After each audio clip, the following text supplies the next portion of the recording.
The Book of Genesis, Chapter 1. In the beginning, God created the heavens and the earth. The earth was formless and empty, and darkness covered the deep waters, and the Spirit of God was hovering over the surface of the waters. Then God said, "Let there be light," and there was light. And God saw that the light was good. Then he separated the light from the darkness. God called the light day, and the darkness night. And evening passed, and morning came, marking the first day. Then God said, "Let there be a space between the waters, to separate the waters of the heavens from the waters of the earth." And that is what happened. God made this space to separate the waters of the earth from the waters of the heavens. God called the space sky. And evening passed, and morning came, marking the second day. Then God said, "Let the waters beneath the sky flow together into one place, so dry ground may appear." And that is what happened. God called the dry ground land, and the waters seas. And God saw that it was good. Then God said, "Let the land sprout with vegetation, every sort of seed-bearing plant, and trees that grow seed-bearing fruit. These seeds will then produce the kinds of plants and trees from which they came." And that is what happened. The land produced vegetation, all sorts of seed-bearing plants, and trees with seed-bearing fruit. Their seeds produced plants and trees of the same kind. And God saw that it was good. And evening passed, and morning came, marking the third day. Then God said, "Let lights appear in the sky to separate the day from the night. Let them be signs to mark the seasons, days, and years. Let these lights in the sky shine down on the earth." And that is what happened. 16 God made 2 great lights, the larger one to govern the day, and the smaller one to govern the night. He also made the stars.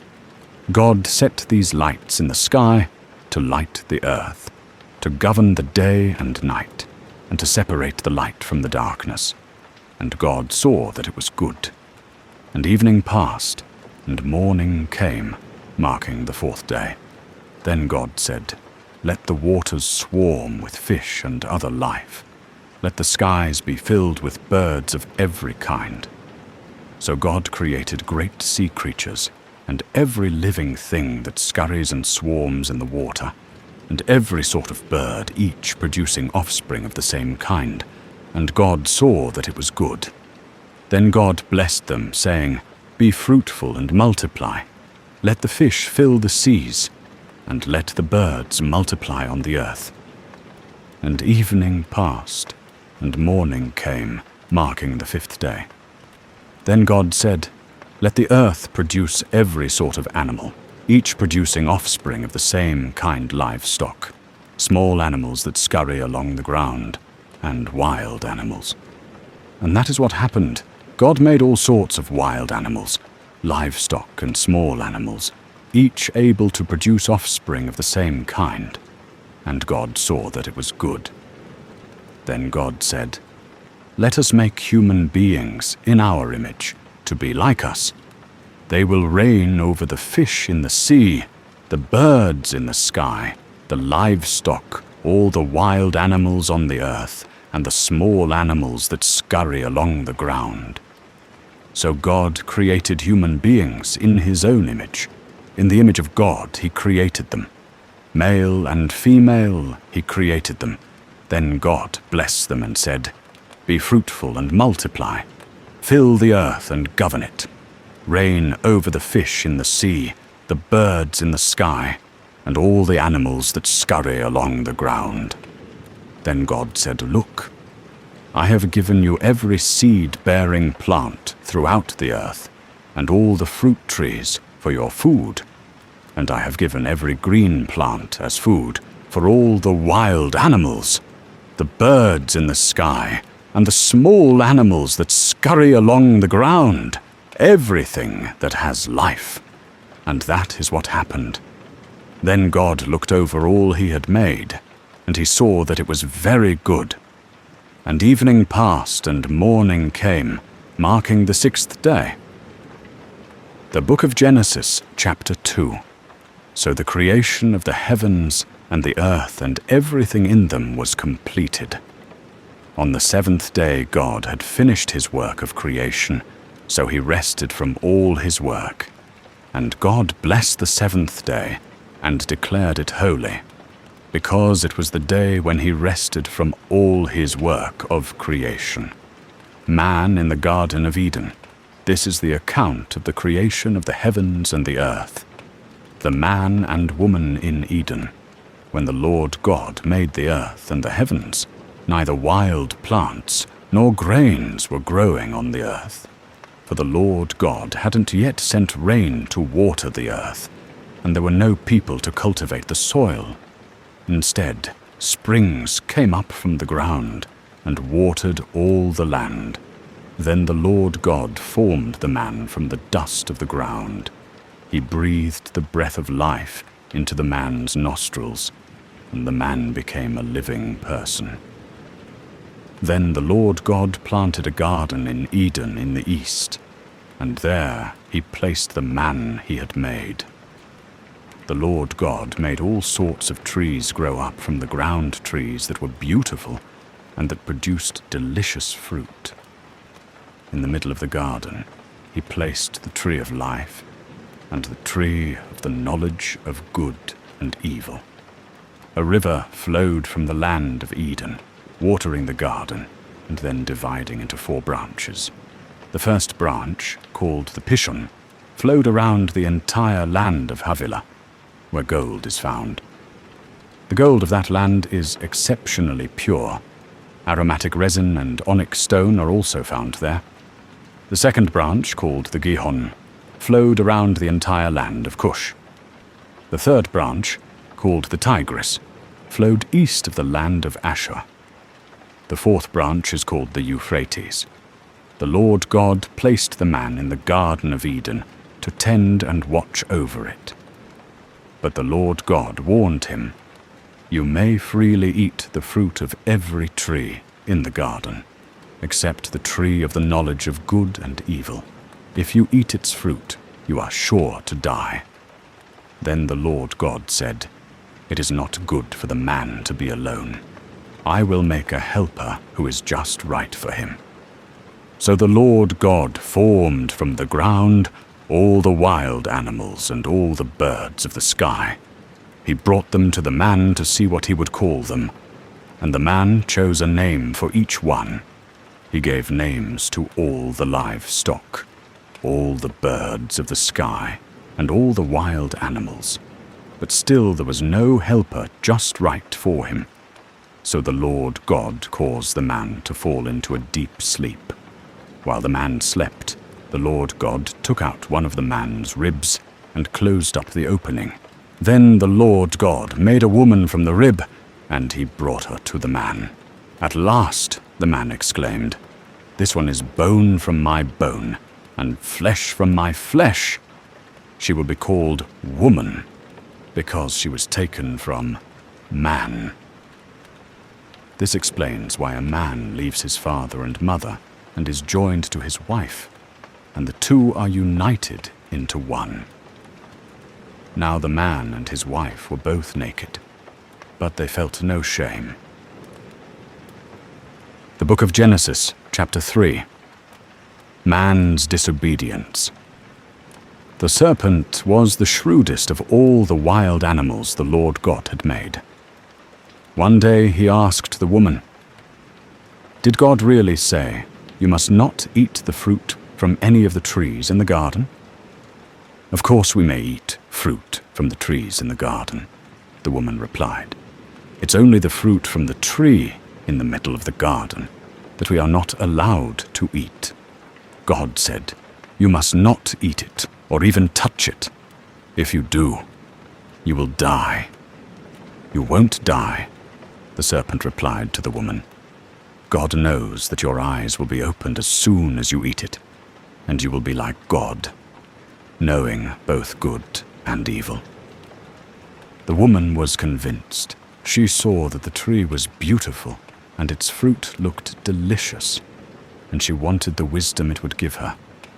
So she took some of the fruit and ate it.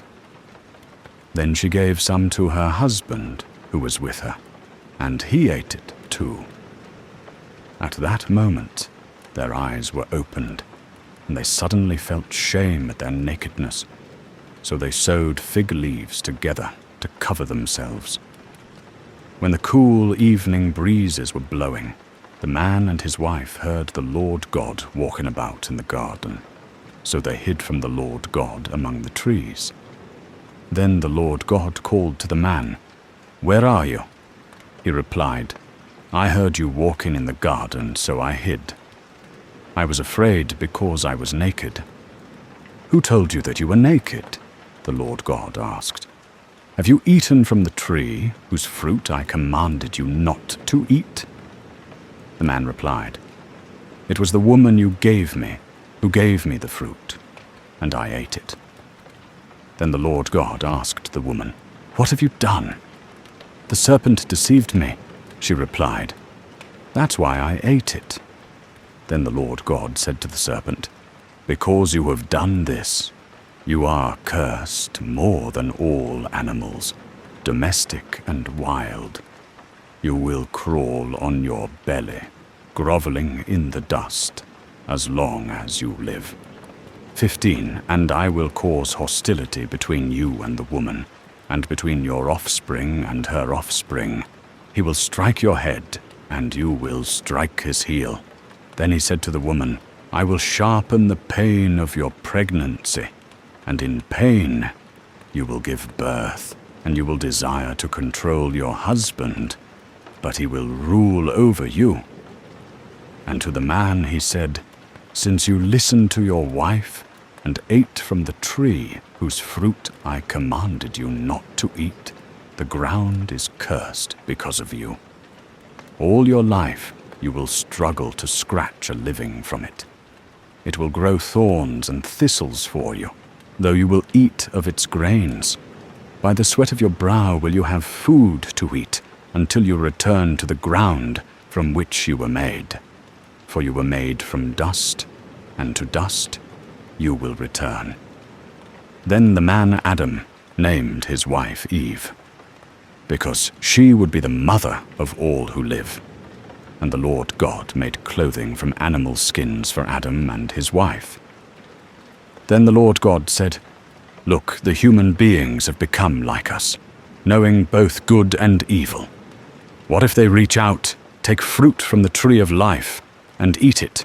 Then they will live forever." So the Lord God banished them from the Garden of Eden, and he sent Adam out to cultivate the ground from which he had been made.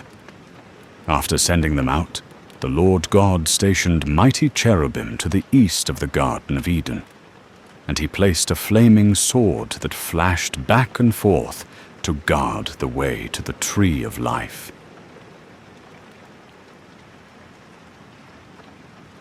The book of Genesis, chapter 4. Cain and Abel. Now Adam had sexual relations with his wife, Eve, and she became pregnant. When she gave birth to Cain, she said, "With the Lord's help, I have produced a man." Later she gave birth to his brother and named him Abel. When they grew up, Abel became a shepherd, while Cain cultivated the ground. When it was time for the harvest, Cain presented some of his crops as a gift to the Lord. Abel also brought a gift, the best portions of the firstborn lambs from his flock. The Lord accepted Abel and his gift, but he did not accept Cain and his gift. This made Cain very angry, and he looked dejected. "Why are you so angry?" the Lord asked Cain. "Why do you look so dejected? You will be accepted if you do what is right. But if you refuse to do what is right, then watch out. Sin is crouching at the door, eager to control you, but you must subdue it and be its master." One day Cain suggested to his brother, "Let's go out into the fields." and while they were in the field, Cain attacked his brother, Abel, and killed him. Afterward, the Lord asked Cain, "Where is your brother? Where is Abel?" "I don't know," Cain responded. "Am I my brother's guardian?" But the Lord said, "What have you done? Listen, your brother's blood cries out to me from the ground. Now you are cursed and banished from the ground, which has swallowed your brother's blood. No longer will the ground yield good crops for you, no matter how hard you work. From now on you will be a homeless wanderer on the earth." Cain replied to the Lord, "My punishment is too great for me to bear. You have banished me from the land and from your presence. You have made me a homeless wanderer. Anyone who finds me will kill me." 15. The Lord replied, "No, for I will give a sevenfold punishment to anyone who kills you." Then the Lord put a mark on Cain to warn anyone who might try to kill him. So Cain left the Lord's presence and settled in the land of Nod, east of Eden. Cain had sexual relations with his wife, and she became pregnant and gave birth to Enoch. Then Cain founded a city, which he named Enoch after his son. Enoch had a son named Irad. Irad became the father of Mehujael. Mehujael became the father of Methushael. Methushael became the father of Lamech.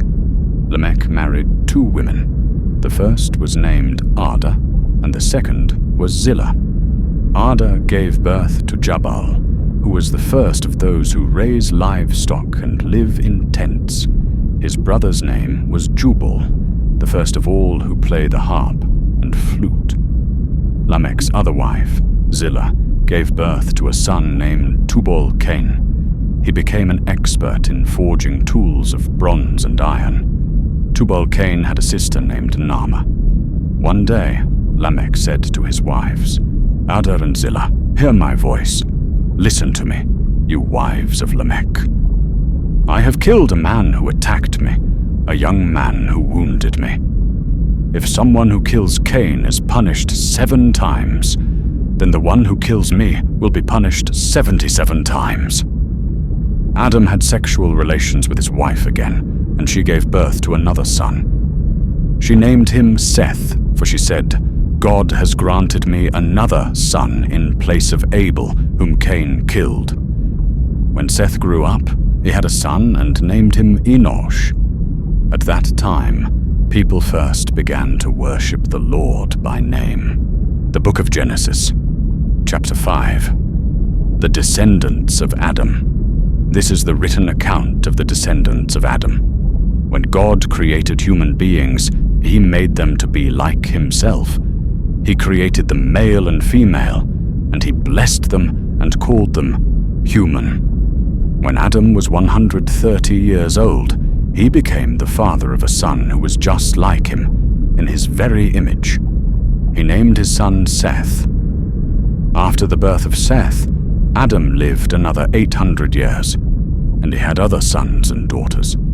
Adam lived 930 years, and then he died. When Seth was 105 years old, he became the father of Enosh. After the birth of Enosh, Seth lived another 807 years, and he had other sons and daughters. Seth lived 912 years, and then he died. When Enosh was 90 years old, he became the father of Kenan.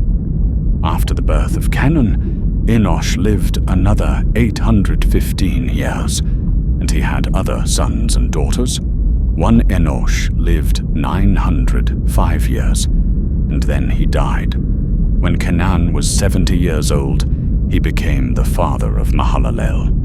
After the birth of Mahalalel, Kenan lived another 840 years, and he had other sons and daughters. Kenan lived 910 years, and then he died. When Mahalalel was 65 years old, he became the father of Jared. After the birth of Jared, Mahalalel lived another 830 years, and he had other sons and daughters. Mahalalel lived 895 years, and then he died. When Jared was 162 years old, he became the father of Enoch. After the birth of Enoch, Jared lived another 800 years, and he had other sons and daughters. Jared lived 962 years, and then he died. When Enoch was 65 years old, he became the father of Methuselah.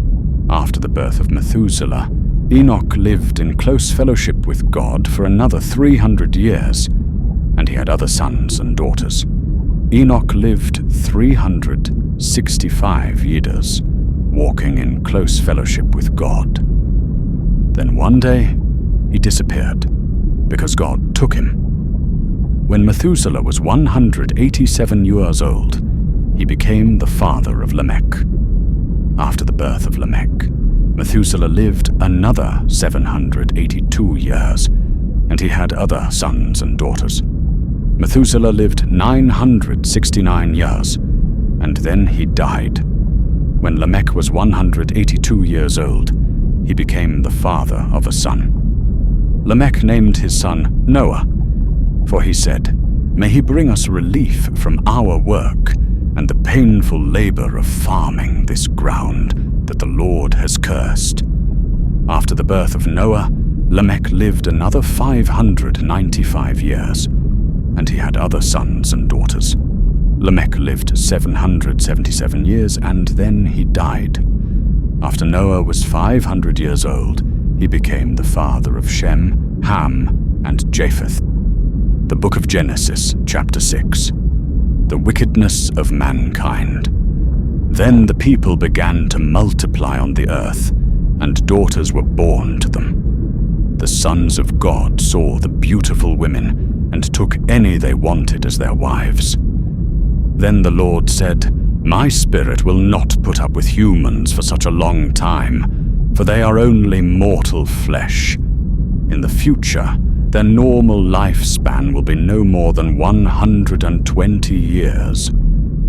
In those days, and for some time after, giant Nephilites lived on the earth. For whenever the sons of God had intercourse with women, they gave birth to children who became the heroes and famous warriors of ancient times. The Lord observed the extent of human wickedness on the earth, and he saw that everything they thought or imagined was consistently and totally evil. So the Lord was sorry he had ever made them and put them on the earth. It broke his heart, and the Lord said, "I will wipe this human race I have created from the face of the earth. Yes, and I will destroy every living thing, all the people, the large animals, the small animals that scurry along the ground, and even the birds of the sky. I am sorry I ever made them." But Noah found favor with the Lord. Noah makes the ark. This is the account of Noah and his family. Noah was a righteous man, the only blameless person living on earth at the time, and he walked in close fellowship with God. Noah was the father of 3 sons, Shem, Ham, and Japheth. Now God saw that the earth had become corrupt and was filled with violence. God observed all this corruption in the world, for everyone on earth was corrupt. So God said to Noah, "I have decided to destroy all living creatures, for they have filled the earth with violence. Yes, I will wipe them all out along with the earth. Build a large boat from cypress wood and waterproof it with tar, inside and out. Then construct decks and stalls throughout its interior. Make the boat 450 feet long, 75 feet wide, and 45 feet high. 16 leave an 18-inch opening below the roof, all the way around the boat. Put the door on the side and build 3 decks inside the boat, lower, middle, and upper. Look, I am about to cover the earth with a flood that will destroy every living thing that breathes. Everything on earth will die. But I will confirm my covenant with you. So enter the boat, You and your wife and your sons and their wives. Bring a pair of every kind of animal, a male and a female, into the boat with you to keep them alive during the flood. Pairs of every kind of bird, and every kind of animal, and every kind of small animal that scurries along the ground will come to you to be kept alive. And be sure to take on board enough food for your family and for all the animals. So Noah did everything exactly as God had commanded him.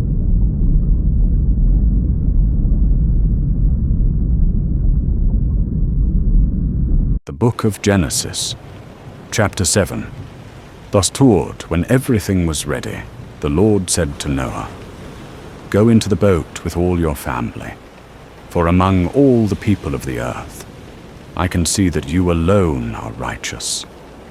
Take with you 7 pairs, male and female, of each animal I have approved for eating and for sacrifice, and take 1 pair of each of the others. Also take 7 pairs of every kind of bird.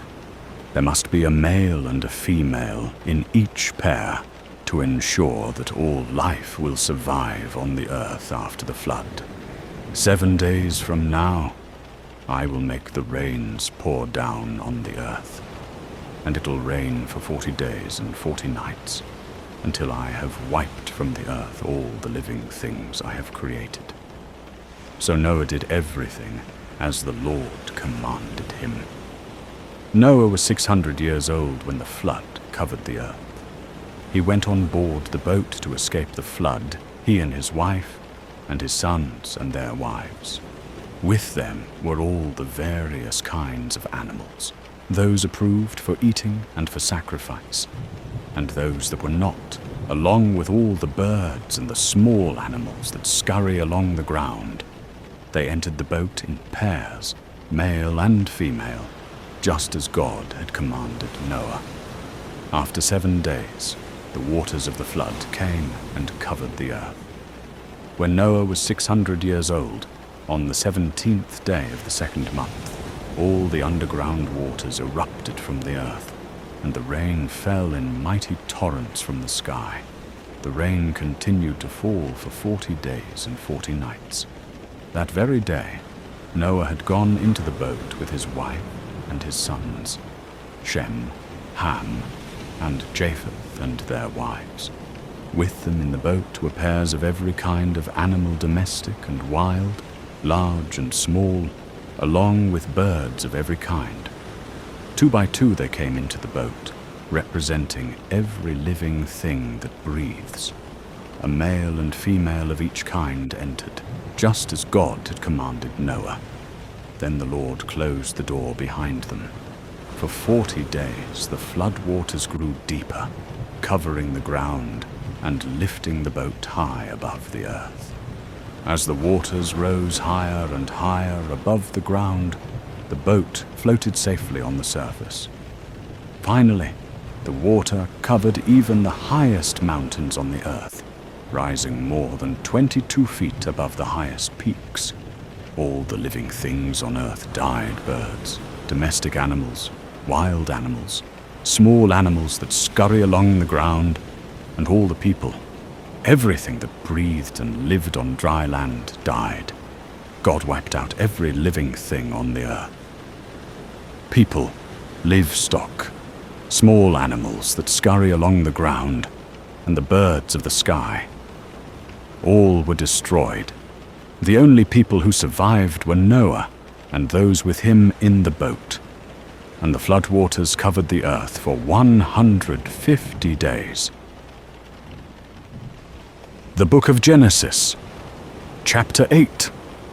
But God remembered Noah and all the wild animals and livestock with him in the boat.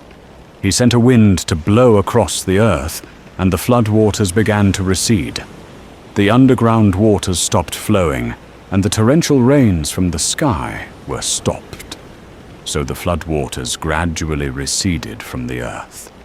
After 150 days, exactly 5 months from the time the flood began, the boat came to rest on the mountains of Ararat. 2.5 months later, as the waters continued to go down, other mountain peaks became visible. After another 40 days, Noah opened the window he had made in the boat and released a raven. The bird flew back and forth until the flood waters on the earth had dried up. He also released a dove to see if the water had receded and it could find dry ground. But the dove could find no place to land because the water still covered the ground. So it returned to the boat, and Noah held out his hand and drew the dove back inside. After waiting another 7 days, Noah released the dove again. This time the dove returned to him in the evening with a fresh olive leaf in its beak. Then Noah knew that the flood waters were almost gone. He waited another 7 days and then released the dove again. This time it did not come back. Noah was now 601 years old. On the first day of the new year, 10.5 months after the flood began, the flood waters had almost dried up from the earth. Noah lifted back the covering of the boat and saw that the surface of the ground was drying. 2 more months went by, and at last the earth was dry. Then God said to Noah, "Leave the boat, all of you, you and your wife, and your sons and their wives. Release all the animals, the birds, the livestock, and the small animals that scurry along the ground, so they can be fruitful and multiply throughout the earth." So Noah, his wife, and his sons and their wives left the boat, and all of the large and small animals and birds came out of the boat, pair by pair. Then Noah built an altar to the Lord, and there he sacrificed as burnt offerings the animals and birds that had been approved for that purpose. And the Lord was pleased with the aroma of the sacrifice, and said to himself, "I will never again curse the ground because of the human race, even though everything they think or imagine is bent toward evil from childhood. I will never again destroy all living things. As long as the earth remains, there will be planting and harvest, cold and heat, summer and winter, day and night." The book of Genesis, chapter 9. God's covenant with Noah. Then God blessed Noah and his sons, and told them, "Be fruitful and multiply. Fill the earth, all the animals of the earth, all the birds of the sky, all the small animals that scurry along the ground, and all the fish in the sea will look on you with fear and terror. I have placed them in your power. I have given them to you for food, just as I have given you grain and vegetables. But you must never eat any meat that still has the lifeblood in it. And I will require the blood of anyone who takes another person's life. If a wild animal kills a person, it must die. And anyone who murders a fellow human must die. If anyone takes a human life, that person's life will also be taken by human hands. For God made human beings in his own image. Now be fruitful and multiply and repopulate the earth." Then God told Noah and his sons, "I hereby confirm my covenant with you and your descendants, and with all the animals that were on the boat with you, the birds, the livestock, and all the wild animals, every living creature on earth. Yes, I am confirming my covenant with you. Never again will flood waters kill all living creatures. Never again will a flood destroy the earth." Then God said, "I am giving you a sign of my covenant with you and with all living creatures, for all generations to come. I have placed my rainbow in the clouds. It is the sign of my covenant with you and with all the earth.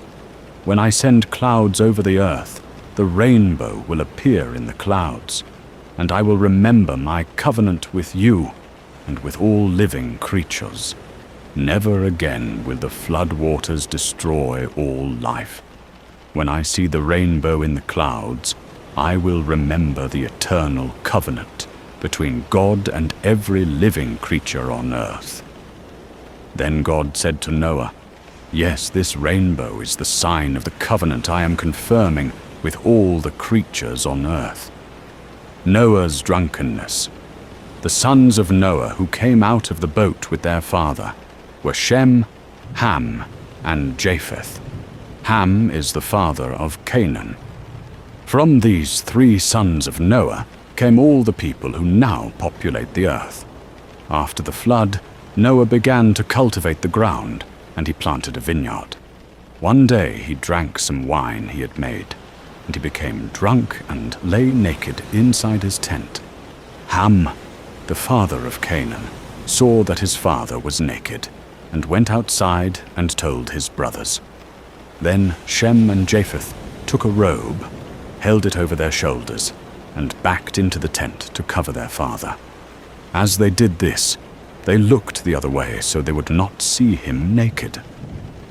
When Noah woke up from his stupor, he learned what Ham, his youngest son, had done. Then he cursed Canaan, the son of Ham. "May Canaan be cursed. May he be the lowest of servants to his relatives." Then Noah said, "May the Lord, the God of Shem, be blessed, and may Canaan be his servant. May God expand the territory of Japheth. May Japheth share the prosperity of Shem, and may Canaan be his servant." Noah lived another 350 years after the great flood. He lived 950 years, and then he died.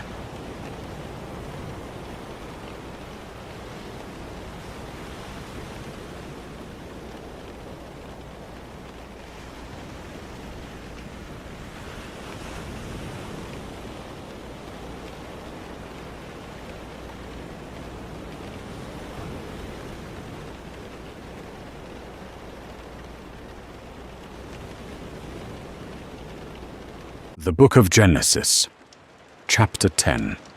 This is the account of the families of Shem, Ham, and Japheth, the 3 sons of Noah.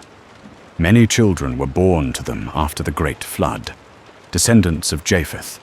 The descendants of Japheth were Gomer, Magog, Madai, Javan, Tubal, Meshech, and Tiras. The descendants of Gomer were Ashkenaz, Riphath, and Togarmah. The descendants of Javan were Elisha, Tarshish, Kittim, and Rodanim. Their descendants became the seafaring peoples that spread out to various lands, each identified by its own language, clan, and national identity. Descendants of Ham. The descendants of Ham were Cush, Mizraim, Put, and Canaan. The descendants of Cush were Seba, Havilah, Sabta, Rahama, and Sabteka. The descendants of Rahama were Sheba and Dedan. Cush was also the ancestor of Nimrod, who was the first heroic warrior on earth. Since he was the greatest hunter in the world, his name became proverbial. People would say, "This man is like Nimrod, the greatest hunter in the world." He built his kingdom in the land of Babylonia, with the cities of Babylon, Erech, Akkad, and Calneh. From there he expanded his territory to Assyria, building the cities of Nineveh, Rehoboth-ir, Calah, and Resen, the great city located between Nineveh and Calah. Mizraim was the ancestor of the Ludites, Anamites, Lehabites, Naphtuhites, Pathrusites, Casluhites, and the Caphtorites, from whom the Philistines came. Canaan's oldest son was Sidon, the ancestor of the Sidonians. Canaan was also the ancestor of the Hittites, Jebusites, Amorites, Girgashites, Hivites, Archites, Sinites, Arvadites, Zemarites, and Hamathites. The Canaanite clans eventually spread out, and the territory of Canaan extended from Sidon in the north to Gerar and Gaza in the south, and east as far as Sodom, Gomorrah, Admah, and Zeboim near Lasha. These were the descendants of Ham, identified by clan, language, territory, and national identity. Descendants of Shem's sons were also born to Shem, the older brother of Japheth. Shem was the ancestor of all the descendants of Eber. The descendants of Shem were Elam, Asher, Arphaxad, Lud, and Aram. The descendants of Aram were Uz, Hul, Gether, and Mash. Arphaxad was the father of Shelah, and Shelah was the father of Eber. Eber had 2 sons. The first was named Peleg, which means division, for during his lifetime, the people of the world were divided into different language groups. His brother's name was Joktan. Joktan was the ancestor of Almodad, Sheleph, Hazarmaveth, Jerah, Hadoram, Uzal, Dikla, Obal, Abimael, Sheba, Ophir, Havilah, and Jobab. All these were descendants of Joktan. The territory they occupied extended from Mesha all the way to Sephar in the eastern mountains. These were the descendants of Shem, identified by clan, language, territory, and national identity. Conclusion: these are the clans that descended from Noah's sons, arranged by nation according to their lines of descent. All the nations of the earth descended from these clans after the great flood. The Book of Genesis, chapter 11. The Tower of Babel. At one time, all the people of the world spoke the same language and used the same words. As the people migrated to the east, they found a plain in the land of Babylonia and settled there. They began saying to each other, "Let's make bricks and harden them with fire." In this region, bricks were used instead of stone, and tar was used for mortar.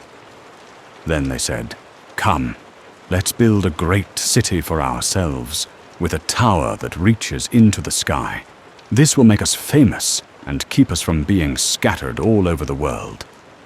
But the Lord came down to look at the city and the tower the people were building. "Look," he said, "the people are united, and they all speak the same language. After this, nothing they set out to do will be impossible for them. Come, let's go down and confuse the people with different languages. Then they won't be able to understand each other." In that way, the Lord scattered them all over the world, and they stopped building the city. That is why the city was called Babel, because that is where the Lord confused the people with different languages. In this way he scattered them all over the world. The line of descent from Shem to Abram. This is the account of Shem's family. 2 years after the great flood, when Shem was 100 years old, he became the father of Arphaxad. After the birth of Dede, Arphaxad, Shem lived another 500 years and had other sons and daughters. When Arphaxad was 35 years old, he became the father of Shelah. After the birth of Shelah, Arphaxad lived another 403 years and had other sons and daughters. When Shelah was 30 years old, he became the father of Eber. After the birth of Eber, Shelah lived another 403 years and had other sons and daughters. When Eber was 34 years old, he became the father of Peleg. After the birth of Peleg, Eber lived another 430 years and had other sons and daughters. When Peleg was 30 years old, he became the father of Reu. After the birth of Reu, Peleg lived another 209 years and had other sons and daughters.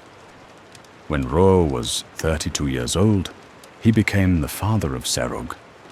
After the birth of Serug, Reu lived another 207 years and had other sons and daughters. When Serug was 30 years old, he became the father of Nahor. After the birth of Nahor, Serug lived another 200 years and had other sons and daughters. When Nahor was 29 years old, he became the father of Terah. After the birth of Terah, Nahor lived another 119 years and had other sons and daughters. After Terah was 70 years old, he became the father of Abram, Nahor, and Haran. the family of Terah. This is the account of Terah's family. Terah was the father of Abram, Nahor, and Haran. And Haran was the father of Lot. But Haran died in Ur of the Chaldeans, the land of his birth, while his father, Terah, was still living. Meanwhile, Abram and Nahor both married. The name of Abram's wife was Sarai, and the name of Nahor's wife was Milcah. Milcah and her sister Iscah were daughters of Nahor's brother Haran. But Sarai was unable to become pregnant and had no children. One day Terah took his son Abram, his daughter-in-law Sarai, his son Abram's wife, and his grandson Lot, his son Haran's child, and moved away from Ur of the Chaldeans. He was headed for the land of Canaan, but they stopped at Haran and settled there. Terah lived for 205 years and died while still in Haran. The Book of Genesis, Chapter 12. The Call of Abram. The Lord had said to Abram, "Leave your native country, your relatives and your father's family, and go to the land that I will show you. I will make you into a great nation. I will bless you and make you famous, and you will be a blessing to others. I will bless those who bless you, and curse those who treat you with contempt. All the families on earth will be blessed through you." So Abram departed, as the Lord had instructed, and Lot went with him. Abram was 75 years old when he left Haran. He took his wife, Sarai, his nephew Lot, and all his wealth, his livestock and all the people he had taken into his household at Haran, and headed for the land of Canaan. When they arrived in Canaan, Abram traveled through the land as far as Shechem. There he set up camp beside the oak of Moreh. At that time the area was inhabited by Canaanites. Then the Lord appeared to Abram and said, "I will give this land to your descendants." And Abram built an altar there and dedicated it to the Lord, who had appeared to him. After that, Abram traveled south and set up camp in the hill country, with Bethel to the west and Ai to the east. There he built another altar and dedicated it to the Lord, and he worshipped the Lord. Then Abram continued traveling south by stages towards the Negev. Abram and Sarai in Egypt at that time, a severe famine struck the land of Canaan, forcing Abram to go down to Egypt, where he lived as a foreigner. As he was approaching the border of Egypt, Abram said to his wife, "Sarai, look, you are a very beautiful woman. When the Egyptians see you, they will say, 'This is his wife. Let's kill him. Then we can have her. So please tell them you are my sister. Then they will spare my life and treat me well because of their interest in you.'" And sure enough, when Abram arrived in Egypt, everyone noticed Sarai's beauty. When the palace officials saw her, they sang her praises to Pharaoh, their king, and Sarai was taken into his palace. Then Pharaoh gave Abram many gifts because of her: sheep, goats, cattle, male and female donkeys, male and female servants, and camels. But the Lord sent terrible plagues upon Pharaoh and his household because of Sarai, Abram's wife. So Pharaoh summoned Abram and accused him sharply. "What have you done to me?" he demanded. "Why didn't you tell me she was your wife? Why did you say, 'She is my sister,' and allow me to take her as my wife? Now then, here is your wife. Take her and get out of here." Pharaoh ordered some of his men to escort them, and he sent Abram out of the country, along with his wife and all his possessions.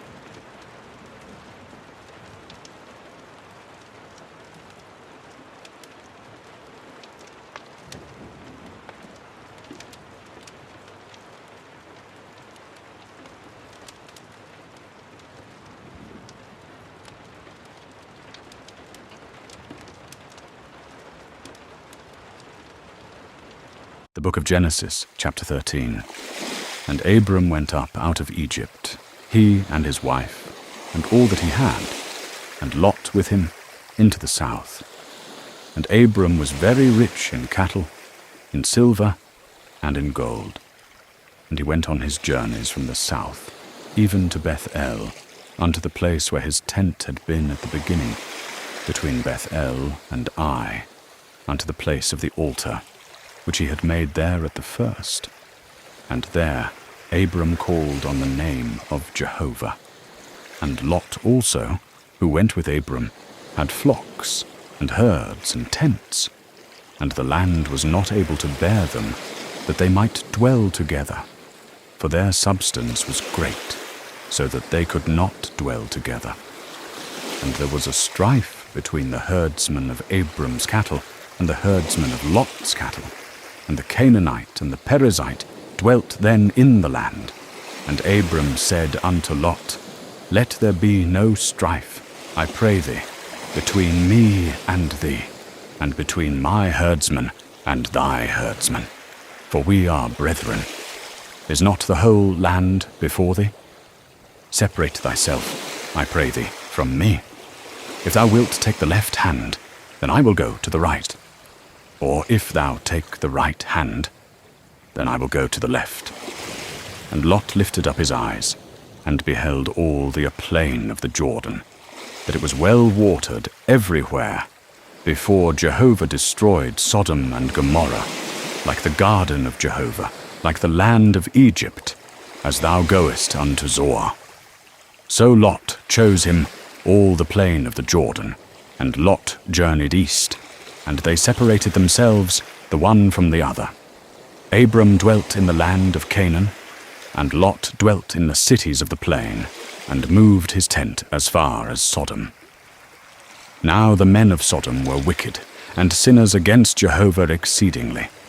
And Jehovah said unto Abram, after that Lot was separated from him, Lift up now thine eyes, and look from the place where thou art, northward and southward, and eastward and westward. For all the land which thou seest, to thee will I give it, and to thy seed forever. And I will make thy seed as the dust of the earth, so that if a man can number the dust of the earth, then may thy seed also be numbered. Arise, walk through the land in the length of it, and in the breadth of it, for unto thee will I give it. And Abram moved his tent, and came and dwelt by the Boaks of Mamre, which are in Hebron, and built there an altar unto Jehovah. The book of Genesis, chapter 14. And it came to pass in the days of Amraphel king of Shinar, Arioch king of Elasar, Chedorlaomer king of Elam, and Tidal king of Agoyim, that they made war with Bera king of Sodom, and with Birsha king of Gomorrah, Shinab king of Admah, and Shemeber king of Zeboim, and the king of Bela, the same is Zoar. All these joined together in the vale of Siddim, the same is the Salt Sea. 12 years they served Chedorlaomer, and in the 13th year they rebelled. And in the 14th year came Chedorlaomer, and the kings that were with him, and smote the Rephaim in Ashtaroth-Karnaim, and the Zuzim in Ham, and the Emim in Shaveh-Kiriathaim, and the Horites in their Mount Seir, unto El-Paran, which is by the wilderness. And they returned, and came to En-Mishpat, the same is Kadesh, and smote all the country of the Amalekites, and also the Amorites that dwelt in Hazazon Tamar. And there went out the king of Sodom, and the king of Gomorrah, and the king of Admah, and the king of Zeboim, and the king of Bela, the same is Zoar. And they set the battle in array against them in the vale of Siddim, against Chedorlaomer, king of Elam, and Tidal king of Goyim, and Amraphel king of Shinar, and Arioch king of Elasar, 4 kings against the 5. Now the vale of Siddim was full of slime pits, and the kings of Sodom and Gomorrah fled. And they fell there, and they that remained fled to the mountain. And they took all the goods of Sodom and Gomorrah, and all their victuals, and went their way. And they took Lot, Abram's brother's son, who dwelt in Sodom, and his goods, and departed. And there came one that had escaped, and told Abram the Hebrew. Now he dwelt by the oaks of Mamre, the Amorite, brother of Eshcol, and brother of Anah. And these were confederate with Abram. And when Abram heard that his brother was taken captive, he led forth his trained men, born in his house, 318, and pursued as far as Dan. And he divided himself against them by night, he and his servants, and smote them, and pursued them unto Hobah, which is on the left hand of Damascus. And he brought back all the goods, and also brought back his brother Lot, and his goods, and the women also, and the people. And the king of Sodom went out to meet him after his return from the slaughter of Chedorlaomer, and the kings that were with him, at the vale of Shaveh, the same is the king's vale. And Melchizedek, king of Salem, brought forth bread and wine, and he was priest of God Most High. And he blessed him, and said, Blessed be Abram of God Most High, possessor of heaven and earth. And blessed be God Most High, who hath delivered thine enemies into thy hand. And he gave him 1/10 of all. And the king of Sodom said unto Abram, Give me the persons, and take the goods to thyself. And Abram said to the king of Sodom, I have lifted up my hand unto Jehovah, God Most High, possessor of heaven and earth, that I will not take a thread, nor a shoe latchet, nor aught that is thine, lest thou shouldest say, I have made Abram rich, save only that which the young men have eaten, and the portion of the men that went with me, Anah, Eshcol, and Mamre. Let them take their portion. The book of Genesis, chapter 15. After these things the word of Jehovah came unto Abram in a vision, saying, Fear not, Abram, I am thy shield, and thy exceeding great reward. And Abram said, O Lord Jehovah, what wilt thou give me, seeing I go childless, and he that shall be possessor of my house is Eliezer of Damascus? And Abram said, Behold, to me thou hast given no seed, and lo, one born in my house is mine heir. And behold, the word of Jehovah came unto him, saying, This man shall not be thine heir, but he that shall come forth out of thine own bowels shall be thine heir. And he brought him forth abroad, and said, Look now toward heaven, and number the stars, if thou be able to number them. And he said unto him, So shall thy seed be. And he believed in Jehovah, and he reckoned it to him for righteousness.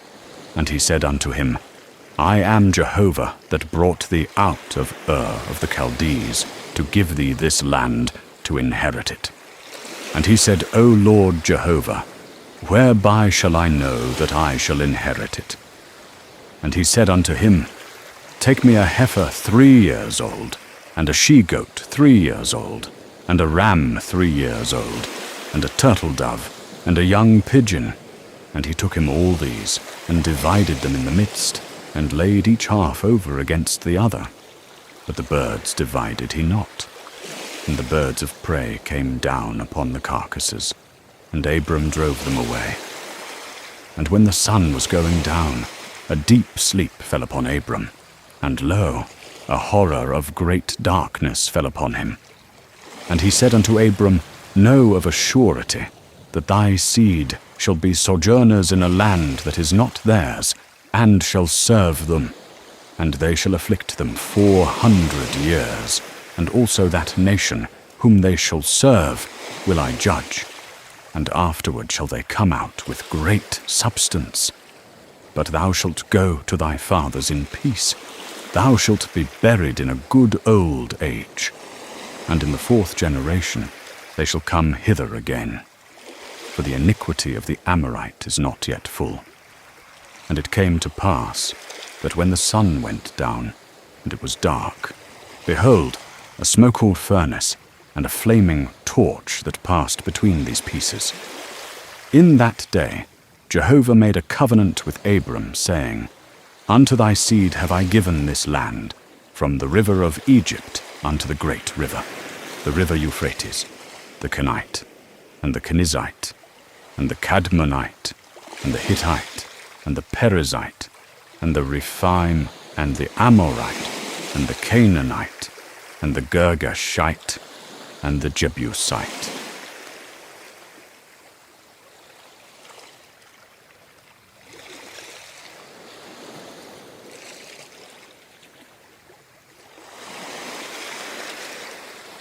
The Book of Genesis. Chapter 16. Now Sarai, Abram's wife, bare him no children, and she had a handmaid, an Egyptian, whose name was Hagar. And Sarai said unto Abram, Behold now, Jehovah hath restrained me from bearing. Go in, I pray thee, unto my handmaid. It may be that I shall obtain children by her. And Abram hearkened to the voice of Sarai. And Sarai, Abram's wife, took Hagar the Egyptian, her handmaid, after Abram had dwelt 10 years in the land of Canaan, and gave her to Abram her husband to be his wife. And he went in unto Hagar, and she conceived. And when she saw that she had conceived, her mistress was despised in her eyes. And Sarai said unto Abram, My wrong be upon thee. I gave my handmaid into thy bosom. And when she saw that she had conceived, I was despised in her eyes. Jehovah judge between me and thee. But Abram said unto Sarai, Behold, thy maid is in thy hand. Do to her that which is good in thine eyes. And Sarai dealt hardly with her, and she fled from her face. And the angel of Jehovah found her by a fountain of water in the wilderness, by the fountain in the way to Shur. And he said, Hagar, Sarai's handmaid, whence camest thou? And whither goest thou? And she said, I am fleeing from the face of my mistress Sarai. And the angel of Jehovah said unto her, Return to thy mistress, and submit thyself under her hands. And the angel of Jehovah said unto her, I will greatly multiply thy seed, that it shall not be numbered for multitude. And the angel of Jehovah said unto her, Behold, thou art with child, and shalt bear a son, and thou shalt call his name Ishmael, because Jehovah hath heard thy affliction. And he shall be as a wild ass among men. His hand shall be against every man, and every man's hand against him. And he shall dwell over against all his brethren.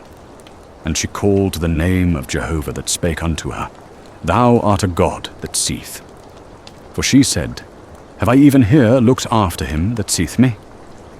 Wherefore the well was called Beer Lahairoi. Behold, it is between Kadesh and Beret. And Hagar bare Abram a son.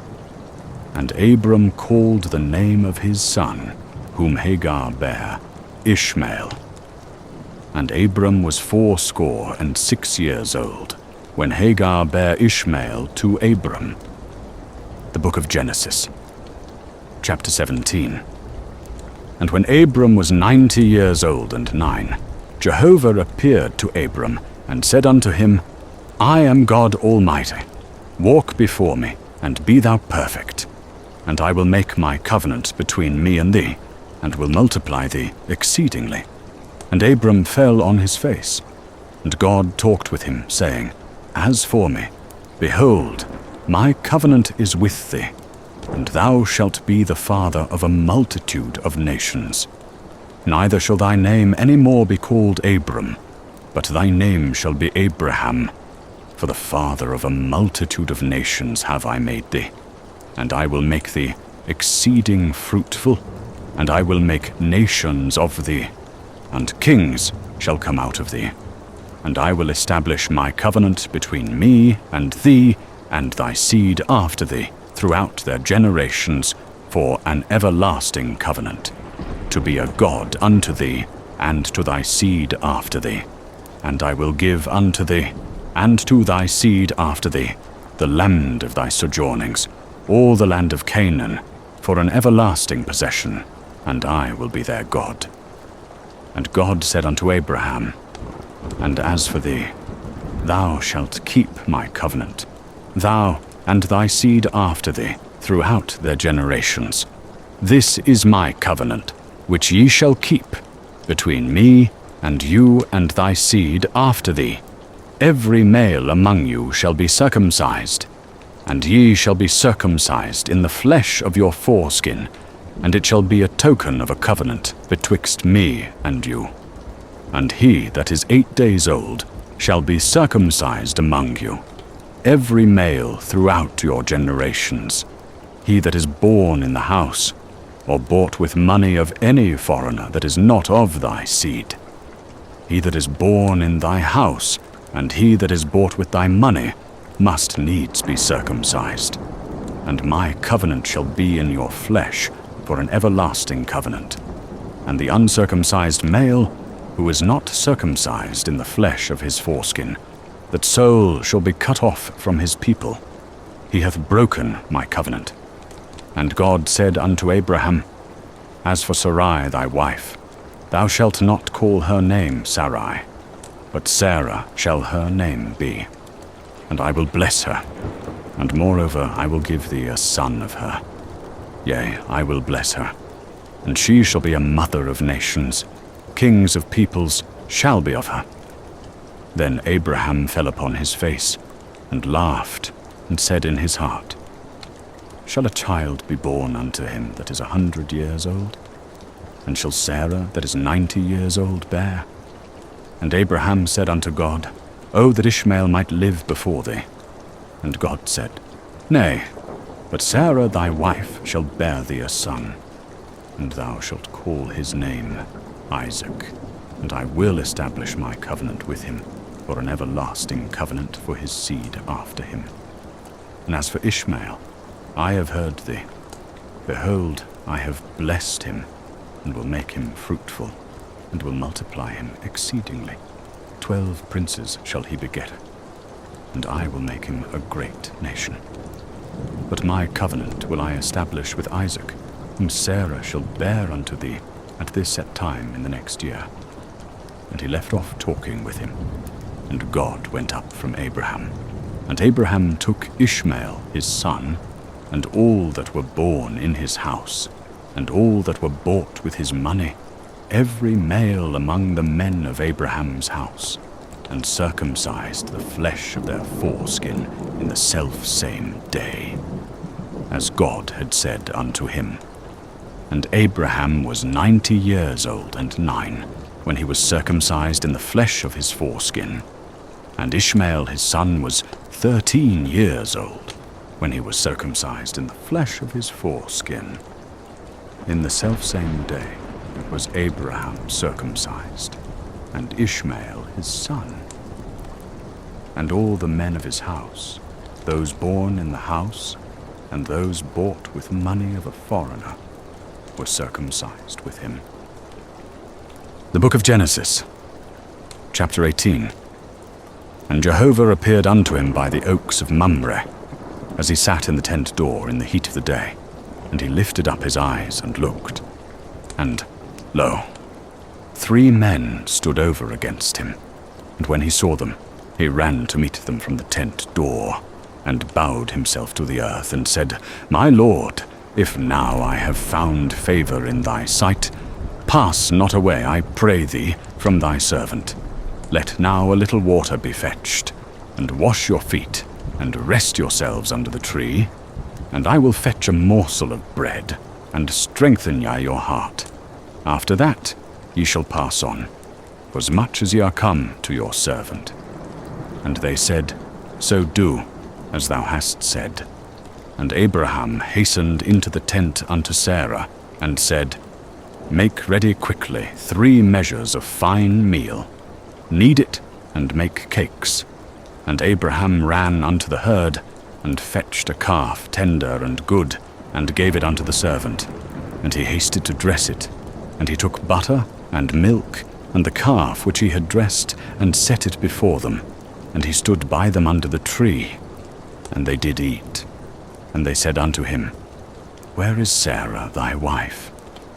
And he said, Behold, in the tent.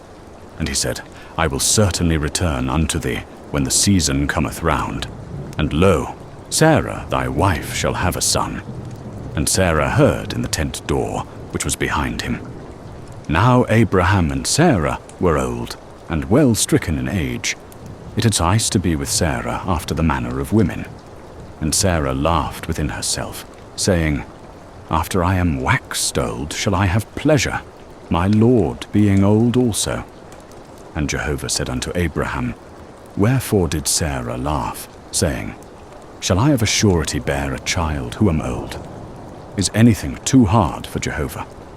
At the set time I will return unto thee, when the season cometh round, and Sarah shall have a son.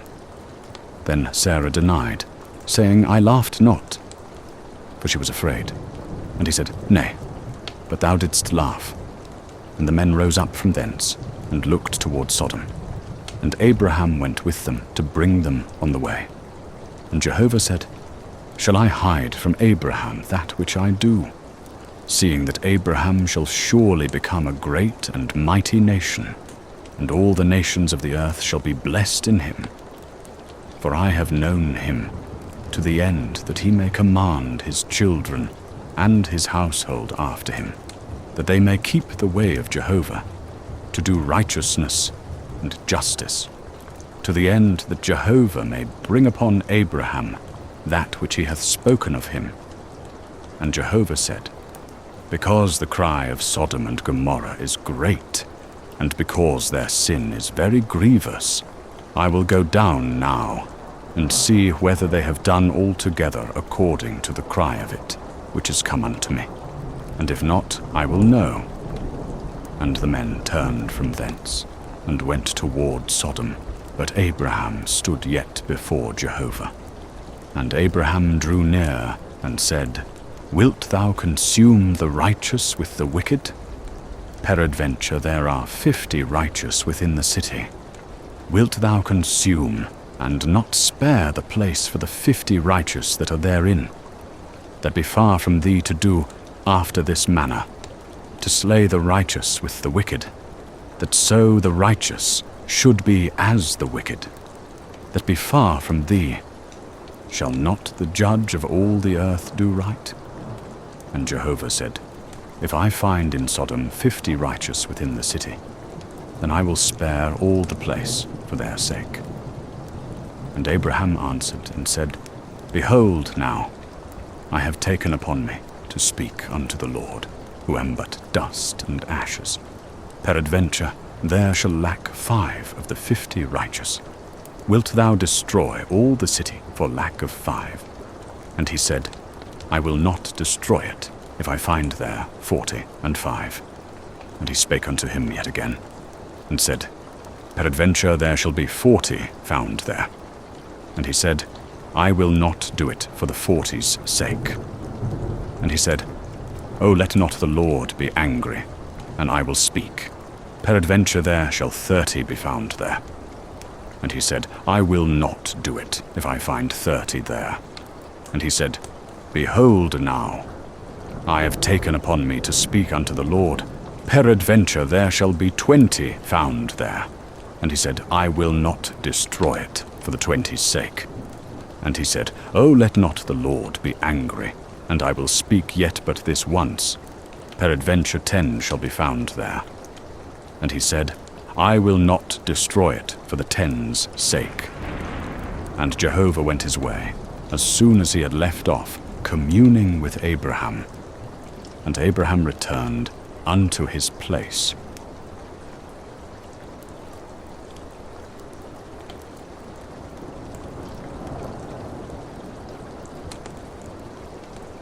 The book of Genesis, chapter 19. And the 2 angels came to Sodom at even, and Lot sat in the gate of Sodom.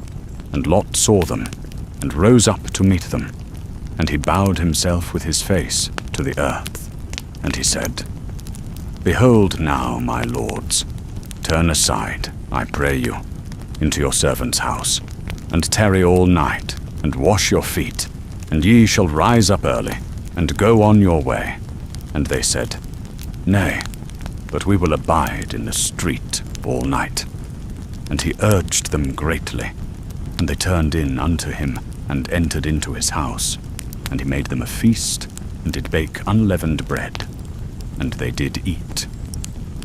But before they lay down, the men of the city, even the men of Sodom, compassed the house round, both young and old, all the people from every quarter.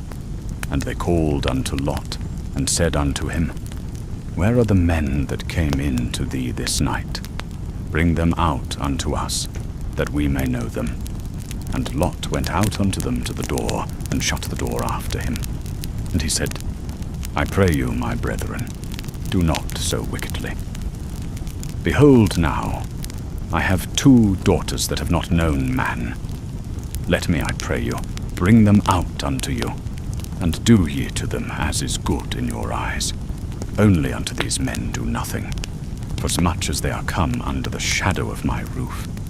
And they said, Stand back. And they said, This one fellow came in to sojourn, and he will needs be a judge.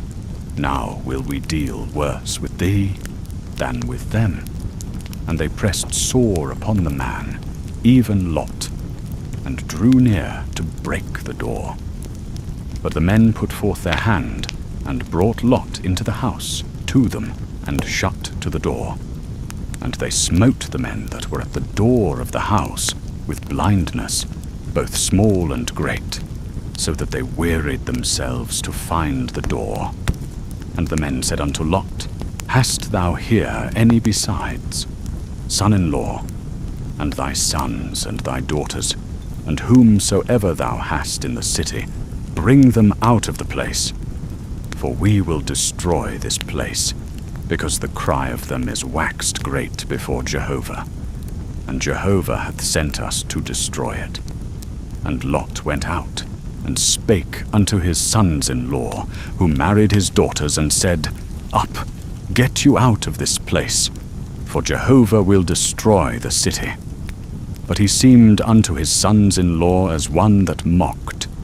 And when the morning arose, then the angels hastened Lot, saying, Arise, take thy wife, and thy 2 daughters that are here, lest thou be consumed in the iniquity of the city.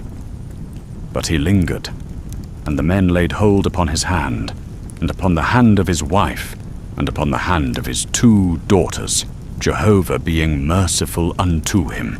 And they brought him forth, and set him without the city. And it came to pass, when they had brought them forth abroad, that he said, Escape for thy life. Look not behind thee, neither stay thou in all the plain. Escape to the mountain, lest thou be consumed. And Lot said unto them, O, not so, my lord. Behold now, thy servant hath found favor in thy sight, and thou hast magnified thy loving kindness, which thou hast showed unto me in saving my life.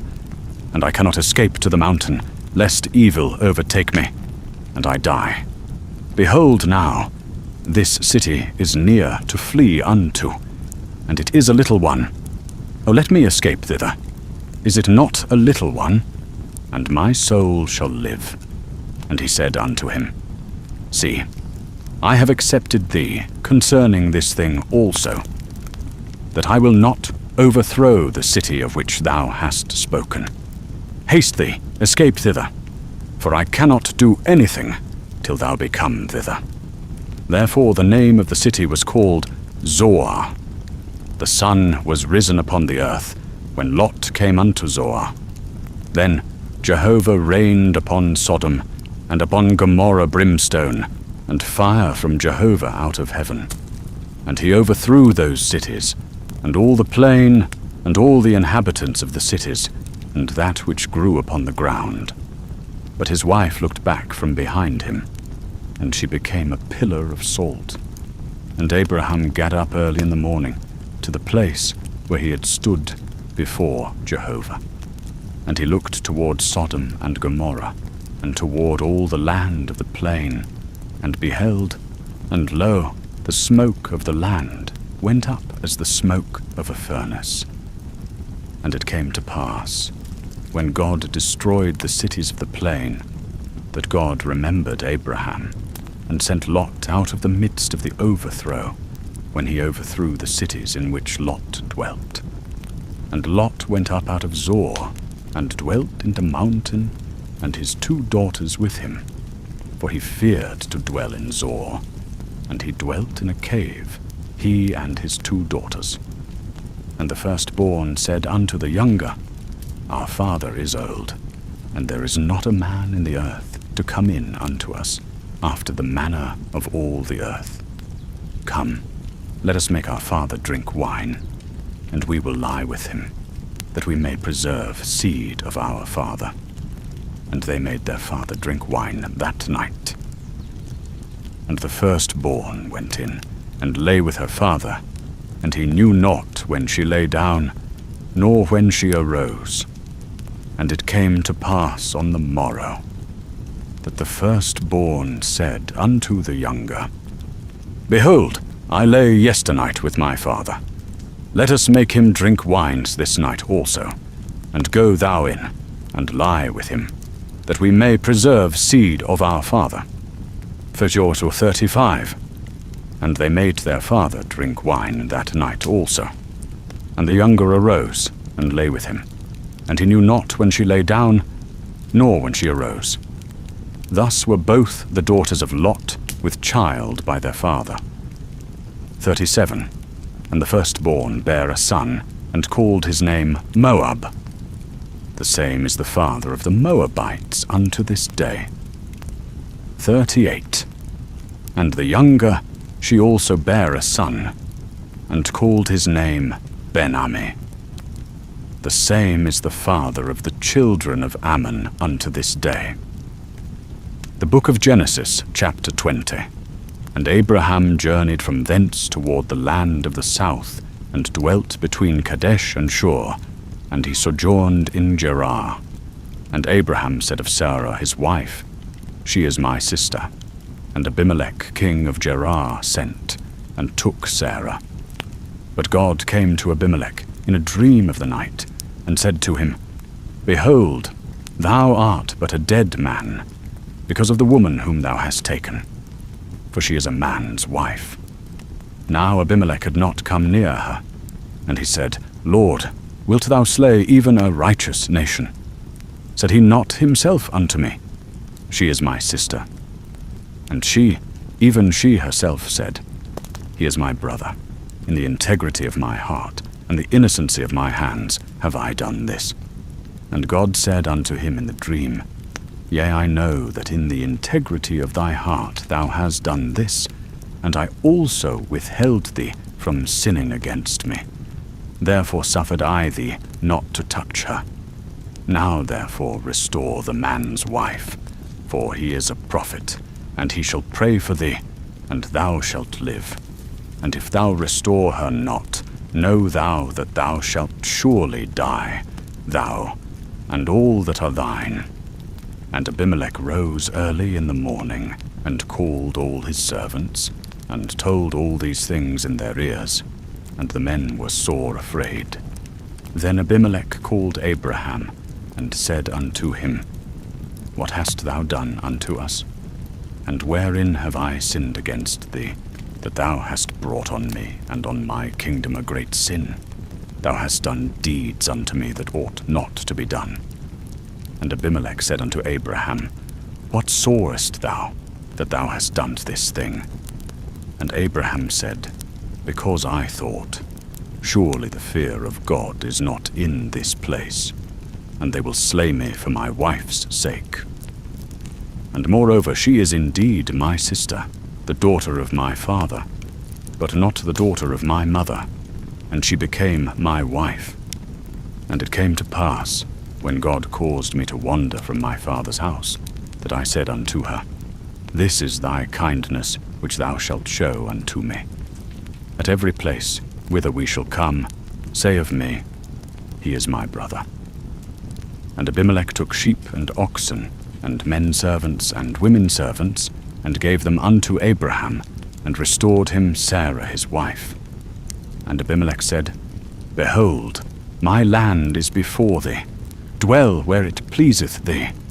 And unto Sarah he said, Behold, I have given thy brother 1,000 pieces of silver.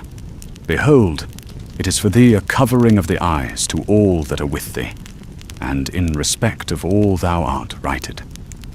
And Abraham prayed unto God, and God healed Abimelech, and his wife, and his maidservants, and they bare children. For Jehovah had fast closed up all the wombs of the house of Abimelech, because of Sarah, Abraham's wife. The book of Genesis, chapter 21. And Jehovah visited Sarah as he had said, and Jehovah did unto Sarah as he had spoken. And Sarah conceived, and bare Abraham a son in his old age, at the set time of which God had spoken to him. And Abraham called the name of his son that was born unto him, whom Sarah bare to him, Isaac. And Abraham circumcised his son Isaac when he was 8 days old, as God had commanded him. And Abraham was 100 years old when his son Isaac was born unto him. And Sarah said, God hath made me to laugh. Every one that heareth will laugh with me. And she said, Who would have said unto Abraham that Sarah should give children suck? For I have borne him a son in his old age. And the child grew and was weaned, and Abraham made a great feast on the day that Isaac was weaned. And Sarah saw the son of Hagar the Egyptian, whom she had borne unto Abraham, mocking. Wherefore she said unto Abraham, Cast out this handmaid and her son. For the son of this handmaid shall not be heir with my son, even with Isaac. And the thing was very grievous in Abraham's sight, on account of his son. And God said unto Abraham, Let it not be grievous in thy sight because of the lad, and because of thy handmaid. In all that Sarah saith unto thee, hearken unto her voice. For in Isaac shall thy seed be called. And also of the son of the handmaid will I make a nation, because he is thy seed. And Abraham rose up early in the morning, and took bread and a bottle of water, and gave it unto Hagar, putting it on her shoulder, and gave her the child, and sent her away. And she departed, and wandered in the wilderness of Beersheba. And the water in the bottle was spent, and she cast the child under one of the shrubs. And she went, and sat her down over against him a good way off, as it were a bowshot. For she said, Let me not look upon the death of the child. And she sat over against him, and lifted up her voice, and wept. And God heard the voice of the lad, and the angel of God called to Hagar out of heaven, and said unto her, What aileth thee, Hagar? Fear not, for God hath heard the voice of the lad where he is. Arise, lift up the lad, and hold him in thy hand, for I will make him a great nation. And God opened her eyes, and she saw a well of water. And she went, and filled the bottle with water, and gave the lad drink. And God was with the lad, and he grew, and he dwelt in the wilderness, and became, as he grew up, an archer. And he dwelt in the wilderness of Paran. And his mother took him a wife out of the land of Egypt. And it came to pass at that time, that Abimelech and Phicol, the captain of his host, spake unto Abraham, saying, God is with thee in all that thou doest. Now therefore swear unto me, here by God, that thou wilt not deal falsely with me, nor with my son, nor with my son's son. But according to the kindness that I have done unto thee, thou shalt do unto me, and to the land wherein thou hast sojourned. And Abraham said, I will swear. And Abraham reproved Abimelech because of the well of water, which Abimelech's servants had violently taken away. And Abimelech said, I know not who hath done this thing, neither didst thou tell me, neither yet heard I of it, but today. And Abraham took sheep and oxen, and gave them unto Abimelech, and they too made a covenant. And Abraham set 7 ewe lambs of the flock by themselves. And Abimelech said unto Abraham, What mean these 7 ewe lambs, which thou hast set by themselves? And he said, These 7 ewe lambs shalt thou take of my hand, that it may be a witness unto me, that I have digged this well. Wherefore he called that place Beersheba, because there they sware both of them. So they made a covenant at Beersheba. And Abimelech rose up, and Phicol the captain of his host, and they returned into the land of the Philistines. And Abraham planted a tamarisk tree in Beersheba, and called there on the name of Jehovah, the everlasting God. And Abraham sojourned in the land of the Philistines many days.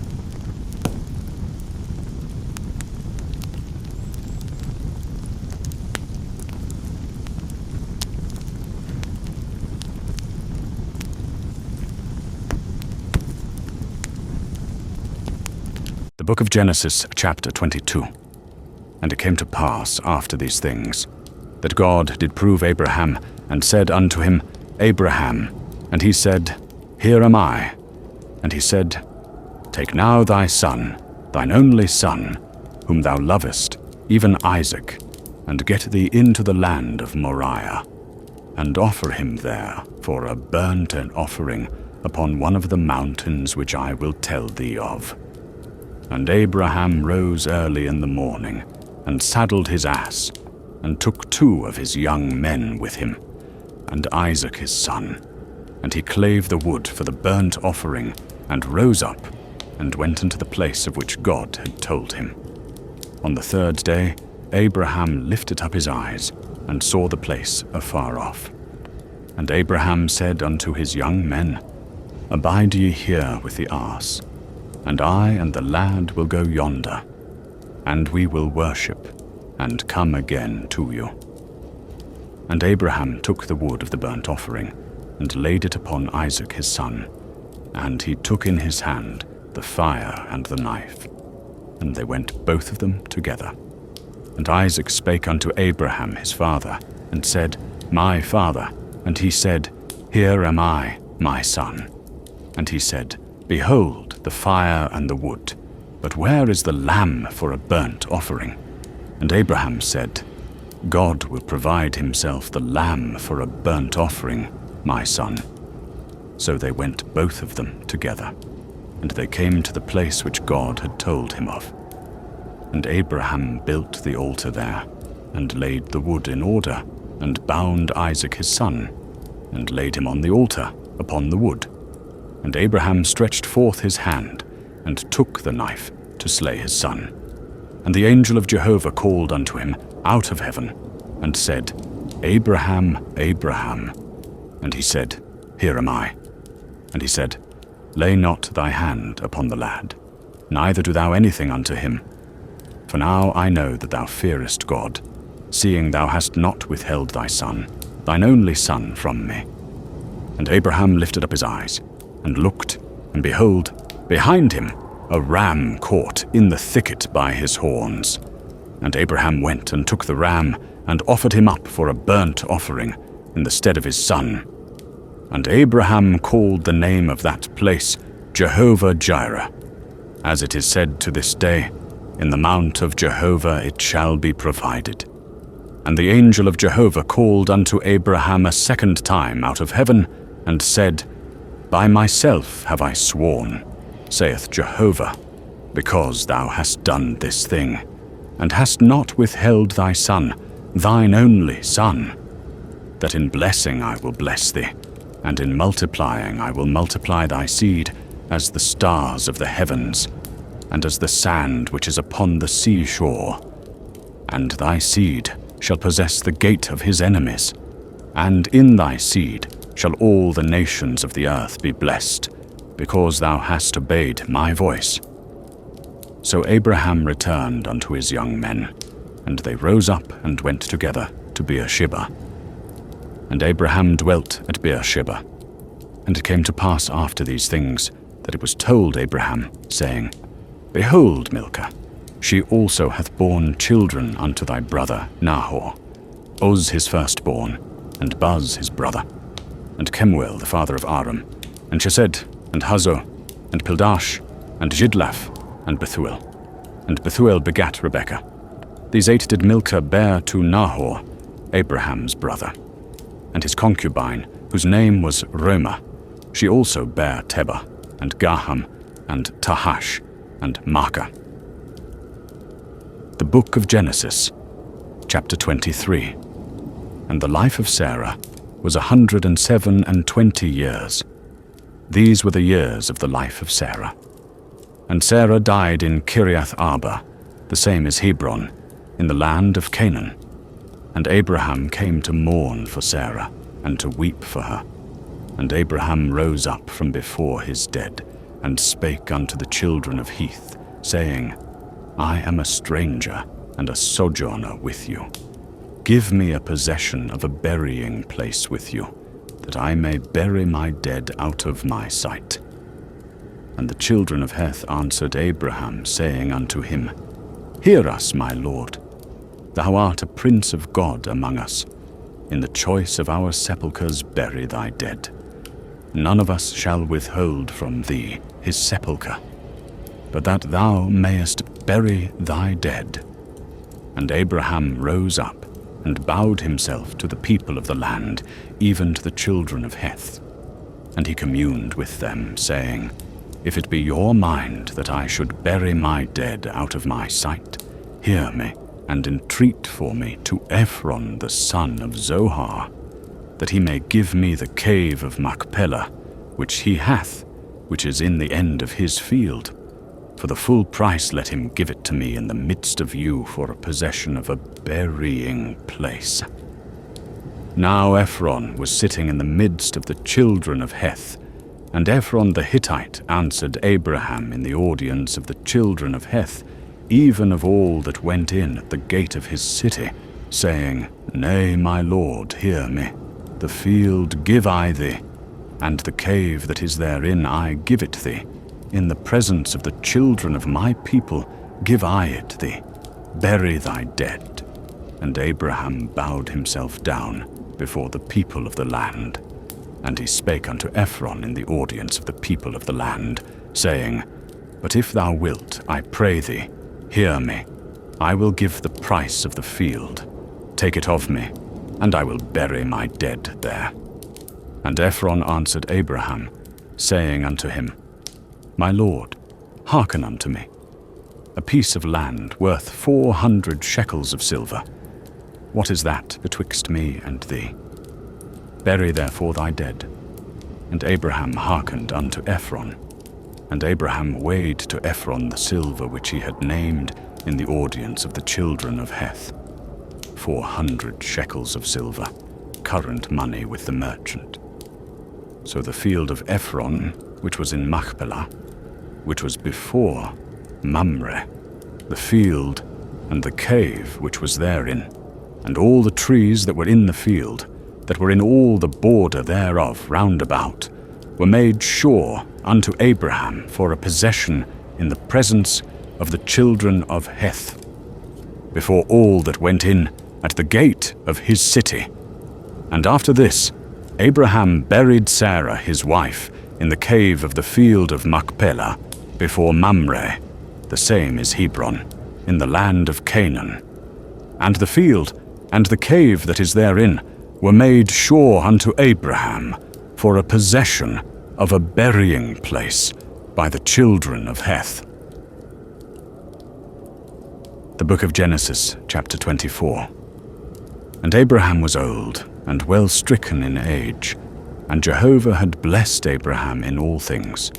And Abraham said unto his servant, the elder of his house, that ruled over all that he had, Put, I pray thee, thy hand under my thigh, and I will make thee swear by Jehovah, the God of heaven and the God of the earth, that thou wilt not take a wife for my son of the daughters of the Canaanites, among whom I dwell.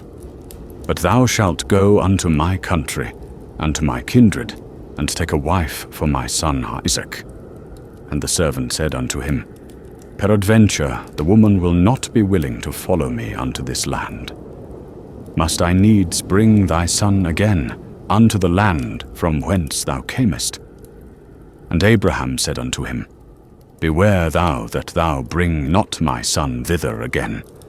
Jehovah, the God of heaven, who took me from my father's house, and from the land of my nativity, and who spake unto me, and who sware unto me, saying, Unto thy seed will I give this land, he will send his angel before thee, and thou shalt take a wife for my son from thence. And if the woman be not willing to follow thee, then thou shalt be clear from this my oath. Only thou shalt not bring my son thither again. And the servant put his hand under the thigh of Abraham his master, and sware to him concerning this matter. And the servant took 10 camels of the camels of his master, and departed, having all goodly things of his master's in his hand. And he arose, and went to Mesopotamia, unto the city of Nahor. And he made the camels to kneel down without the city by the well of water at the time of evening, the time that women go out to draw water. And he said, O Jehovah, the God of my master Abraham, send me, I pray thee, good speed this day, and show kindness unto my master Abraham. Behold, I am standing by the fountain of water, and the daughters of the men of the city are coming out to draw water.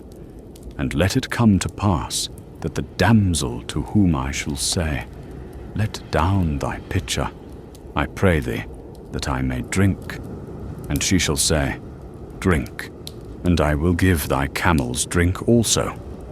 Let the same be she that thou hast appointed for thy servant Isaac, and thereby shall I know that thou hast showed kindness unto my master.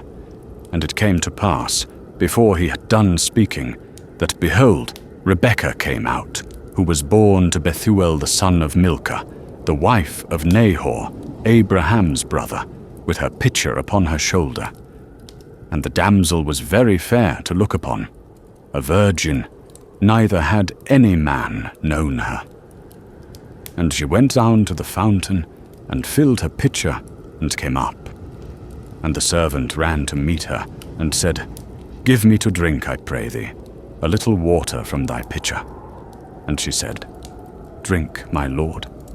And she hasted, and let down her pitcher upon her hand, and gave him drink. And when she had done giving him drink, she said, I will draw for thy camels also, until they have done drinking.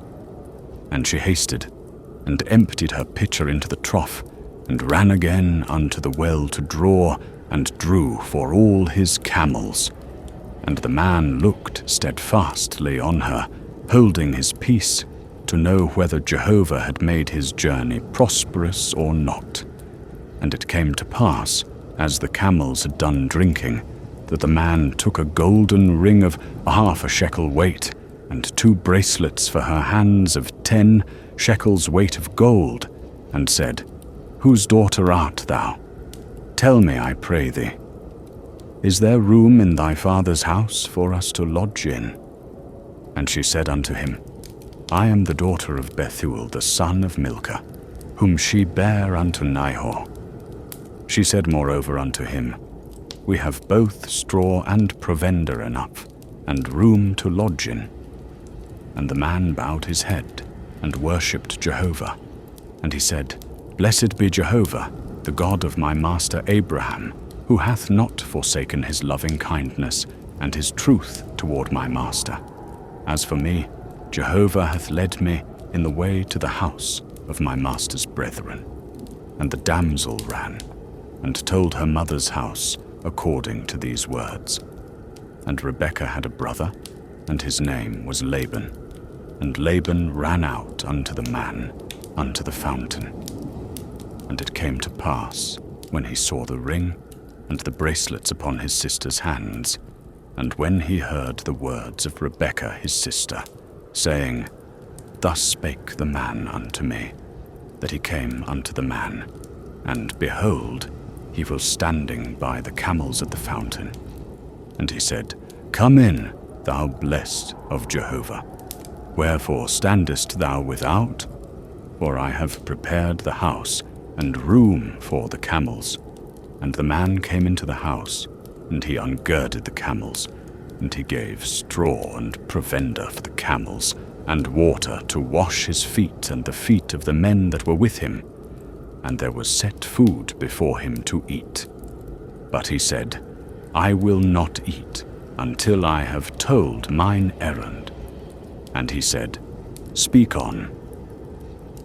And he said, I am Abraham's servant, and Jehovah hath blessed my master greatly, and he is become great, and he hath given him flocks and herds, and silver and gold, and men servants, and maid servants, and camels and asses. And Sarah, my master's wife, bare a son to my master when she was old, and unto him hath he given all that he hath. And my master made me swear, saying, Thou shalt not take a wife for my son of the daughters of the Canaanites, in whose land I dwell. But thou shalt go unto my father's house, and to my kindred, and take a wife for my son. And I said unto my master, Peradventure the woman will not follow me. And he said unto me, Jehovah, before whom I walk, will send his angel with thee, and prosper thy way. And thou shalt take a wife for my son of my kindred, and of my father's house. Then shalt thou be clear from my oath, when thou comest to my kindred. And if they give her not to thee, thou shalt be clear from my oath. And I came this day unto the fountain, and said, O Jehovah, the God of my master Abraham, if now thou do prosper my way, which I go, behold, I am standing by the fountain of water. And let it come to pass, that the maiden that cometh forth to draw, to whom I shall say, Give me, I pray thee, a little water from thy pitcher to drink. And she shall say to me, Both drink thou, and I will also draw for thy camels. Let the same be the woman whom Jehovah hath appointed for my master's son. And before I had done speaking in my heart, behold, Rebekah came forth with her pitcher on her shoulder, and she went down unto the fountain and drew. And I said unto her, Let me drink, I pray thee. And she made haste, and let down her pitcher from her shoulder, and said, Drink, and I will give thy camels drink also. So I drank, and she made the camels drink also. And I asked her, and said, Whose daughter art thou? And she said, The daughter of Bethuel, Nahor's son, whom Milcah bare unto him. And I put the ring upon her nose, and the bracelets upon her hands. And I bowed my head, and worshipped Jehovah, and blessed Jehovah, the God of my master Abraham, who had led me in the right way to take my master's brother's daughter for his son. And now if you will deal kindly and truly with my master, tell me, and if not, tell me, that I may turn to the right hand or to the left. Then Laban and Bethuel answered and said, The thing proceedeth from Jehovah. We cannot speak unto thee bad or good. Behold, Rebekah is before thee. Take her, and go, and let her be thy master's son's wife, as Jehovah hath spoken. And it came to pass that, when Abraham's servant heard their words, he bowed himself down to the earth unto Jehovah. And the servant brought forth jewels of silver, and jewels of gold, and raiment, and gave them to Rebekah. He gave also to her brother and to her mother precious things. And they did eat and drink, he and the men that were with him, and tarried all night. And they rose up in the morning, and he said, Send me away unto my master. And her brother and her mother said, Let the damsel abide with us a few days, at the least 10. After that she shall go. And he said unto them, Hinder me not, seeing Jehovah hath prospered my way. Send me away, that I may go to my master. And they said, "We will call the damsel, and inquire at her mouth." And they called Rebekah, and said unto her, "Wilt thou go with this man?" And she said, "I will go." And they sent away Rebekah, their sister, and her nurse, and Abraham's servant, and his men. And they blessed Rebekah, and said unto her, "Our sister, be thou the mother of thousands of 10,000s, and let thy seed possess the gate of those that hate them." And Rebekah arose, and her damsels, and they rode upon the camels, and followed the man. And the servant took Rebekah, and went his way. And Isaac came from the way of Beer-lahai-roi, for he dwelt in the land of the south. And Isaac went out to meditate in the field at the eventide, and he lifted up his eyes, and saw, and behold, there were camels coming. And Rebekah lifted up her eyes, and when she saw Isaac, she alighted from the camel. And she said unto the servant, "What man is this that walketh in the field to meet us?" And the servant said, "It is my master." And she took her veil and covered herself. And the servant told Isaac all the things that he had done. And Isaac brought her into his mother Sarah's tent, and took Rebekah, and she became his wife, and he loved her. And Isaac was comforted after his mother's death.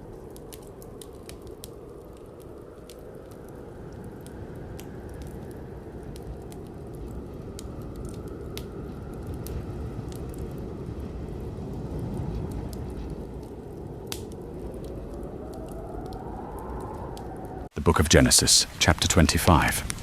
And Abraham took another wife, and her name was Keturah. And she bare him Zimran, and Jokshan, and Medan, and Midian, and Ishbak, and Shua. And Jokshan begat Sheba, and Dedan. And the sons of Dedan were Ashurim, and Letushim, and Leummim. And the sons of Midian, Ephah, and Hanok, and Abidah, and Eldah. All these were the children of Keturah. And Abraham gave all that he had unto Isaac. But unto the sons of the concubines that Abraham had, Abraham gave gifts, and he sent them away from Isaac his son, while he yet lived, eastward unto the east country. And these are the days of the years of Abraham's life, which he lived, 163 years. And Abraham gave up the ghost, and died in a good old age, an old man, and full of years, and was gathered to his people. And Isaac and Ishmael his sons buried him in the cave of Machpelah, in the field of Ephron the son of Zohar the Hittite, which is before Mamre, the field which Abraham purchased of the children of Heth. There was Abraham buried, and Sarah his wife. And it came to pass after the death of Abraham, that God blessed Isaac his son, and Isaac dwelt by Beer-lahai-roi. Now these are the generations of Ishmael, Abraham's son, whom Hagar the Egyptian, Sarah's handmaid, bare unto Abraham. And these are the names of the sons of Ishmael, by their names, according to their generations. The firstborn of Ishmael, Nebaioth, and Kedar, and Adbeel, and Mibsam, and Mishma, and Duma, and Massa, Hadad, and Tema, Jetur, Naphish, and Kedemah. These are the sons of Ishmael, and these are their names, by their villages, and by their encampments, 12 princes, according to their nations. And these are the years of the life of Ishmael, 137 years. And he gave up the ghost, and died, and was gathered unto his people. And they dwelt from Havilah unto Shur that is before Egypt, as thou goest toward Assyria. He abode over against all his brethren. And these are the generations of Isaac, Abraham's son. Abraham begat Isaac. And Isaac was 40 years old when he took Rebekah, the daughter of Bethuel the Syrian of Paddan Aram, the sister of Laban the Syrian, to be his wife. And Isaac entreated Jehovah for his wife, because she was barren. And Jehovah was entreated of him, and Rebekah his wife conceived. And the children struggled together within her. And she said, If it be so, wherefore do I live? And she went to inquire of Jehovah. And Jehovah said unto her, 2 nations are in thy womb, and 2 peoples shall be separated from thy bowels. And the one people shall be stronger than the other people, and the elder shall serve the younger. And when her days to be delivered were fulfilled, behold, there were twins in her womb. And the first came forth, red, all over like a hairy garment, and they called his name Esau. And after that came forth his brother, and his hand had hold on Esau's heel, and his name was called Jacob. And Isaac was 80 years old when she bare them. And the boys grew, and Esau was a skillful hunter, a man of the field, and Jacob was a quiet man, dwelling in tents.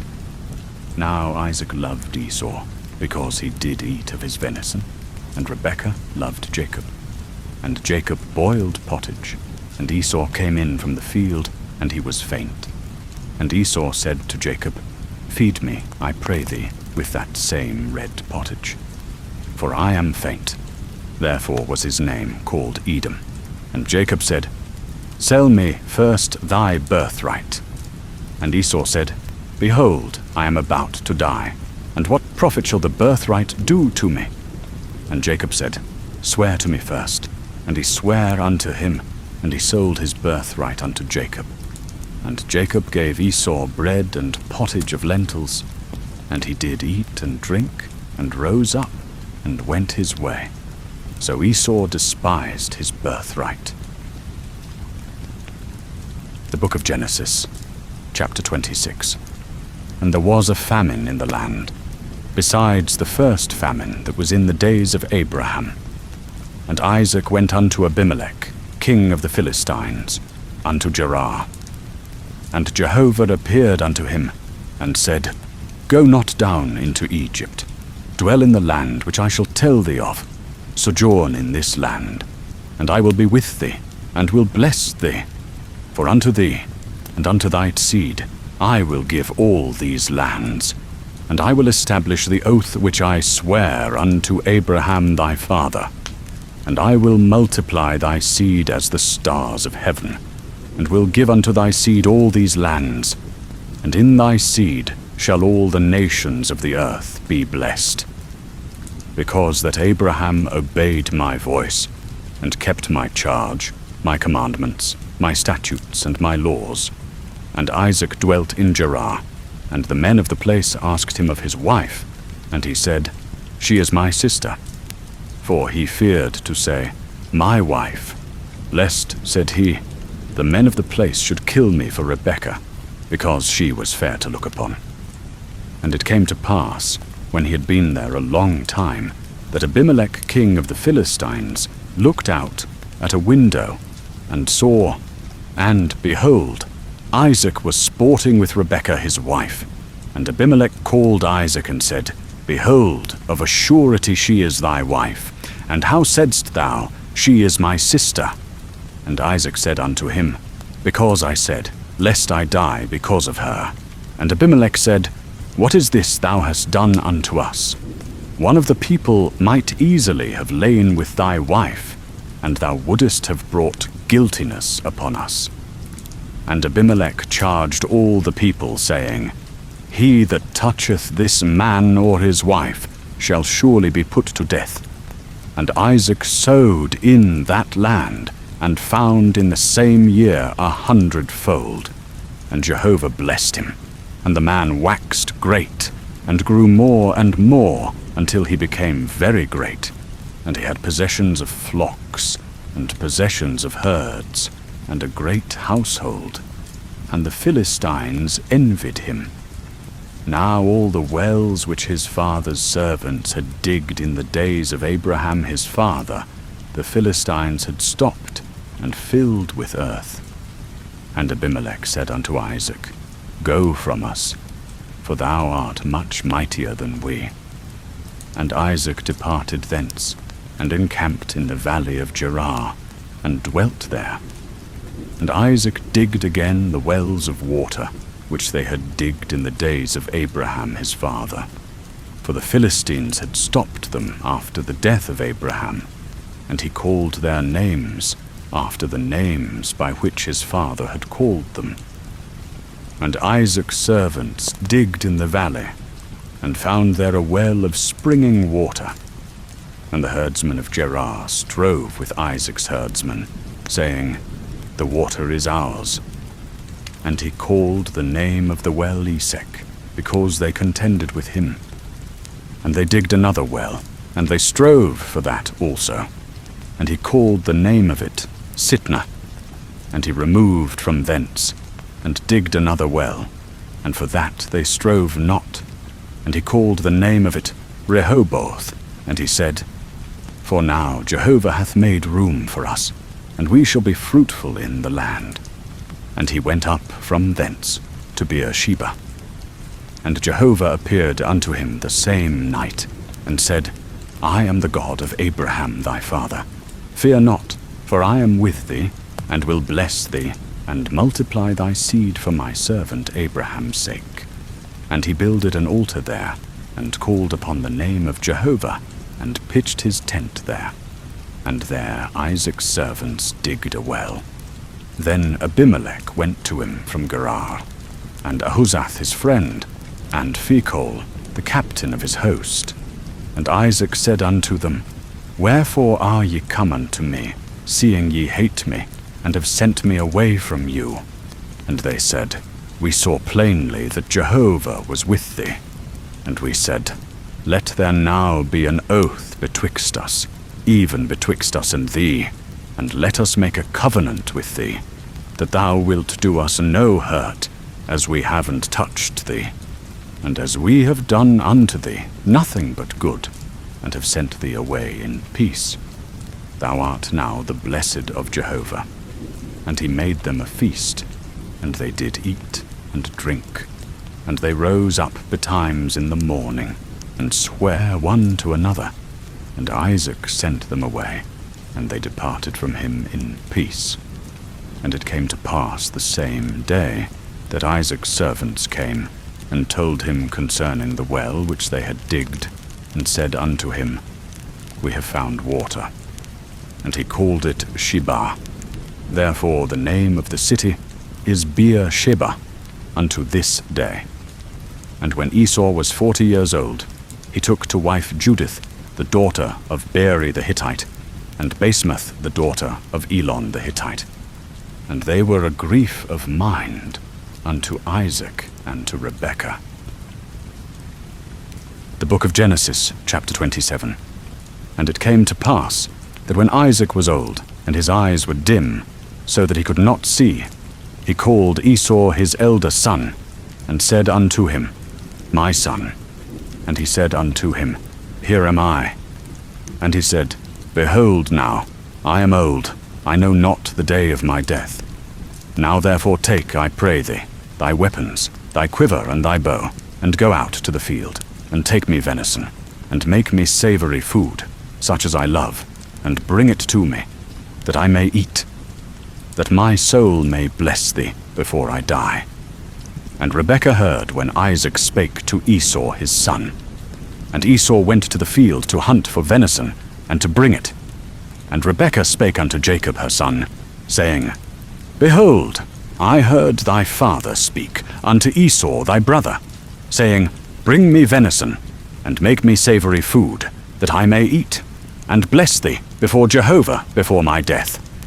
Now therefore, my son, obey my voice according to that which I command thee.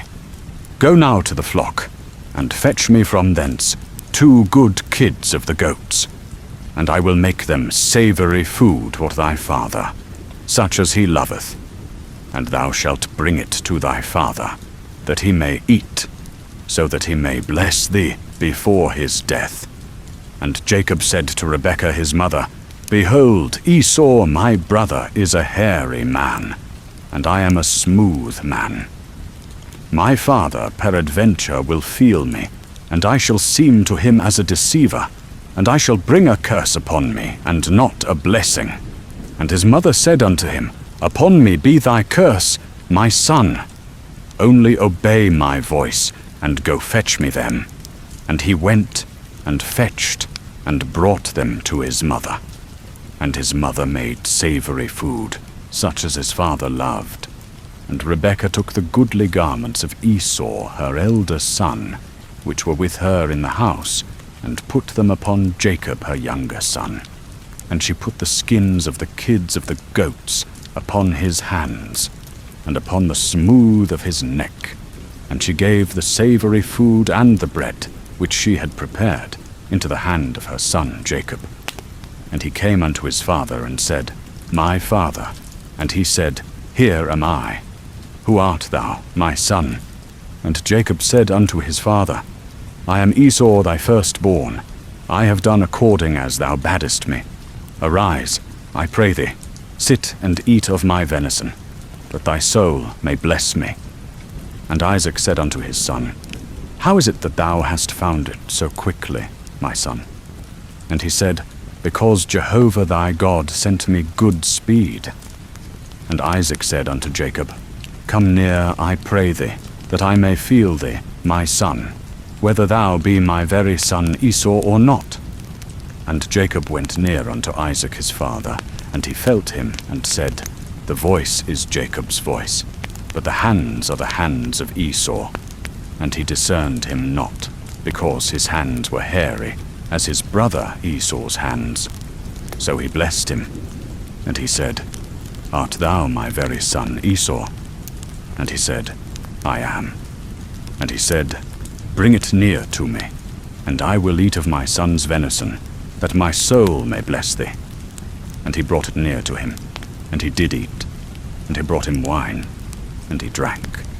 And his father Isaac said unto him, Come near now, and kiss me, my son.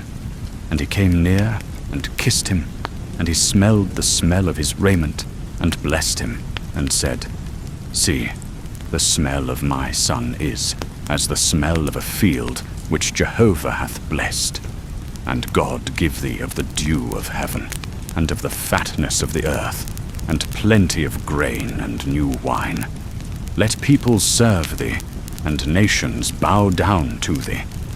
Be Lord over thy brethren, and let thy mother's sons bow down to thee. Cursed be every one that curseth thee, and blessed be every one that blesseth thee. And it came to pass, as soon as Isaac had made an end of blessing Jacob, and Jacob was yet scarce gone out from the presence of Isaac his father, that Esau his brother came in from his hunting. And he also made savory food, and brought it unto his father. And he said unto his father, Let my father arise, and eat of his son's venison, that thy soul may bless me. And Isaac his father said unto him, Who art thou? And he said, I am thy son, thy firstborn, Esau. And Isaac trembled very exceedingly, and said, Who then is he that hath taken venison, and brought it me? And I have eaten of all before thou camest, and have blessed him. Yea, and he shall be blessed. When Esau heard the words of his father, he cried with an exceeding great and bitter cry, and said unto his father, Bless me, even me also, O my father. And he said, Thy brother came with guile, and hath taken away thy blessing. And he said, Is not he rightly named Jacob? For he hath supplanted me these 2 times. He took away my birthright. And behold, now he hath taken away my blessing. And he said, Hast thou not reserved a blessing for me? And Isaac answered, and said unto Esau, Behold, I have made him thy lord, and all his brethren have I given to him for servants, and with grain and new wine have I sustained him. And what then shall I do for thee, my son? And Esau said unto his father, Hast thou but one blessing, my father? Bless me, even me also, O my father. And Esau lifted up his voice, and wept. And Isaac his father answered, and said unto him, Behold, of the fatness of the earth shall be thy dwelling, and of the dew of heaven from above. And by thy sword shalt thou live, and thou shalt serve thy brother. And it shall come to pass, when thou shalt break loose, that thou shalt shake his yoke from off thy neck. And Esau hated Jacob, because of the blessing wherewith his father blessed him. And Esau said in his heart, The days of mourning for my father are at hand, then will I slay my brother Jacob. And the words of Esau her elder son were told to Rebekah, and she sent and called Jacob her younger son, and said unto him, Behold, thy brother Esau, as touching thee, doth comfort himself, purposing to kill thee. Now therefore, my son, obey my voice, and arise, flee thou to Laban my brother to Haran, and tarry with him a few days, until thy brother's fury turn away, until thy brother's anger turn away from thee, and he forget that which thou hast done to him. Then I will send, and fetch thee from thence. Why should I be bereaved of you both in one day? And Rebekah said to Isaac, I am weary of my life because of the daughters of Heth. If Jacob take a wife of the daughters of Heth, such as these, of the daughters of the land, what good shall my life do me?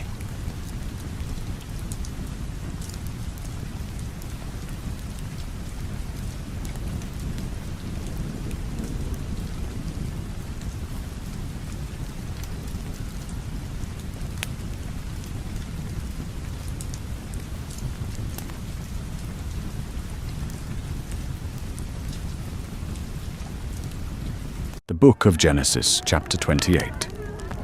And Isaac called Jacob, and blessed him, and charged him, and said unto him, Thou shalt not take a wife of the daughters of Canaan. Arise, go to Padan Aram, to the house of Bethuel, thy mother's father, and take thee a wife from thence of the daughters of Laban thy mother's brother. And God Almighty bless thee, and make thee fruitful, and multiply thee, that thou mayest be a company of peoples, and give thee the blessing of Abraham, to thee, and to thy seed with thee, that thou mayest inherit the land of thy sojournings, which God gave unto Abraham. And Isaac sent away Jacob, and he went to Padan Aram unto Laban, son of Bethuel the Syrian, the brother of Rebekah, Jacob's and Esau's mother. Now Esau saw that Isaac had blessed Jacob, and sent him away to Padan Aram, to take him a wife from thence. And that as he blessed him, he gave him a charge, saying, Thou shalt not take a wife of the daughters of Canaan. And that Jacob obeyed his father and his mother, and was gone to Padan Aram. And Esau saw that the daughters of Canaan pleased not Isaac his father. And Esau went unto Ishmael, and took, besides the wives that he had, Mahalath, the daughter of Ishmael, Abraham's son, the sister of Nebaioth, to be his wife. And Jacob went out from Beersheba, and went toward Haran. And he lighted upon a certain place, and tarried there all night, because the sun was set. And he took one of the stones of the place, and to put it under his head, and lay down in that place to sleep. And he dreamed, and behold, a ladder set up on the earth, and the top of it reached to heaven. And behold, the angels of God ascending and descending on it. And behold, Jehovah stood above it, and said, I am Jehovah, the God of Abraham thy father, and the God of Isaac. The land whereon thou liest, to thee will I give it, and to thy seed. And thy seed shall be as the dust of the earth, and thou shalt spread abroad to the west, and to the east, and to the north, and to the south. And in thee and in thy seed shall all the families of the earth be blessed.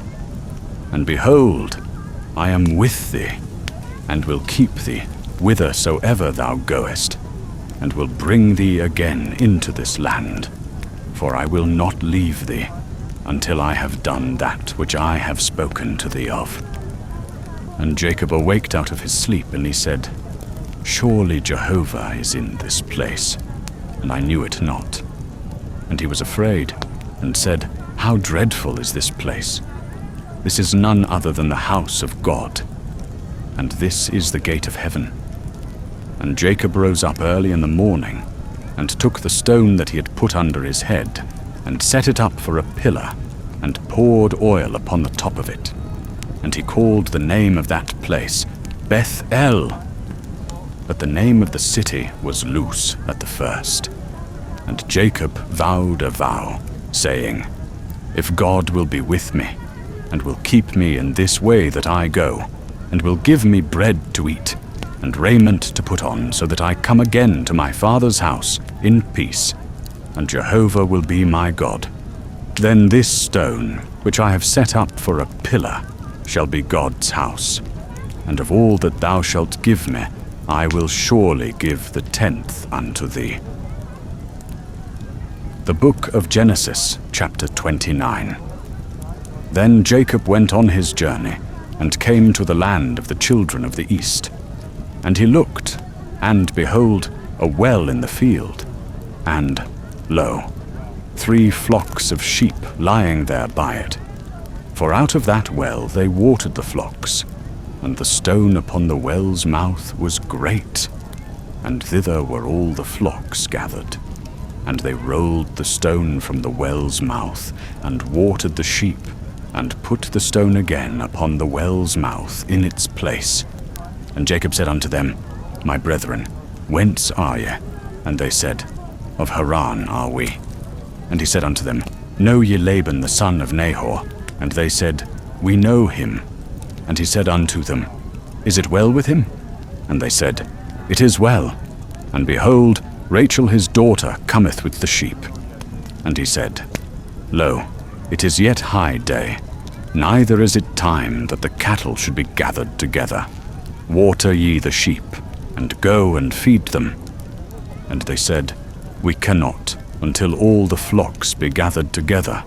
And they roll the stone from the well's mouth. Then we water the sheep. While he was yet speaking with them, Rachel came with her father's sheep, for she kept them. And it came to pass, when Jacob saw Rachel, the daughter of Laban, his mother's brother, and the sheep of Laban, his mother's brother, that Jacob went near, and rolled the stone from the well's mouth, and watered the flock of Laban, his mother's brother. And Jacob kissed Rachel, and lifted up his voice, and wept. And Jacob told Rachel that he was her father's brother, and that he was Rebekah's son. And she ran and told her father. And it came to pass, when Laban heard the tidings of Jacob his sister's son, that he ran to meet him, and embraced him, and kissed him, and brought him to his house. And he told Laban all these things. And Laban said to him, Surely thou art my bone and my flesh. And he abode with him the space of a month. And Laban said unto Jacob, Because thou art my brother, shouldest thou therefore serve me for naught? Tell me, what shall thy wages be? And Laban had 2 daughters. The name of the elder was Leah, and the name of the younger was Rachel. And Leah's eyes were tender, but Rachel was beautiful and well-favored. And Jacob loved Rachel. And he said, I will serve thee 7 years for Rachel, thy younger daughter. And Laban said, It is better that I give her to thee, than that I should give her to another man. Abide with me. And Jacob served 7 years for Rachel. And they seemed unto him but a few days, for the love he had to her. And Jacob said unto Laban, Give me my wife, for my days are fulfilled, that I may go in unto her. And Laban gathered together all the men of the place, and made a feast. And it came to pass in the evening, that he took Leah his daughter, and brought her to him, and he went in unto her. And Laban gave Zilpah his handmaid unto his daughter Leah for a handmaid. And it came to pass in the morning that, behold, it was Leah. And he said to Laban, What is this thou hast done unto me? Did not I serve with thee for Rachel? Wherefore then hast thou beguiled me? And Laban said, It is not so done in our place, to give the younger before the firstborn. Fulfill the week of this one, and we will give thee the other also for the service which thou shalt serve with me, yet 7 other years. And Jacob did so, and fulfilled her week. And he gave him Rachel his daughter to wife. And Laban gave to Rachel his daughter Bilhah his handmaid to be her handmaid. And he went in also unto Rachel, and he loved also Rachel more than Leah, and served with him yet 7 other years. And Jehovah saw that Leah was hated, and he opened her womb. But Rachel was barren, and Leah conceived, and bare a son. And she called his name Reuben, for she said, Because Jehovah hath looked upon my affliction, for now my husband will love me. And she conceived again, and bare a son, and said, Because Jehovah hath heard that I am hated, he hath therefore given me this son also. And she called his name Simeon. And she conceived again, and bare a son, and said, Now this time will my husband be joined unto me, because I have borne him 3 sons. Therefore was his name called Levi. And she conceived again, and bare a son. And she said, This time will I praise Jehovah. Therefore she called his name Judah, and she left off bearing. The book of Genesis, chapter 30. And when Rachel saw that she bare Jacob no children, Rachel envied her sister, and she said unto Jacob, Give me children, or else I die. And Jacob's anger was kindled against Rachel, and he said, Am I in God's stead, who hath withheld from thee the fruit of the womb? And she said, Behold, my maid Bilhah, go in unto her, that she may bear upon my knees, and I also may obtain children by her. And she gave him Bilhah, her handmaid, to wife. And Jacob went in unto her, and Bilhah conceived, and bare Jacob a son. And Rachel said, God hath judged me, and hath also heard my voice, and hath given me a son. Therefore called she his name Dan. And Bilhah Rachel's handmaid conceived again, and bare Jacob a 2nd son. And Rachel said, With mighty wrestlings have I wrestled with my sister, and have prevailed. And she called his name Naphtali. When Leah saw that she had left off bearing, she took Zilpah her handmaid, and gave her to Jacob to wife. And Zilpah Leah's handmaid bare Jacob a son. And Leah said, Fortunate. And she called his name Gad. And Zilpah Leah's handmaid bare Jacob a 2nd son. And Leah said, Happy am I, for the daughters will call me happy. And she called his name Asher. And Reuben went in the days of wheat harvest, and found mandrakes in the field, and brought them unto his mother Leah. Then Rachel said to Leah, Give me, I pray thee, of thy son's mandrakes. And she said unto her, Is it a small matter that thou hast taken away my husband? And wouldest thou take away my son's mandrakes also? And Rachel said, Therefore he shall lie with thee tonight for thy son's mandrakes.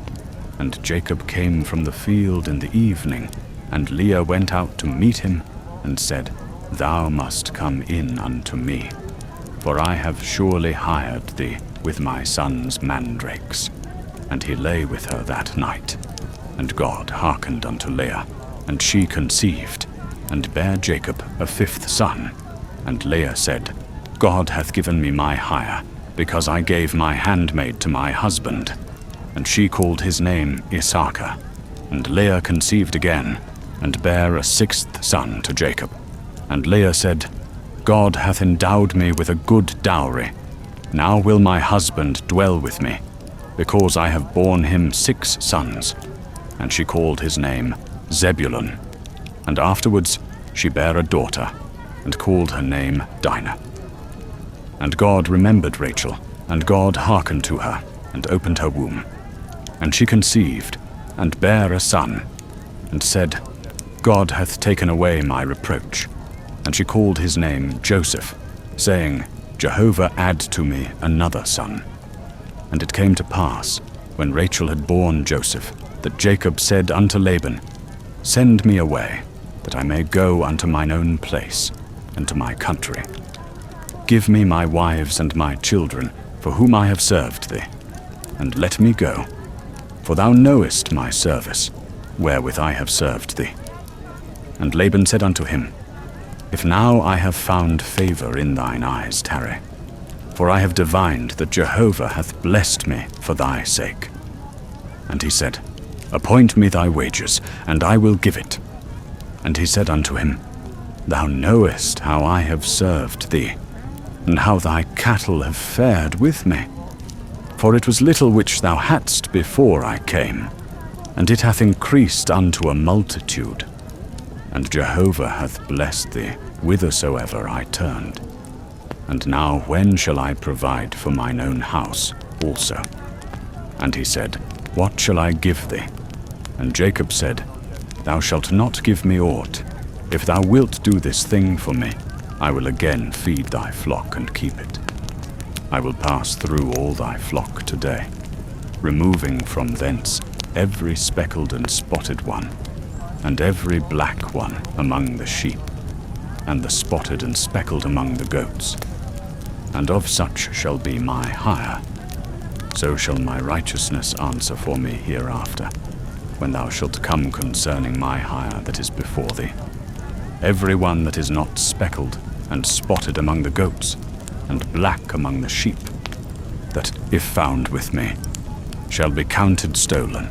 And Laban said, Behold, I would it might be according to thy word.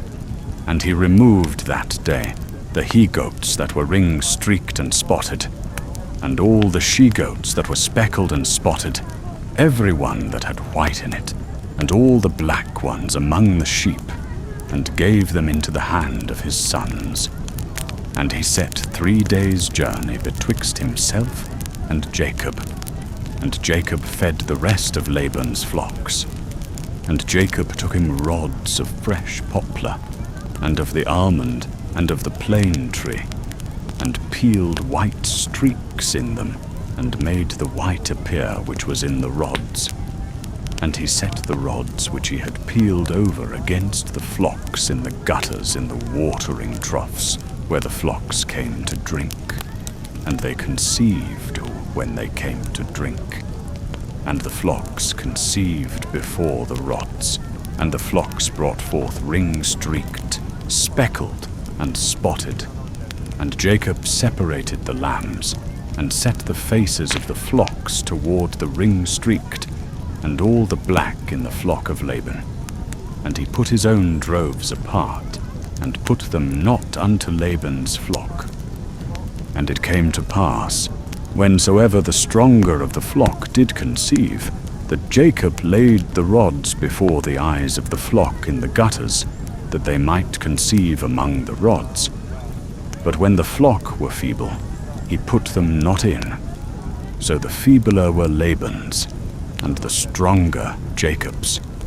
And the man increased exceedingly, and had large flocks, and maidservants and men-servants, and camels and asses.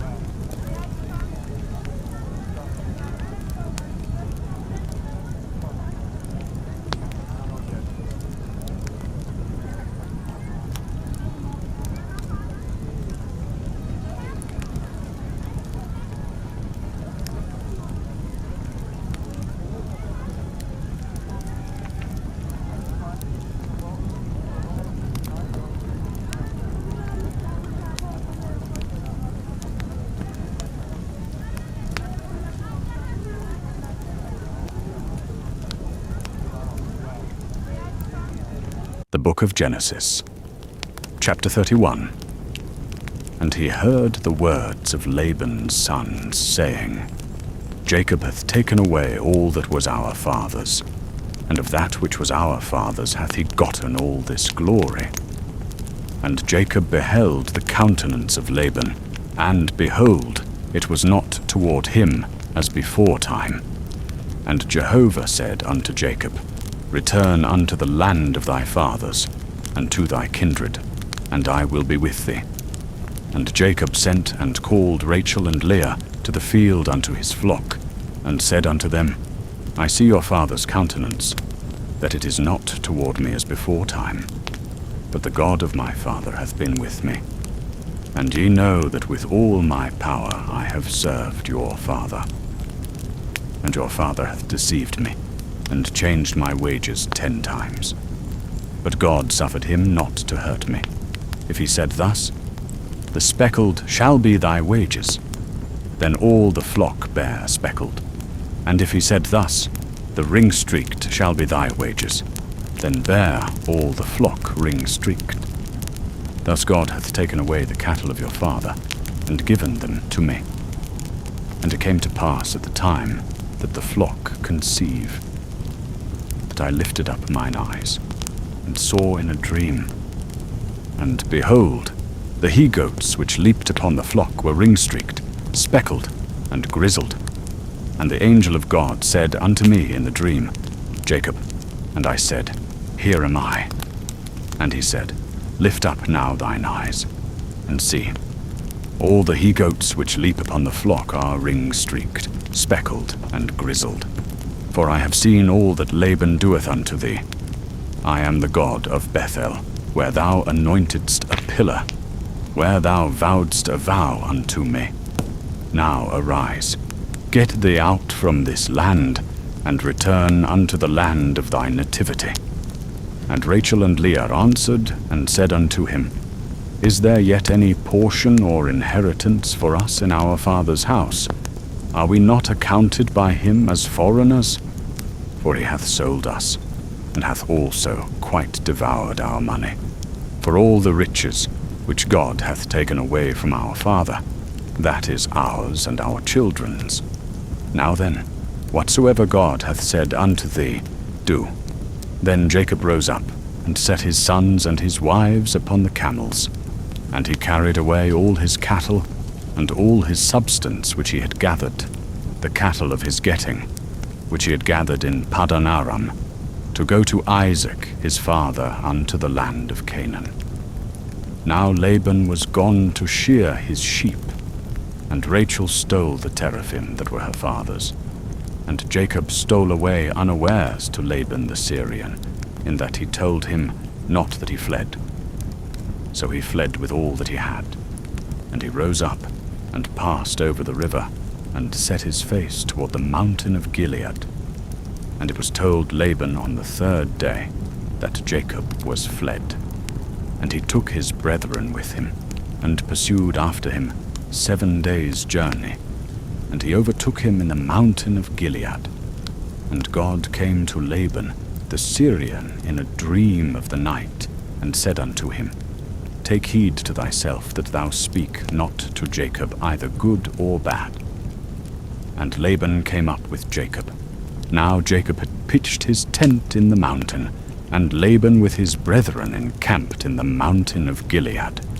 And Laban said to Jacob, What hast thou done, that thou hast stolen away unawares to me, and carried away my daughters as captives of the sword? Wherefore didst thou flee secretly, and steal away from me, and didst not tell me, that I might have sent thee away with mirth, and with songs, with tabret and with harp, and didst not suffer me to kiss my sons and my daughters? Now hast thou done foolishly. It is in the power of my hand to do you hurt. But the God of your father spake unto me yesternight, saying, Take heed to thyself, that thou speak not to Jacob either good or bad. And now, though thou wouldest needs be gone, because thou sore longedst after thy father's house, Yet wherefore hast thou stolen my gods? And Jacob answered, and said to Laban, Because I was afraid. For I said, Lest thou shouldest take thy daughters from me by force. With whomsoever thou findest thy gods, he shall not live. Before our brethren discern thou what is thine with me, and take it to thee. For Jacob knew not that Rachel had stolen them. And Laban went into Jacob's tent, and into Leah's tent, and into the tent of the 2 maidservants. But he found them not. And he went out of Leah's tent, and entered into Rachel's tent. Now Rachel had taken the teraphim, and put them in the camel's saddle, and sat upon them. And Laban felt about all the tent, but found them not. And she said to her father, Let not my lord be angry that I cannot rise up before thee, for the manner of women is upon me. And he searched, but found not the teraphim. And Jacob was wroth, and chode with Laban. And Jacob answered and said to Laban, What is my trespass? What is my sin, that thou hast hotly pursued after me?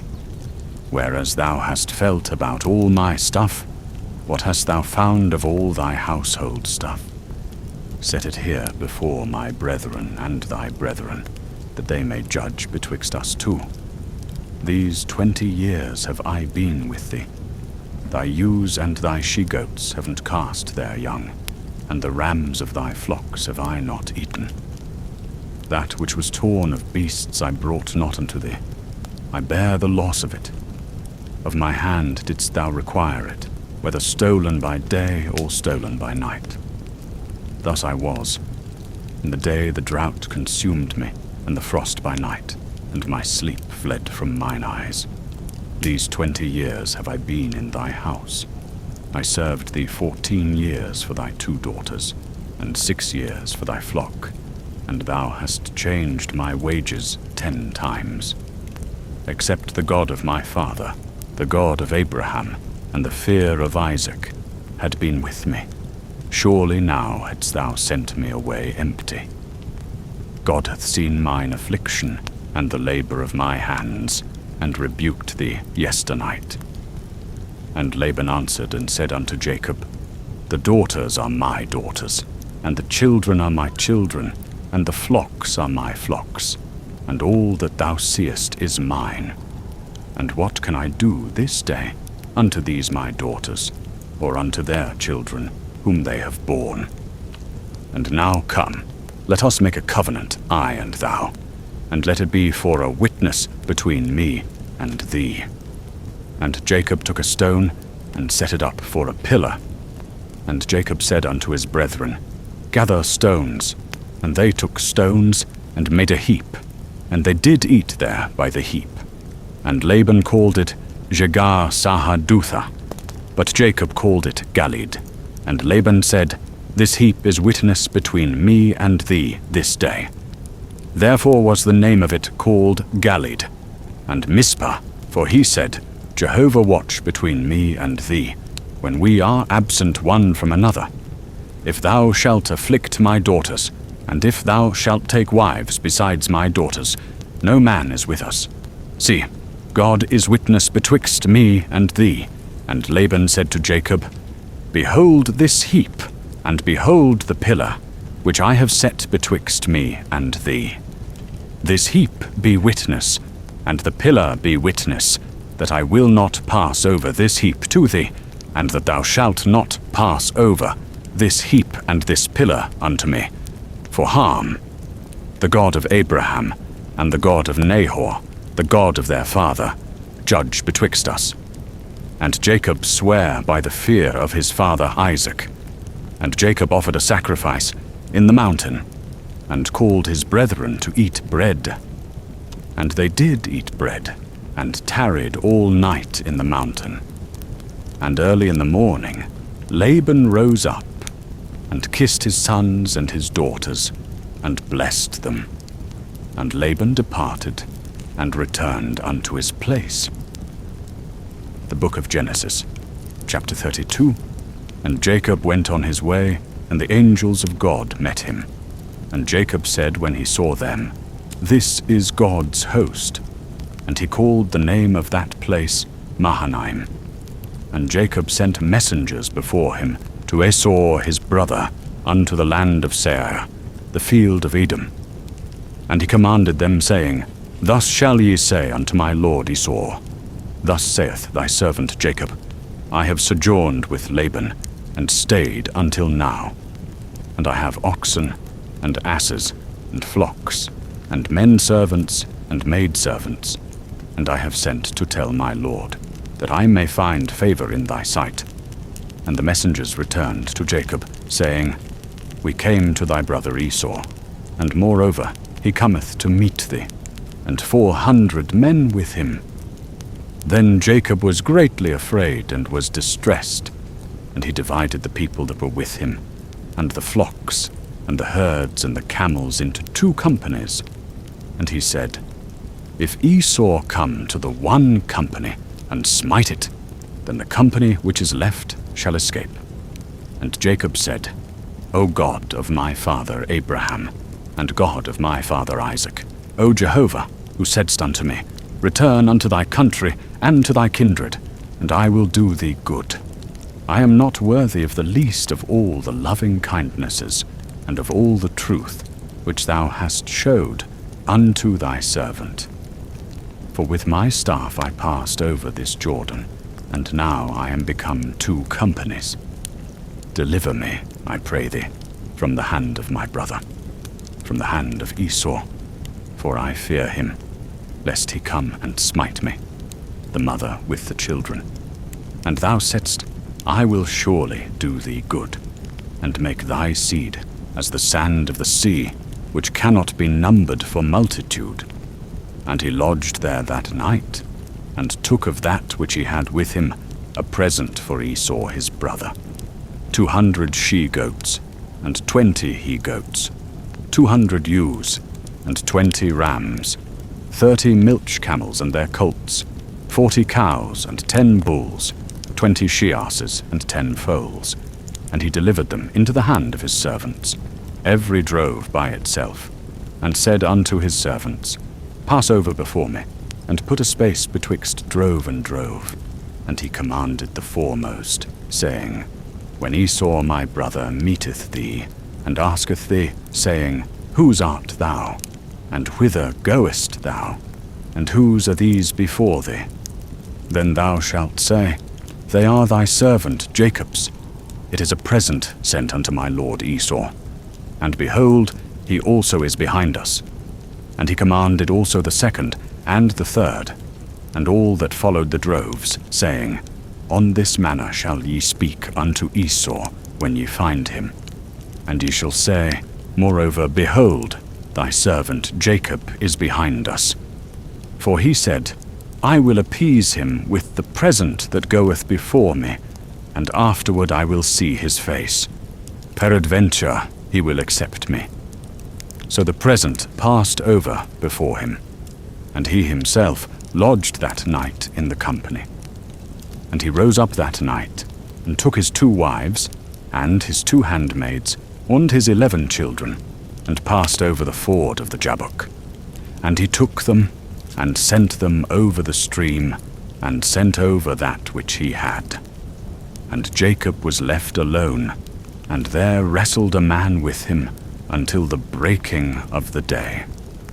And when he saw that he prevailed not against him, he touched the hollow of his thigh, and the hollow of Jacob's thigh was strained as he wrestled with him. And he said, Let me go, for the day breaketh. And he said, I will not let thee go, except thou bless me. And he said unto him, What is thy name? And he said, Jacob. And he said, Thy name shall be called no more Jacob, but Israel, for thou hast striven with God and with men, and hast prevailed. And Jacob asked him, and said, Tell me, I pray thee, thy name. And he said, Wherefore is it that thou dost ask after my name? And he blessed him there. And Jacob called the name of the place Peniel. For, said he, I have seen God face to face, and my life is preserved." And the sun rose upon him as he passed over Penuel, and he limped upon his thigh. Therefore the children of Israel eat not the sinew of the hip which is upon the hollow of the thigh, unto this day, because he touched the hollow of Jacob's thigh in the sinew of the hip. The Book of Genesis, chapter 33. And Jacob lifted up his eyes, and looked, and behold, Esau was coming, and with him 400 men. And he divided the children unto Leah, and unto Rachel, and unto the 2 handmaids. And he put the handmaids and their children foremost, and Leah and her children after, and Rachel and Joseph hindermost. And he himself passed over before them, and bowed himself to the ground 7 times, until he came near to his brother. And Esau ran to meet him, and embraced him, and fell on his neck, and kissed him. And they wept. And he lifted up his eyes, and saw the women and the children, and said, Who are these with thee?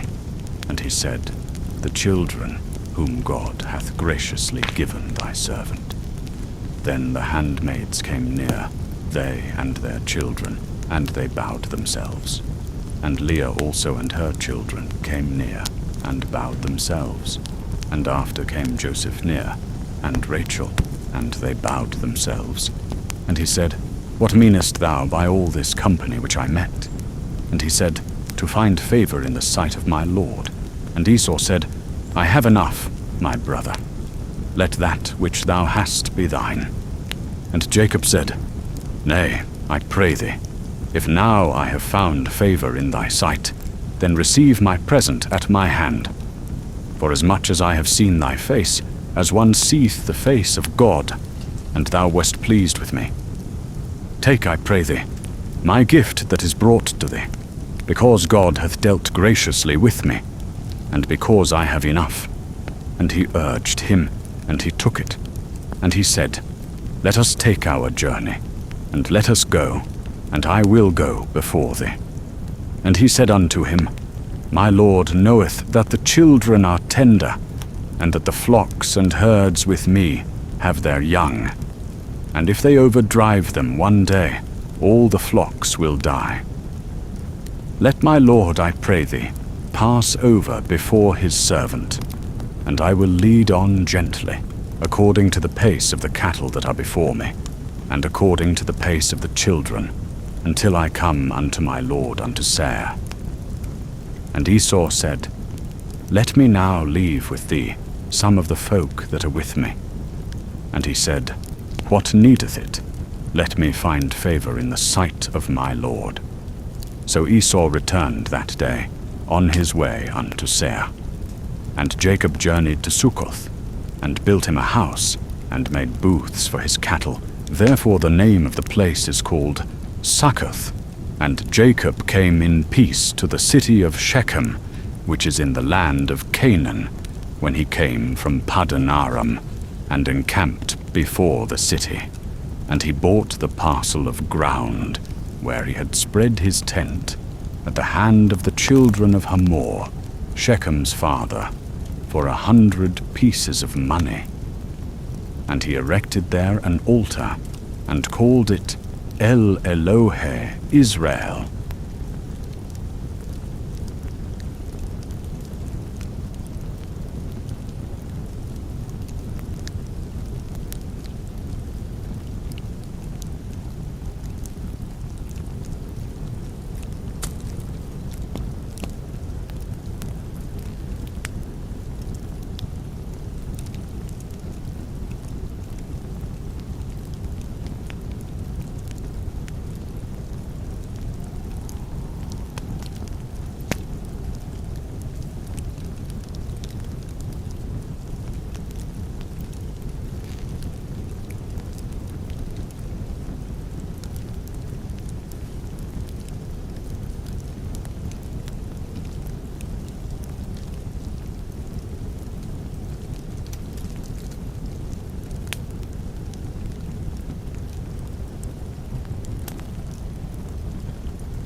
The book of Genesis, chapter 34.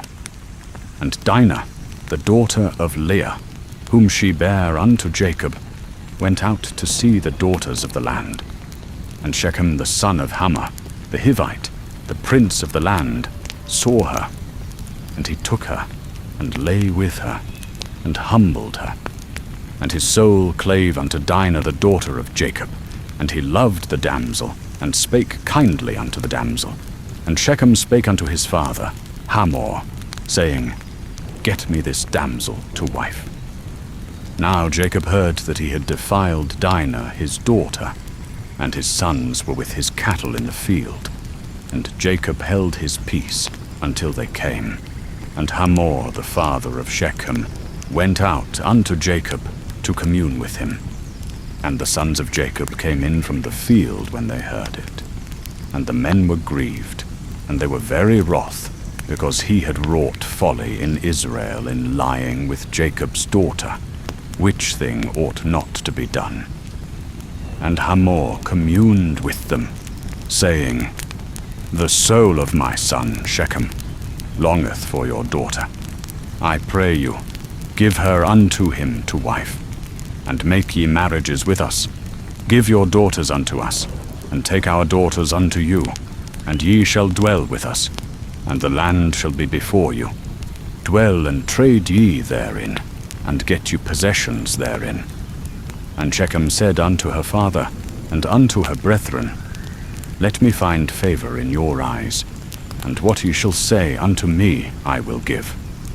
Ask me never so much dowry and gift, and I will give according as ye shall say unto me. But give me the damsel to wife. And the sons of Jacob answered Shechem and Hamor his father with guile, and spake, because he had defiled Dinah their sister, and said unto them, We cannot do this thing, to give our sister to one that is uncircumcised, for that were a reproach unto us. Only on this condition will we consent unto you, if ye will be as we are, that every male of you be circumcised. Then will we give our daughters unto you, and we will take your daughters to us, and we will dwell with you, and we will become one people.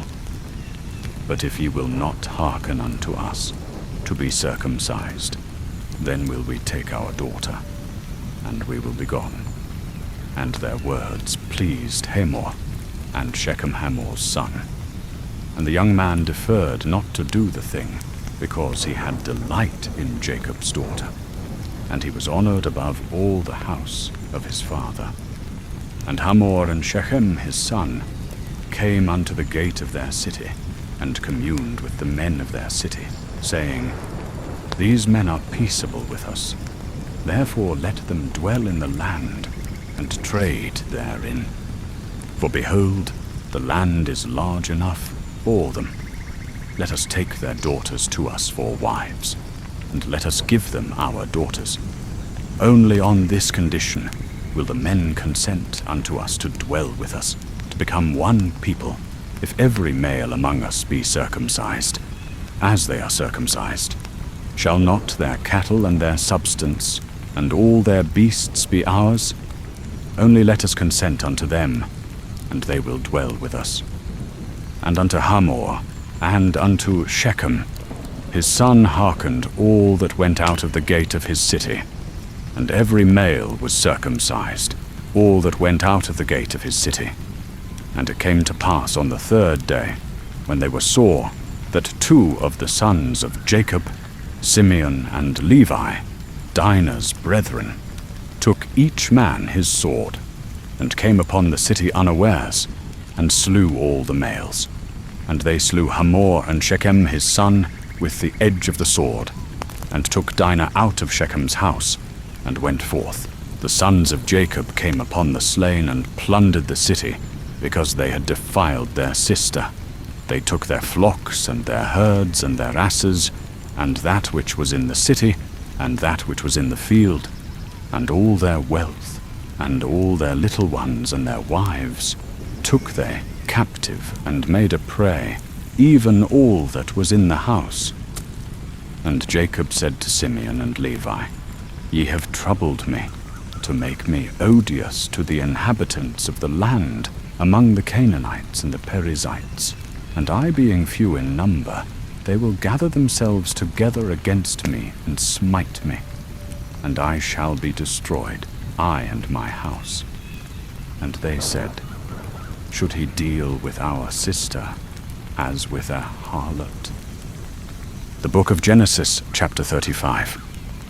And God said unto Jacob, Arise, go up to Bethel, and dwell there, and make there an altar unto God, who appeared unto thee when thou fleddest from the face of Esau thy brother.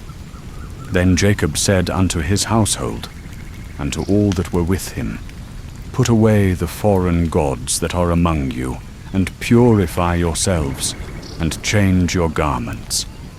And let us arise, and go up to Bethel, and I will make there an altar unto God, who answered me in the day of my distress, and was with me in the way which I went. And they gave unto Jacob all the foreign gods which were in their hand, and the rings which were in their ears. And Jacob hid them under the oak which was by Shechem. And they journeyed, and a terror of God was upon the cities that were round about them. And they did not pursue after the sons of Jacob. So Jacob came to Los, which is in the land of Canaan, the same as Bethel, he and all the people that were with him. And he built there an altar, and called the place El Bethel, because there God was revealed unto him, when he fled from the face of his brother. And Deborah Rebekah's nurse died, and she was buried below Bethel under the oak, and the name of it was called Allon Bacuth.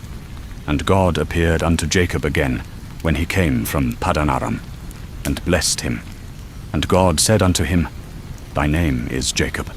Thy name shall not be called any more Jacob, but Israel shall be thy name. And he called his name Israel. And God said unto him, I am God Almighty. Be fruitful and multiply. A nation and a company of nations shall be of thee, and kings shall come out of thy loins. And the land which I gave unto Abraham and Isaac, to thee I will give it, and to thy seed after thee will I give the land. And God went up from him in the place where he spake with him. And Jacob set up a pillar in the place where he spake with him, a pillar of stone. And he poured out a drink offering thereon, and poured oil thereon. And Jacob called the name of the place where God spake with him, Bethel. And they journeyed from Bethel, and there was still some distance to come to Ephrath. And Rachel travailed, and she had hard labor. And it came to pass, when she was in hard labor, that the midwife said unto her, Fear not, for now thou shalt have another son. And it came to pass, as her soul was departing, for she died, that she called his name Ben-Oni. But his father called him Benjamin. And Rachel died, and was buried in the way to Ephrath. The same is Bethlehem. And Jacob set up a pillar upon her grave. The same is the pillar of Rachel's grave unto this day. And Israel journeyed, and spread his tent beyond the tower of Ada. And it came to pass, while Israel dwelt in that land, that Reuben went and lay with Bilhah, his father's concubine. And Israel heard of it. Now the sons of Jacob were 12, the sons of Leah, Reuben, Jacob's firstborn, and Simeon, and Levi, and Judah, and Issachar, and Zebulun, the sons of Rachel, Joseph and Benjamin, and the sons of Bilhah, Rachel's handmaid, Dan and Naphtali, and the sons of Zilpah, Leah's handmaid, Gad and Asher. These are the sons of Jacob that were born to him in Paddan Aram. And Jacob came unto Isaac his father to Mamre, to Kiriath Arba, the same as Hebron, where Abraham and Isaac sojourned. And the days of Isaac were 180 years. And Isaac gave up the ghost, and died, and was gathered unto his people. old and full of days, and Esau and Jacob his sons buried him. The Book of Genesis, chapter 36. Now these are the generations of Esau. The same is Edom. Esau took his wives of the daughters of Canaan, Ada the daughter of Elon the Hittite, and Oholibamah the daughter of Anna, the daughter of Zibeon the Hivite, and Basemath Ishmael's daughter, sister of Nebaioth. And Ada bare to Esau Eliphaz, and Basemath bare Ruel, and Oholibamah bare Jush, and Jalam, and Korah. These are the sons of Esau, that were born unto him in the land of Canaan. And Esau took his wives, and his sons, and his daughters, and all the souls of his house, and his cattle, and all his beasts, and all his possessions, which he had gathered in the land of Canaan, and went into a land away from his brother Jacob. For their substance was too great for them to dwell together, and the land of their sojournings could not bear them, because of their cattle.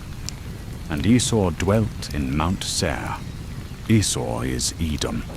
And these are the generations of Esau, the father of the Edomites in Mount Seir. These are the names of Esau's sons: Eliphaz the son of Ada, the wife of Esau; Reuel the son of Basemath, the wife of Esau. And the sons of Eliphaz were Teman, Omar, Zepho, and Gatam, and Kenaz. And Timnah was concubine to Eliphaz, Esau's son, and she bare to Eliphaz Amalek. These are the sons of Ada, Esau's wife. And these are the sons of Reuel, Nahath, and Zerah, Shammah, and Missa. These were the sons of Basemath, Esau's wife. And these were the sons of Oholibamah, the daughter of Anna, the daughter of Zibeon, Esau's wife. And she bare to Esau Jush, and Jalam, and Korah. These are the chiefs of the sons of Esau, the sons of Eliphaz, the firstborn of Esau: Chief Teman, Chief Omar, Chief Zepho, Chief Kenaz, Chief Korah, Chief Gatam, Chief Amalek. These are the chiefs that came of Eliphaz in the land of Edom. These are the sons of Ada. And these are the sons of Reuel, Esau's son: Chief Nahath, Chief Zerah, Chief Shammah, Chief Mizah. These are the chiefs that came of Reuel in the land of Edom. These are the sons of Basemath, Esau's wife. And these are the sons of Oholibamah, Esau's wife: Chief Jush, Chief Jalam, Chief Korah. These are the chiefs that came of Oholibamah, the daughter of Anna, Esau's wife. These are the sons of Esau, and these are their chiefs. The same is Edom. These are the sons of Seir the Horite, the inhabitants of the land: Lotan and Shobal, and Zibeon, and Anah, and Dishon, and Ezer, and Dishan. These are the chiefs that came of the Horites, the children of Seir in the land of Edom. And the children of Lotan were Hori and Heman, and Lotan's sister was Timnah. And these are the children of Shobal: Alvan, and Manahath, and Ebal, Shepho, and Onam. And these are the children of Zibeon: Aiah, and Anna. This is Anna, who found the hot springs in the wilderness, as he fed the asses of Zibeon his father. And these are the children of Anna: Dishon, and Oholibamah, the daughter of Anna. And these are the children of Dishon: Hemdan, and Eshban, and Ithran, and Sheran. These are the children of Ezer: Bilhan, and Zavan, and Achan. These are the children of Dishan: Uz, and Aran. These are the chiefs that came of the Horites: Chief Lotan, Chief Shobal, Chief Zibeon, Chief Anna, Chief Dishon, Chief Ezer, Chief Dishan. These are the chiefs that came of the Horites, according to their chiefs in the land of Seir. And these are the kings that reigned in the land of Edom, before there reigned any king over the children of Israel. And Bela the son of Beor reigned in Edom, and the name of his city was Dinhabah. And Bela died, and Jobab the son of Zerah of Bozrah reigned in his stead. And Jobab died, and Husham of the land of the Temanites reigned in his stead. And Husham died, and Hadad, the son of Bedad, who smote Midian in the field of Moab, reigned in his stead, and the name of his city was Avith. And Hadad died, and Samlah of Masrekah reigned in his stead. And Samlah died, and Shaul of Rehoboth by the river reigned in his stead. And Shaul died, and Baal-Hanan, the son of Achbor, reigned in his stead. And Baal-Hanan, the son of Achbor, died, and Hadar reigned in his stead. And the name of his city was Pau. And his wife's name was Mehetabel, the daughter of Matred, the daughter of Mezahab. And these are the names of the chiefs that came of Esau, according to their families, after their places, by their names: Chief Timnah, Chief Olva, Chief Jetheth, Chief Oholibamah, Chief Elah, Chief Pinon, Chief Kenaz, Chief Teman, Chief Mibzar, Chief Magdiel, Chief Iram. These are the chiefs of Edom, according to their habitations in the land of their possession. This is Esau, the father of the Edomites.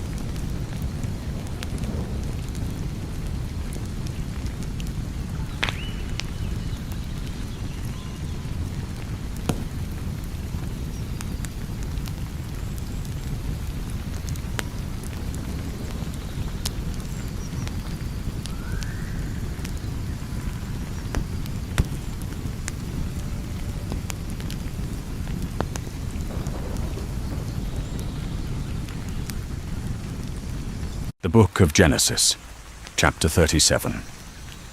And Jacob dwelt in the land wherein his father had sojourned, in the land of Canaan. These are the generations of Jacob. Joseph, being 17 years old, was feeding the flock with his brethren, and the lad was with the sons of Bilhah, and with the sons of Zilpah, his father's wives. And Joseph brought unto his father their evil report. Now Israel loved Joseph more than all his children, because he was the son of his old age, and he made him a long coat. And when his brethren saw that their father loved him more than all his brethren, they hated him, and could not speak peaceably unto him.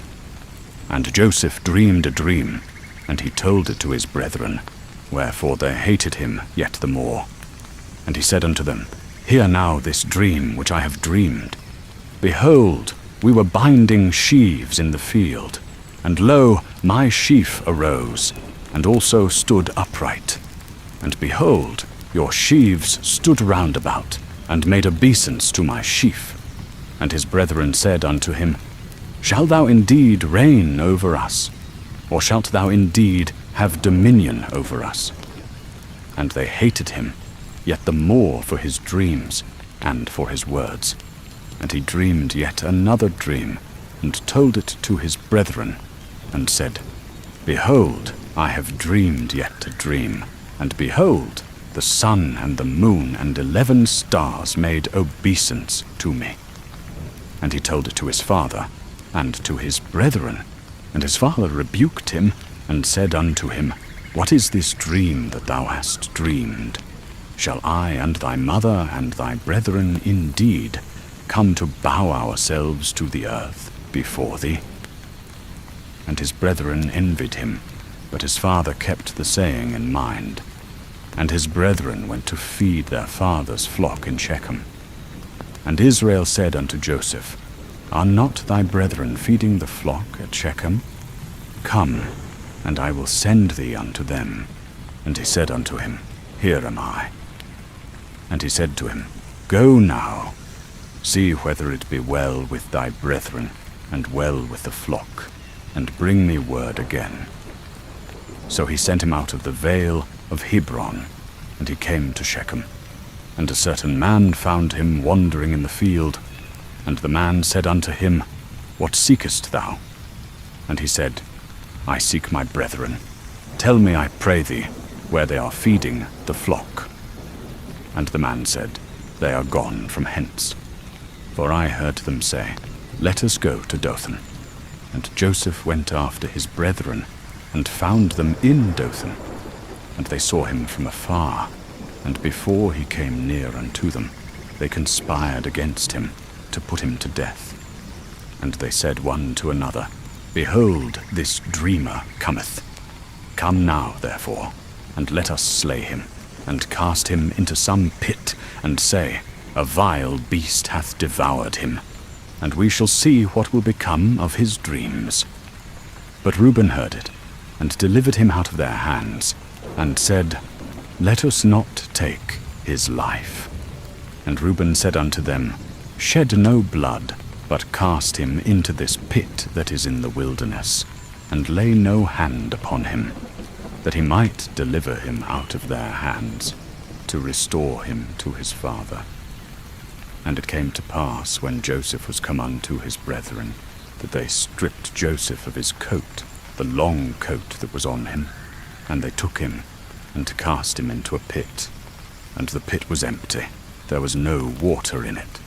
And they sat down to eat bread, and they lifted up their eyes, and looked, and behold, a company of Ishmaelites came from Gilead, with their camels bearing spicery, and balm, and myrrh, going to carry it down to Egypt.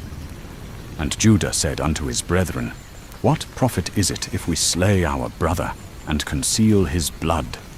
Come, and let us sell him to the Ishmaelites, and let not our hand be upon him, for he is our brother, our flesh. And his brethren hearkened unto him.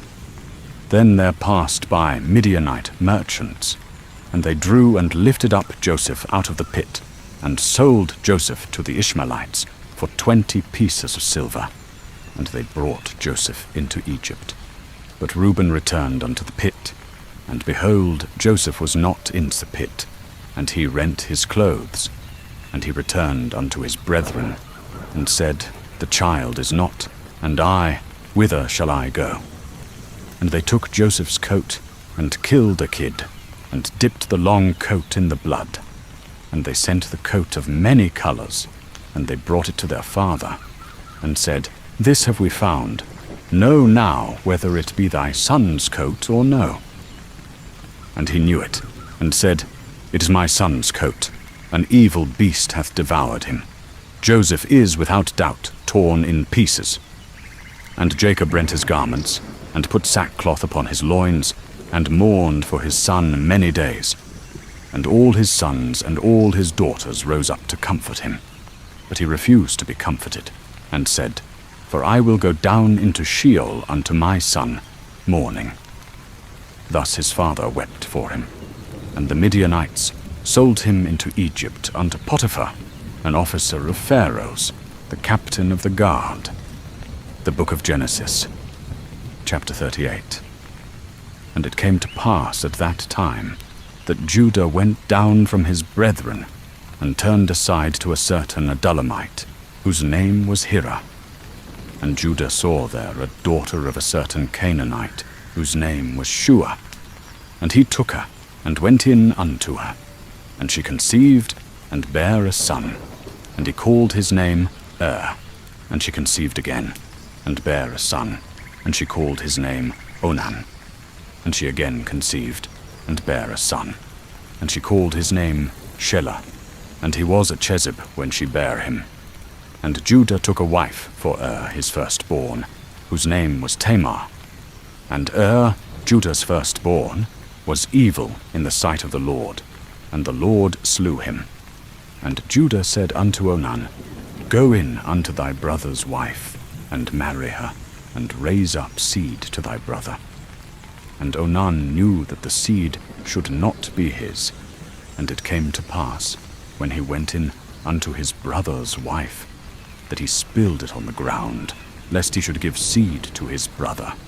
And the thing which he did displeased the Lord, wherefore he slew him also. Then said Judah to Tamar his daughter-in-law, Remain a widow in thy father's house, until my son Shelah be grown. For he said, Lest peradventure he die also, as his brethren did. And Tamar went and remained in her father's house. And after a long time, the daughter of Shua, Judah's wife, died. And Judah was comforted, and went up unto his sheep shearing, he and his friend Hirah the Adullamite. And it was told Tamar, saying, Behold, thy father-in-law goeth up to Timnah to shear his sheep. And she put her widow's garments off from her, and covered herself with a veil, and wrapped herself, and sat in the entrance to Enaim, which is by the way to Timnah. For she saw that Shelah was grown up, and she was not given unto him to wife.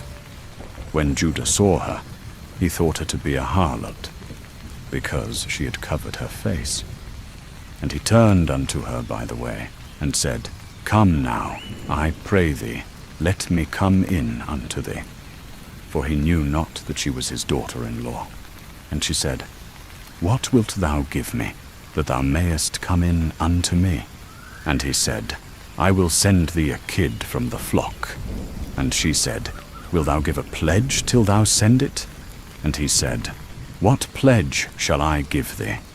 And she said, Thy signet, and thy bracelets, and thy staff that is in thy hand. And he gave them to her, and came in unto her, and she conceived by him. And she arose, and went away, and laid by her veil from her, and put on the garments of her widowhood. And Judah sent the kid by the hand of his friend, the Adullamite, to receive his pledge from the woman's hand. And he found her not. Then said he unto the men that were with him, Come ye, let us turn again to my house. For I will send this kid unto thee and to thy daughter.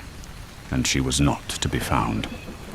And it came to pass, while he was yet sitting by the way, that she was told, saying, Behold, thy father-in-law cometh after thee. And she went out to meet him, and said, Thou art my husband. And he said, Bring me a pledge, I pray thee, and that I may know that thou art my husband. And she said, What pledge shall I give thee? And she said, Thy signet, and thy bracelets, and thy staff that is in thy hand. And he gave them to her, and went in unto her, and she conceived by him. Then she arose, and departed, and laid by her veil from her, and put on the garments of her widowhood. And Judah sent the kid by the hand of his friend, the Adullamite, to receive his pledge from the woman's hand. And he found her not. Then said he unto the men that were with him, Come ye, let us turn again to my house. For I will send this kid unto thee, and to thy daughter. And she was not to be found. And it came to pass, while he was yet sitting by the way, that she was told, saying, Behold, thy father-in-law cometh after thee. And she went out to meet him, and said, Thou art my husband. And he said, Bring me a pledge, I pray thee, and that I may know that thou art my husband. And she said, What pledge shall I give thee? And she said, Thy signet, and thy bracelets, and thy staff that is in thy hand. And he gave them to her, and went in unto her, and she conceived by him. Then she arose, and departed, and laid by her veil from her, and put on the garments of her widowhood. The Book of Genesis, chapter 39. Now Joseph was brought down to Egypt, and Potiphar, an officer of Pharaoh, the captain of the guard, an Egyptian, bought him from the hands of the Ishmaelites, who had brought him down there. And the Lord was with Joseph, and he became a prosperous man, and he was in the house of his master, the Egyptian. And his master saw that the Lord was with him, and that the Lord caused all that he did to prosper in his hand. And Joseph found grace in his sight, and served him. And he made him overseer over his house, and all that he had he put into his hand. And it came to pass from the time that he made him overseer in his house, and over all that he had, that the Lord blessed the Egyptian's house for Joseph's sake. and the blessing of the Lord was upon all that he had, in house and in field. And he left all that he had in Joseph's hand, and he knew not aught that he had, save the bread which he did eat. And Joseph was a comely person, and well-favored. And it came to pass after these things, that his master's wife cast her eyes upon Joseph, and she said, Lie with me. But he refused, and said unto his master's wife, Behold, my master wotteth not what is with me in the house, and he hath committed all that he hath to my hand. There is none greater in this house than I, neither hath he kept back anything from me save thee, because thou art his wife. How then can I do this great wickedness, and sin against God? And it came to pass, as she spake to Joseph day by day, that he hearkened not unto her to lie by her, or to be with her. And it came to pass about this time, that Joseph went into the house to do his business, and there was none of the men of the house there within. And she laid hold upon him by his garment, saying, Lie with me. And he left his garment in her hand, and fled, and got him out. And it came to pass, when she saw that he had left his garment in her hand, and was fled forth, that she called unto the men of her house, and spake unto them, saying unto them, See, he hath brought in an Hebrew unto us to mock us. He came in unto me to lie with me, and I cried with a loud voice. And it came to pass, when he heard that I lifted up my voice, and cried, that he left his garment with me, and fled forth without. And she laid up his garment by her, until his lord came home. And she spake unto him according to these words, saying, The Hebrew servant, whom thou hast brought unto us, came in unto me to mock me. And it came to pass, as I lifted up my voice, and cried, that he left his garment with me, and fled forth without. And it came to pass, when his master heard the words of his wife, which she spake unto him, saying, Even thus did thy servant to me, that his wrath was kindled. And Joseph's master took him, and put him into the prison, a place where the king's prisoners were bound, and he was there in the prison. But the Lord was with Joseph, and showed him mercy, and gave him favor in the sight of the keeper of the prison. And the keeper of the prison committed to Joseph's hand all the prisoners that were in the prison, and whatsoever they did there, he was the doer of it.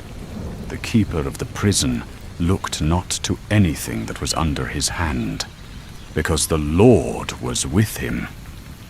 And whatsoever he did, the Lord made to prosper.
The book of Genesis, chapter 40. And it came to pass after these things, that the butler of the king of Egypt and his baker had offended their lord the king of Egypt. And Pharaoh was angry with his two officers, the chief of the butlers and the chief of the bakers. And he put them in ward in the house of the captain of the guard, into the prison, the place where Joseph was bound. And the captain of the guard charged Joseph with them, and he served them. And they continued a season in ward. And they dreamed a dream, both of them, each man his dream in one night, each dream in one night, each man according to the interpretation of his dream, to wit, the butler and the baker of the king of Egypt, who were bound in the prison. And Joseph came in unto them in the morning, and looked upon them, and behold, they were sad. And he asked Pharaoh's officers that were with him in the ward of his lord's house, saying, Wherefore look ye so sad today? And they said unto him, We have dreamed a dream, and there is no one to interpret it. And Joseph said unto them, Do not interpretations belong to God? Tell me them, I pray you. Then the chief butler told his dream unto Joseph, and said unto him, Behold, in my dream a vine was before me, and in the vine were 3 branches, and it was as though it budded, and her blossoms shot forth, and the clusters thereof brought forth ripe grapes. And Pharaoh's cup was in my hand, and I took the grapes, and pressed them into Pharaoh's cup, and I gave the cup into Pharaoh's hand. And Joseph said unto him, This is the interpretation of it. The 3 branches are 3 days, yet within 3 days shall Pharaoh lift up thy head, and restore thee unto thy place, and thou shalt deliver Pharaoh's cup into his hand, after the former manner, when thou wast his butler. Only think on me when it is well with thee, and show kindness, I pray thee, unto me, and make mention of me unto Pharaoh, and bring me out of this house. For truly I was stolen away out of the land of the Hebrews. And here also I have done nothing, that they should put me into the dungeon. And the chief baker saw that the interpretation was good. And he said unto Joseph, I also in my dream saw that I had 3 baskets of white bread on my head, and in the uppermost basket were of all manner of baked food for Pharaoh, and the birds did eat them out of the basket upon my head. And Joseph answered and said, This is its interpretation. The 3 baskets are 3 days, yet within 3 days shall Pharaoh lift up thy head from off thee, and shall hang thee on a tree, and the birds shall eat thy flesh from off thee. Now it came to pass the 3rd day, which was Pharaoh's birthday, that he made a feast unto all his servants. And he lifted up the head of the chief butler, and of the chief baker among his servants. And he restored the chief butler unto his butlership again, and he gave the cup into Pharaoh's hand. But he hanged the chief baker, as Joseph had interpreted to them. Yet the chief butler remembered not Joseph, but forsook him. The book of Genesis, chapter 41. And it came to pass at the end of 2 full years that Pharaoh dreamed, and behold, he stood by the river. And behold, there came up out of the river 7 well-favored kine, and fat-fleshed, and they fed in the reed grass. And behold, 7 other kine came up after them out of the river, ill-favored and lean-fleshed. And the ill-favored and lean-fleshed kine did eat up the 7 well-favored and fat kine. So Pharaoh awoke, and he slept and dreamed the 2nd time. And behold, 7 ears of grain came up upon one stalk, full and good. And behold, 7 thin ears, and blasted with the east wind, sprang up after them. And the thin ears devoured the 7 full and good ears. And Pharaoh awoke, and behold, it was a dream. And it came to pass in the morning that his spirit was troubled. And he sent and called for all the magicians of Egypt, and all its wise men. And Pharaoh told them his dreams, but there was none that could interpret them unto Pharaoh. Then spake the chief butler unto Pharaoh, saying, I do remember my faults this day. Pharaoh was wroth with his servants, and put me and the chief baker in ward in the house of the captain of the guard. And we dreamed a dream in one night, I and he. And there was with us a young man, an Hebrew, servant to the captain of the guard. And we told him, and he interpreted to us our dreams. To each man according to his dream did he interpret. And it came to pass, as he interpreted to us, so it was. Me he restored unto my butlership, and him he hanged. Then Pharaoh sent and called Joseph, and they brought him hastily out of the dungeon, and he shaved himself, and changed his garments, and came in unto Pharaoh. And Pharaoh said unto Joseph, I have dreamed a dream, and there is none that can interpret it. And I have heard say of thee, that thou canst understand a dream, to interpret it. And Joseph answered Pharaoh, saying, It is not in me. God shall give Pharaoh an answer of peace. And Pharaoh said unto Joseph, Behold, in my dream I stood upon the bank of the river, and behold, there came up out of the river 7 kine, fat-fleshed and well-favoured, and they fed in the reed grass. And behold, 7 other kine came up after them, poor and very ill-favoured, and lean-fleshed, such as I never saw in all the land of Egypt for ill-favouredness. And the lean and ill-favoured kine did eat up the first 7 fat kine. And when they had eaten them up, it could not be known that they had eaten them. But they were still ill-favoured, as at the beginning. And I awoke, and I saw in my dream, and behold, 7 ears came up upon one stalk, full and good. And behold, 7 ears, withered, thin, and blasted with the east wind, sprang up after them. And the thin ears devoured the 7 full and good ears. And I told this dream unto the magicians, and there was none that could interpret it unto me. And Joseph said unto Pharaoh, The dream of Pharaoh is one. God hath told Pharaoh what he is about to do. The 7 good kine are 7 years, and the 7 good ears are 7 years. The thing is one and the same, and the 7 thin and ill-favoured kine that came up after them are 7 years, and the 7 empty ears blasted with the east wind shall be 7 years of famine.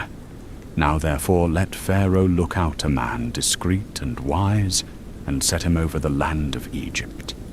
Let Pharaoh do this, and appoint overseers over the land, and take up the 5th part of the land of Egypt in the 7 plenteous years. And let them gather all the food of these good years that come, and lay up corn under the hand of Pharaoh, and let food be as a reserve in the cities. And the food shall be a reserve for the land against the 7 years of famine, which shall be in the land of Egypt, that the land perish not through the famine. And the thing was good in the eyes of Pharaoh, and in the eyes of all his servants. And Pharaoh said unto his servants, Can we find such a one as this, a man in whom the Spirit of God is? And Pharaoh said unto Joseph, Forasmuch as God hath made all this known unto thee, there is none so discreet and wise as thou art. Thou shalt be over my house, and according unto thy word shall all my people be ruled. Only in the throne will I be greater than thou.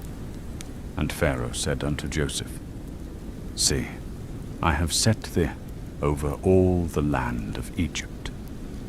And Pharaoh took off his signet ring from his hand, and put it upon Joseph's hand, and arrayed him in garments of fine linen, and put a gold chain about his neck. And he made him to ride in the 2nd chariot which he had. And they cried before him, Bow the knee. And he made him ruler over all the land of Egypt. And Pharaoh said unto Joseph, I am Pharaoh. and without thy consent shall no man lift up his hand or foot in all the land of Egypt. And Pharaoh called Joseph's name Zaphnath-Paneah, and he gave him Asenath, the daughter of Potiphera, priest of On, to wife. And Joseph went out over the land of Egypt. And Joseph was 30 years old when he stood before Pharaoh, king of Egypt. And Joseph went out from the presence of Pharaoh, and went through all the land of Egypt. And in the 7 plenteous years the earth brought forth abundantly. And he gathered up all the food of the 7 years which were in the land of Egypt, and laid up the food in the cities. The food of the field, which was round about every city, laid he up in the same. And Joseph laid up grain as the sand of the sea, very much, until he left numbering, for it was without number. And unto Joseph were born 2 sons before the years of famine came, which Asenath, the daughter of Potiphera, priest of On, bare unto him. And Joseph called the name of the firstborn Manasseh, for he said, God hath made me forget all my toil, and all my father's house. And the name of the second he called Ephraim, for he said, God hath caused me to be fruitful in the land of my affliction. The book of Genesis, chapter 42. And Jacob saw that there was corn in Egypt. And Jacob said unto his sons, Why do you look one upon another? And he said, Behold, I have heard that there is corn in Egypt. Go down, and buy for us from thence, that we may live and not die. Then 10 of Joseph's brethren went down to buy corn in Egypt. But Jacob sent not Benjamin, Joseph's brother, with his brethren. For he said, Lest peradventure mischief befall him. And the sons of Israel came to buy among those that came, for the famine was in the land of Canaan. And Joseph was governor over the land. He it was that sold to all the people of the land. And Joseph's brethren came, and bowed themselves before him, with their faces to the earth. And Joseph saw his brethren, and he knew them. But he made himself strange unto them, and spake roughly unto them. And he said unto them, Whence come ye? And they said, From the land of Canaan, to buy food. And Joseph knew his brethren, but they knew not him. And Joseph remembered the dreams which he dreamed of them, and said unto them, Ye are spies, to see the nakedness of the land are ye come. And they said unto him, Nay, my lord, but thy servants are come to buy food. We are all one man's sons. We are true men, thy servants are no spies. And he said unto them, Nay, but to see the nakedness of the land ye are come. And they said, Thy servants are 12 brethren, the sons of one man in the land of Canaan. And behold, the youngest is this day with our father, and one is not. And Joseph said unto them, That is it which I spake unto you, saying, Ye are spies. Hereby ye shall be proved. By the life of Pharaoh ye shall not go hence, except your youngest brother come hither. Send one of you, and let him fetch your brother, and ye shall be bound, that your words may be proved, whether there be truth in you, or else by the life of Pharaoh, surely ye are spies. And he put them all together into ward 3 days. And Joseph said unto them the 3rd day, This do, and live. For I fear God. If ye be true men, let one of your brethren be bound in your prison. And go ye, carry corn for the famine of your houses, but bring your youngest brother unto me. So shall your words be verified, and ye shall not die. And they did so, and they said one to another, Surely we are guilty concerning our brother, in that we saw the distress of his soul when he besought us, and we would not hear. Therefore is this distress come upon us. And Reuben answered them, saying, Said I not unto you, Do not sin against the child? And ye would not hear? Therefore, behold, also his blood is required. And they knew not that Joseph understood, for there was an interpreter between them. And he turned himself about from them, and wept. And he returned to them, and spake unto them, and took from them Simeon, and bound him before their eyes. And Joseph commanded to fill their vessels with corn, and to restore every man's money into his sack, and to give them provision for the way. And thus he did unto them. And they laded their asses with the corn, and departed thence. And as one of them opened his sack to give his ass provender in the inn, he espied his money. For behold, it was in his sack's mouth. And he said unto his brethren, My money is restored, and lo, it is even in my sack. And their heart failed them, and they were afraid, and said one to another, What is this that God hath done unto us?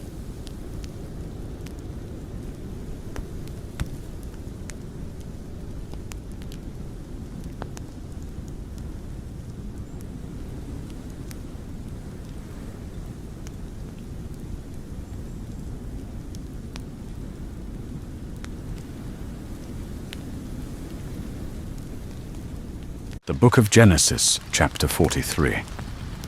And the famine was sore in the land. And it came to pass, when they had eaten up the corn which they had brought out of Egypt, their father said unto them, Go again, buy for us a little food. And Judah said unto him, The man solemnly charged us, saying, Ye shall not see my face, except your brother be with you. If thou wilt send our brother with us, we will go down and buy thee food. But if thou wilt not send him, we will not go down. For the man said unto us, Ye shall not see my face, except your brother be with you. And Israel said, Why did ye deal ill with me, to tell the man whether ye had yet a brother? And they said, The man spake solemnly unto us, and said unto us, Ye are spies. We are true men, we are no spies. We be 12 brethren, sons of our father. One is not, and the youngest is this day with our father in the land of Canaan.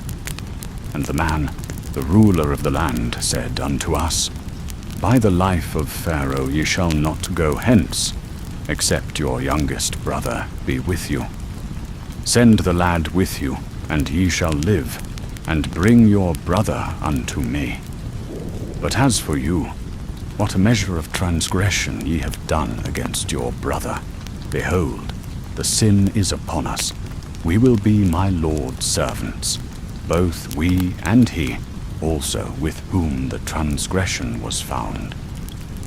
And Reuben spoke unto his father, saying, Slay my 2 sons, if I bring him not to thee. Deliver him into my hand, and I will bring him back unto thee. And he said, My son shall not go down with you, for his brother is dead, and he alone is left. If harm befall him in the journey which ye go about, then will ye bring down my grey hairs with sorrow unto Sheol. And the men took sacks of corn, which were carried down to buy food in the famine of the land. And Benjamin's sack was filled with food in his ass's burden, and his money for the corn was in his bosom. And they came unto the man, Joseph, in Egypt. And they fell before him on the ground. And he said unto them, What deed is this that ye have done? Know ye not that ye are spies? And they said unto him, Nay, my lord, thy servants are come to buy food. We are all one man's sons. We are true men. Thy servants are no spies. And he said unto them, Nay, but to see the nakedness of the land ye are come. And they said, Thy servants are 12 brethren, the sons of one man in the land of Canaan. And behold, the youngest is this day with our father, and one is not. And Joseph said unto them, That is it which I spake unto you. saying, Ye are spies. Hereby shall ye be proved. By the life of Pharaoh, ye shall not go hence, except your youngest brother come hither. And Joseph commanded to fill their vessels with corn, and to restore every man's money into his sack, and to give them provision for the way. Thus did he unto them. And they laded their asses with the corn, and departed thence. And one of them opened his sack to give his ass provender in the inn, and espied his money. For behold, it was in the mouth of his sack. And he said unto his brethren, My money is restored, and lo, it is even in my sack. And their heart failed them, and they were afraid, and said one to another, What is this that God hath done unto us? And they came unto their father Jacob in the land of Canaan, and told him all that had befallen them, saying, The man, the ruler of the land, spake roughly with us, and took us to be spies of the land. And we said unto him, We are true men, we are no spies, we are 12 brethren, the sons of our father. One is not, and the youngest is with our father in the land of Canaan. And the man, the ruler of the land, said unto us, By the life of Pharaoh, ye shall not go hence, except your youngest brother be with you. And ye shall be proved. By the life of Pharaoh, ye shall not go hence, except your youngest brother be with you. And Israel said, Wherefore dealt ye so ill with me, to tell the man whether ye had yet a brother? And they said, The man, the ruler of the land, spake unto us roughly, and took us to be spies of the land. And we said unto him, We are true men, thy servants are no spies. We be 12 brethren, the sons of our father. One is not, and the youngest is this day with our father in the land of Canaan. And the man, the ruler of the land, said unto us, By the life of Pharaoh ye shall not go hence, except your youngest brother be with you. And we brought down our brother unto thee, and we brought him down unto thy servant, that he might be known in the presence of the man, and we might have gotten food for our families. And it came to pass, when he saw the money in his sack's mouth, that their father's heart fainted. For he took a grievous sum of money, and he said unto them, Ye have bereaved me of my children. Joseph is not, and Simeon is not, and ye will take Benjamin away. All these things are against me. And Reuben spake unto his father, saying, Slay my 2 sons. If I bring him not to thee, deliver him into my hand, and I will bring him back unto thee. And he said, My son shall not go down with you, for his brother is dead, and he alone is left. If harm befall him in the journey, which ye go about, then will ye bring down my grey hairs with sorrow unto Sheol.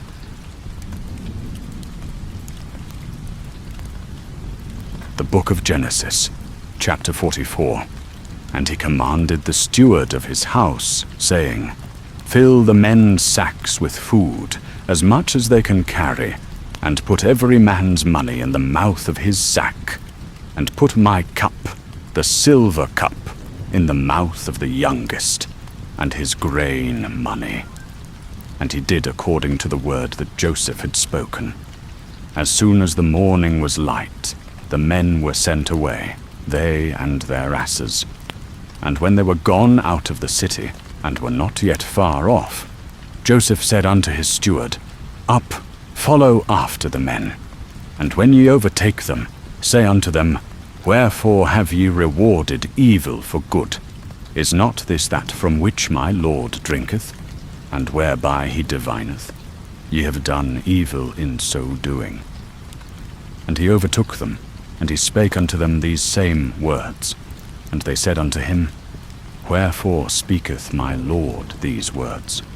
Far be it from thy servants that they should do according to this thing. Behold, the money which we found in the mouth of our sacks, we brought again unto thee out of the land of Canaan. How then should we steal silver or gold out of thy Lord's house? Whosoever is found to have it, both he and his goods shall be my Lord's bondman. So we also are in the presence of my Lord bondman, both we and he, also with whom the cup is found. And he said, Now then, according to your words, so be it.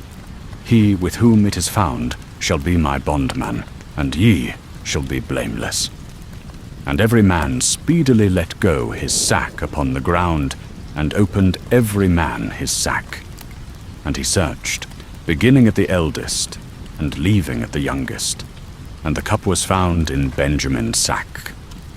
Then they rent their clothes, and every man loaded his ass, and returned to the city. And Judah and his brethren came to Joseph's house, and he was still there. And they fell before him on the ground. And Joseph said unto them, What deed is this that I have done? Know ye not that a man like me doth indeed divine? And Judah said, What shall we say unto my lord? What shall we speak? Or how shall we clear ourselves? God hath found out the iniquity of thy servants. Behold, we are my Lord's bondmen, both we and he also, in whose hand the cup is found. And he said, Far be it from me that I should do this. The man in whose hand the cup is found, he shall be my bondman. And yea, go in peace unto your father. Then Judah came near unto him, and said, O my lord, let thy servant, I pray thee, abide instead of the lad a bondman to my lord, and let the lad go up with his brethren. For how shall I go up to my father, if the lad be not with me? Lest peradventure I see the evil that shall come upon my father. And Joseph could not refrain himself before all them that stood by him, and he cried, Make every man go out from me. And there stood no man with him, while Joseph made himself known unto his brethren. And he wept aloud, and the Egyptians and the house of Pharaoh heard. And Joseph said unto his brethren, I am Joseph. Doth my father yet live? And his brethren could not answer him, for they were troubled at his presence. And Joseph said unto his brethren, Come near unto me, I pray you. And they came near. And he said, I am Joseph your brother, whom ye sold into Egypt. And now be not grieved, nor angry with yourselves, that he sold me hither. For God did send me before you to preserve life. For these 2 years hath the famine been in the land, and yet there shall be 5 years, in which there shall be neither plowing nor harvest. And God sent me before you to preserve you, a posterity in the earth, and to save your lives by a great deliverance. So now it was not ye that sent me hither, but God. And he hath made me a father to Pharaoh, and lord of all his house, and a ruler throughout all the land of Egypt. Haste ye, and go up to my father, and say unto him, Thus saith thy son Joseph, God hath made me lord of all Egypt. Come down unto me, tarry not, and thou shalt dwell in the land of Goshen, and thou shalt be near unto me, thou and thy children, and thy children's children, and thy flocks, and thy herds, and all that thou hast, and there will I nourish thee. For yet there are 5 years of famine, lest thou and thy household, and all that thou hast, come to poverty. And behold, your eyes see, and the eyes of my brother Benjamin, that it is my mouth which speaketh unto you. Haste ye, and tell my father all my glory in Egypt, and all that ye have seen. And ye haste ye, and bring down my father hither. And he fell upon the neck of Benjamin his brother, and wept. And Benjamin wept upon his neck. Moreover he kissed all his brethren, and wept upon them. And after that his brethren talked with him.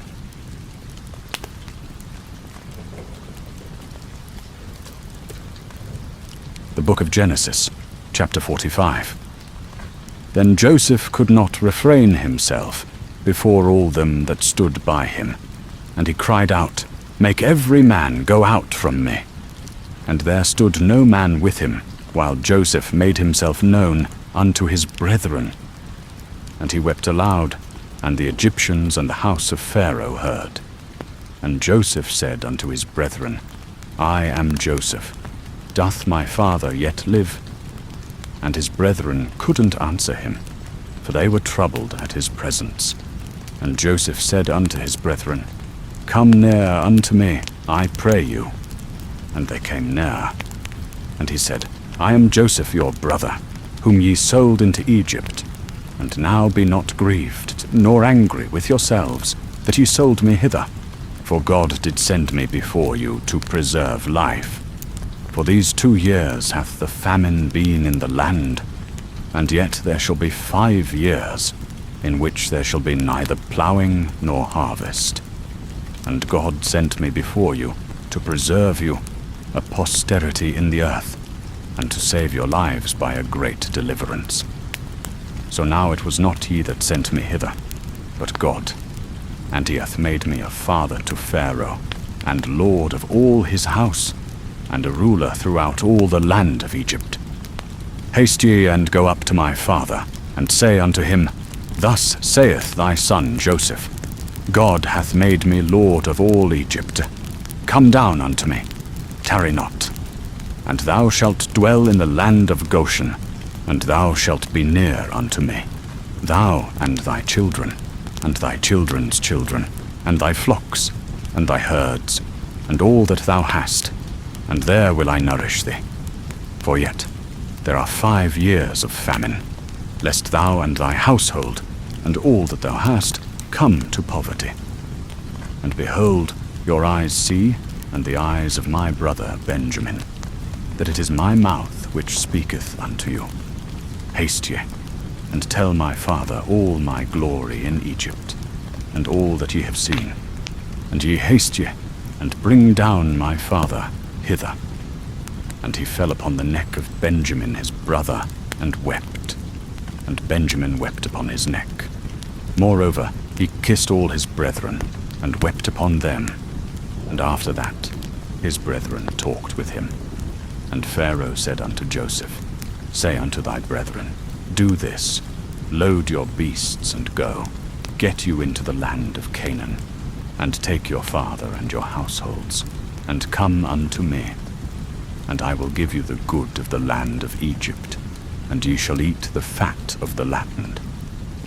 And ye are commanded, Do this, take carts out of the land of Egypt for your little ones, and for your wives, and bring your father, and come. Regard not your stuff, for the good of all the land of Egypt is yours. And the sons of Israel did so, and Joseph gave them carts, according to the command of Pharaoh, and gave them provision for the way. To all of them he gave each man changes of raiment. But to Benjamin he gave 300 pieces of silver, and 5 changes of raiment. And to his father he sent after this manner: 10 asses laden with the good things of Egypt, and 10 she-asses laden with corn and bread, and provision for his father for the way. So he sent his brethren away, and they departed. And he said unto them, See that ye fall not out by the way.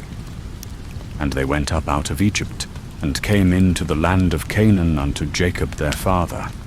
And they told him, saying, Joseph is yet alive, and he is governor over all the land of Egypt. And Jacob's heart fainted, for he believed them not. And they told him all the words of Joseph, which he had said unto them. And when he saw the carts which Joseph had sent to carry him, the spirit of Jacob their father revived. And Israel said, It is enough. Joseph my son is yet alive. I will go and see him before I die.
book of Genesis, chapter 46.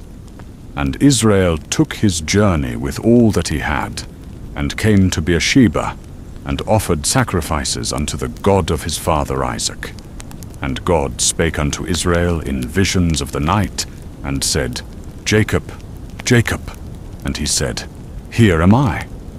And he said, I am God, the God of thy father.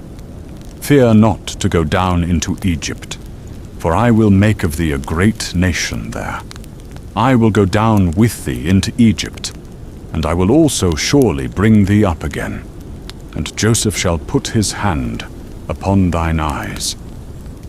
And Jacob rose up from Beersheba, and the sons of Israel carried Jacob their father, and their little ones, and their wives, in the wagons which Pharaoh had sent to carry him. And they took their cattle, and their goods, which they had gotten in the land of Canaan, and came into Egypt, Jacob and all his seed with him, his sons and his sons' sons with him, his daughters and his sons' daughters, and all his seed brought he with him into Egypt.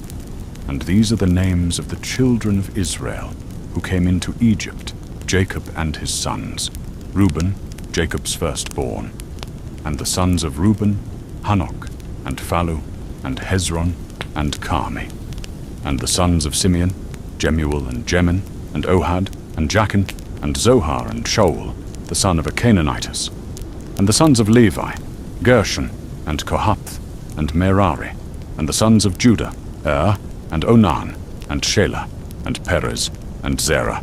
But and Onan died in the land of Canaan. And the sons of Perez were Hezron and Hamul. And the sons of Issachar, Tola, and Puvah, and Job, and Shimron. And the sons of Zebulun, Sered, and Elon, and Jahlil. These are the sons of Leah, whom she bare unto Jacob in Padanaram, with his daughter Dinah. All the souls of his sons and his daughters were 33. And the sons of Gad, Zephon, and Hagi, Shuni, and Ezbon, and Eri, and Arodi, and Areli. And the sons of Asher, Imnah, and Ishva, and Ishvi, and Beriah, and their sister Sarah. And the sons of Beriah, Heber, and Malchiel. These are the sons of Zilpah, whom Laban gave to Leah his daughter, and she bare unto Jacob 16 souls. The sons of Rachel Jacob's wife, Joseph and Benjamin. And unto Joseph in the land of Egypt were born Manasseh and Ephraim, whom Asenath the daughter of Potipherah, priest of On, bare unto him. And the sons of Benjamin, Bela and Becher, and Ashbel, Gera and Naaman, Ahi, Rosh, Muppim, Huppim, and Ard. These are the sons of Rachel, who were born to Jacob, 14 souls in all. And the sons of Dan, Hushim. And the sons of Naphtali, Jahzeel, and Guni, and Jezer, and Shillem. These are the sons of Bilhah, whom Laban gave to Rachel his daughter, and she bare these unto Jacob, 7 souls. All the souls that came with Jacob into Egypt, who were his seed, besides Jacob's sons' wives, were 66. And the sons of Joseph, who were born him in Egypt, were 2 souls. All the souls of the house of Jacob, which came into Egypt, were 70. And Joseph went in, and told Pharaoh, and said, My father and my brethren, and their flocks, and their herds, and all that they have, are come out of the land of Canaan, and behold, they are in the land of Goshen. And he took of his brethren 5 men, and presented them unto Pharaoh. And Pharaoh said unto his brethren, What is your occupation? And they said unto Pharaoh, Thy servants are shepherds, both we and our fathers. They said moreover unto Pharaoh, To sojourn in the land are thy servants come, for every shepherd is an abomination unto the Egyptians. And Pharaoh said unto Joseph, Say unto thy brethren, Do this, dwell in the land of Goshen. And if ye have men of understanding among you, let them be rulers over my cattle. And Joseph brought in Jacob his father, and set him before Pharaoh. And Jacob blessed Pharaoh. And Pharaoh said unto Jacob, How many are the days of the years of thy life? And Jacob said unto Pharaoh, The days of the years of my pilgrimage are 130 years. Few and evil have the days of my life been, and have not attained unto the days of the life of my fathers in the days of their pilgrimage. The Book of Genesis, chapter 47. And Joseph went in and told Pharaoh, and said, My father and my brethren, and their flocks, and their herds, and all that they have, are come out of the land of Canaan. And behold, they are in the land of Goshen. And he took of his brethren 5 men, and presented them unto Pharaoh. And Pharaoh said unto his brethren, What is your occupation? And they said unto Pharaoh, Thy servants are shepherds, both we and our fathers. They said moreover unto Pharaoh, To sojourn in the land are thy servants come, for every shepherd is an abomination unto the Egyptians. And Pharaoh said unto Joseph, Say unto thy brethren, Do this, dwell in the land of Goshen. And if ye have men of understanding among you, let them be rulers over my cattle. And Joseph brought in Jacob his father, and set him before Pharaoh. And Jacob blessed Pharaoh. And Pharaoh said unto Jacob, How many are the days of the years of thy life?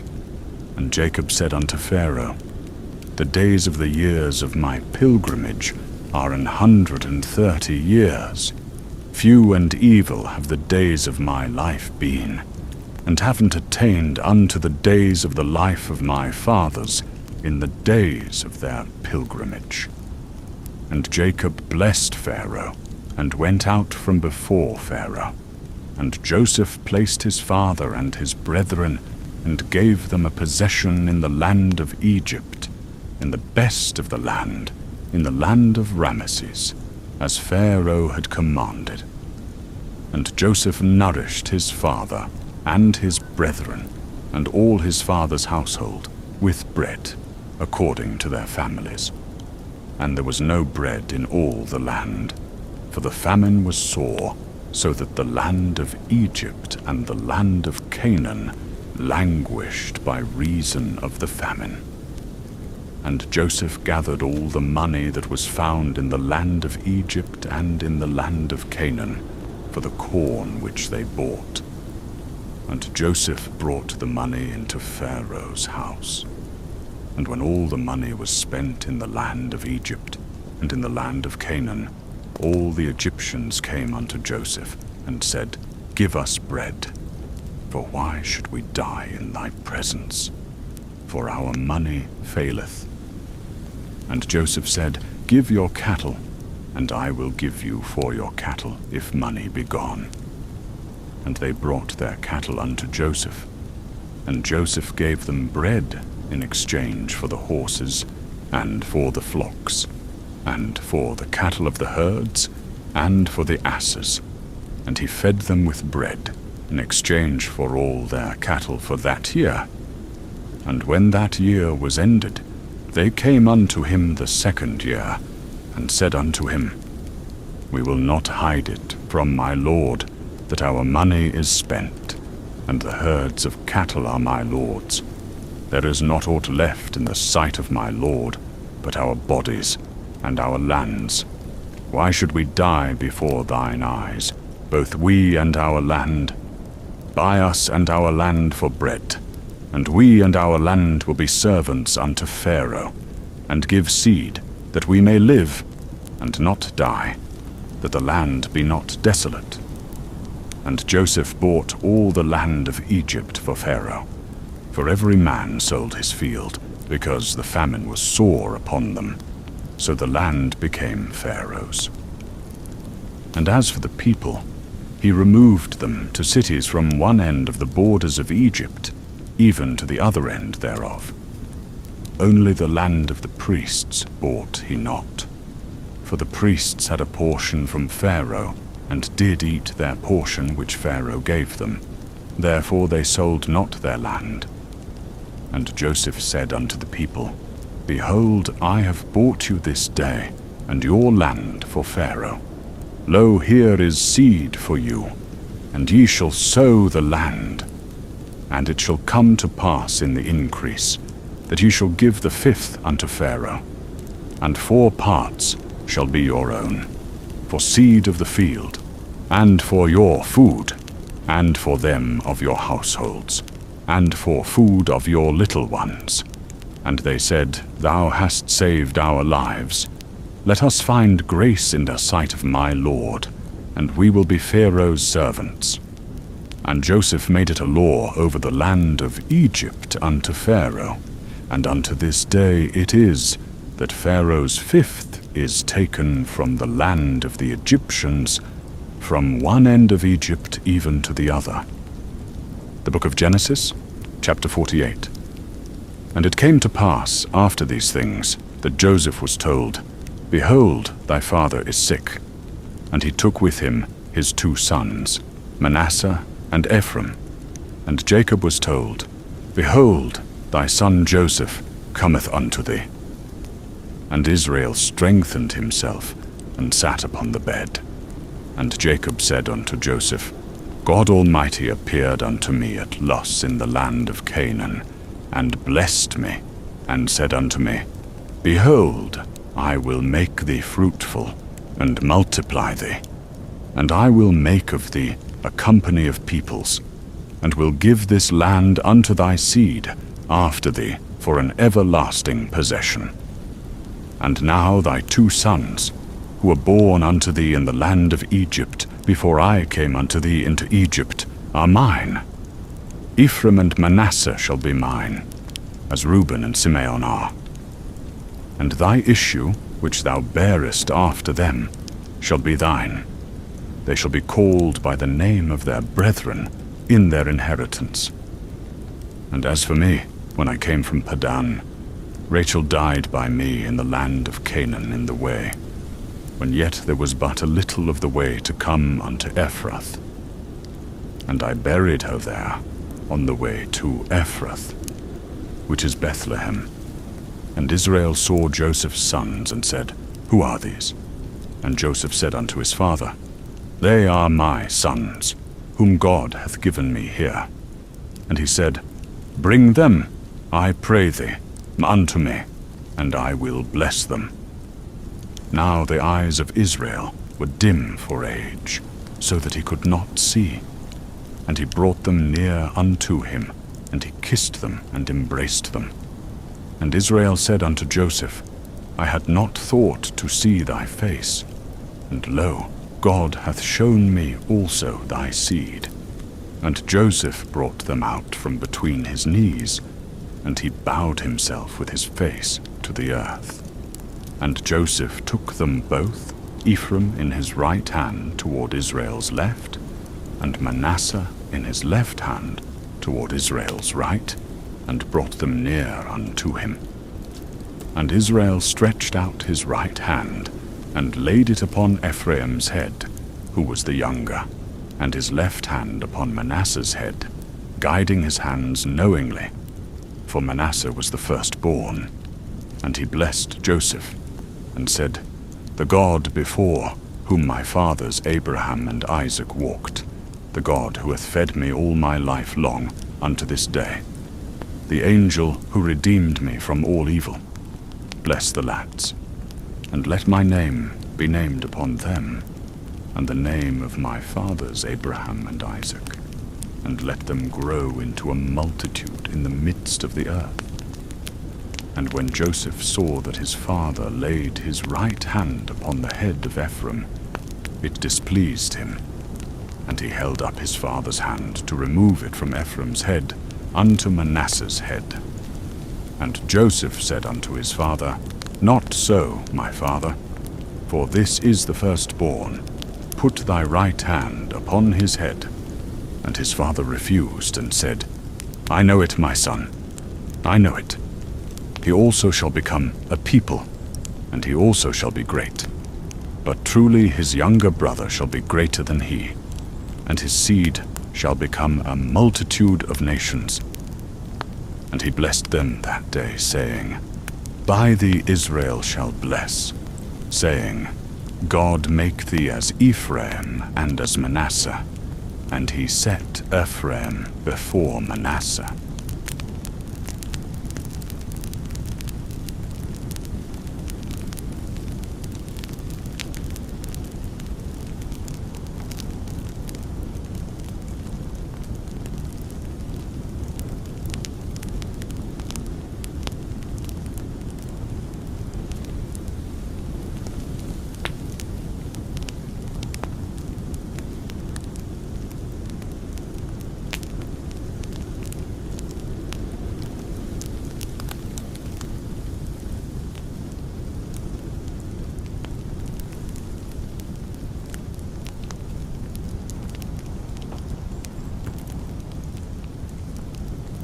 The book of Genesis, chapter 49. And Jacob called unto his sons and said, Gather yourselves together, that I may tell you that which shall befall you in the last days. Assemble yourselves, and hear, ye sons of Jacob, and hearken unto Israel your father. Reuben, thou art my firstborn, my might, and the beginning of my strength, the excellency of dignity, and the excellency of power. Unstable as water, thou shalt not excel, because thou wentest up to thy father's bed. Then defilest thou it. He went up to my couch. Simeon and Levi are brethren. Instruments of cruelty are in their habitations. O my soul, come not thou into their council. Unto their assembly, my glory, be not thou united. For in their anger they slew a man, and in their self-will they digged down a wall. Cursed be their anger, for it was fierce, and their wrath, for it was cruel. I will divide them in Jacob, and scatter them in Israel. Judah, thou art he whom thy brethren shall praise. Thy hand shall be on the neck of thine enemies. Thy father's children shall bow down before thee. Judah is a lion's whelp. From the prey, my son, thou art gone up. He stooped down, he couched as a lion, and as an old lion. Who shall rouse him up? The scepter shall not depart from Judah, nor a lawgiver from between his feet, until Shiloh come. And unto him shall the gathering of the people be, binding his foal unto the vine, and his ass's colt unto the choice vine. He washed his garments in wine, and his clothes in the blood of grapes. His eyes shall be red with wine, and his teeth white with milk. Zebulun shall dwell at the haven of the sea, and he shall be for a haven of ships, and his border shall be unto Zidon. Issachar is a strong ass, couching down between two burdens. And he saw that rest was good, and the land that it was pleasant, and bowed his shoulder to bear, and became a servant unto tribute. Dan shall judge his people as one of the tribes of Israel. Dan shall be a serpent by the way, an adder in the path, that biteth the horse heels, so that his rider shall fall backward. I have waited for thy salvation, O Lord. Gad shall be raided by raiders, but he shall raid at their heels. Asher shall be blessed with children. Let him be acceptable to his brethren, and let him dip his foot in oil. Naphtali is a hind let loose. He giveth goodly words. Joseph is a fruitful bough by a well, whose branches run over the wall. The archers have sorely grieved him, and shot at him, and hated him. But his bow abode in strength, and the arms of his hands were made strong by the hands of the mighty God of Jacob. From thence is the shepherd, the stone of Israel, even by the God of thy father, who shall help thee. and by the Almighty, who shall bless thee with blessings of heaven above, blessings of the deep that lieth under, blessings of the breasts and of the womb. The blessings of thy father have prevailed above the blessings of my progenitors unto the utmost bound of the everlasting hills. They shall be on the head of Joseph, and on the crown of the head of him that was separate from his brethren. Benjamin shall raven as a wolf. In the morning he shall devour the prey, and at night he shall divide the spoil. All these are the 12 tribes of Israel, and this is it that their father spake unto them, and blessed them. Every one according to his blessing he blessed them. And he charged them, and said unto them, I am to be gathered unto my people. Bury me with my fathers in the cave that is in the field of Ephron the Hittite, in the cave that is in the field of Machpelah, which is before Mamre, in the land of Canaan, which Abraham bought with the field for a possession of a burying place of Ephron the Hittite for all their time. And Jacob bowed himself upon the bed's head. The Book of Genesis, chapter 50. And Joseph fell upon his father's face, and wept upon him, and kissed him. And Joseph commanded his servants, the physicians, to embalm his father. And the physicians embalmed Israel. And 40 days were fulfilled for him, for so are fulfilled the days of those who are embalmed. And the Egyptians mourned for him 70 days. And when the days of mourning were past, Joseph spoke unto Pharaoh's house, saying, If I have found grace in your eyes, speak, I pray you, in the ears of Pharaoh, saying, My father made me swear, saying, Behold, I die. In my grave, which I have digged for me in the land of Canaan, there shalt thou bury me. Now therefore let me go up, I pray thee, and bury my father, and I will come again. And Pharaoh said, Go up, and bury thy father, as he made thee swear.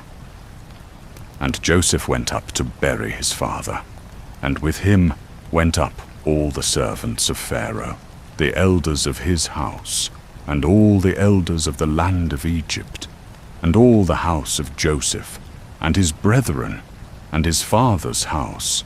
Only their little ones, and their flocks and their herds, they left in the land of Goshen. And there went up with him both chariots and horsemen, and it was a very great company. And they came to the threshing floor of Atad, which is beyond the Jordan, and there they lamented with a great and sore lamentation. And he made a mourning for his father 7 days. And when the inhabitants of the land, the Canaanites, saw the mourning on the threshing floor of Atad, they said, This is a grievous mourning unto the Egyptians. Wherefore the place was called Abel Mizraim, which is beyond the Jordan. And his sons did unto him according as he commanded them.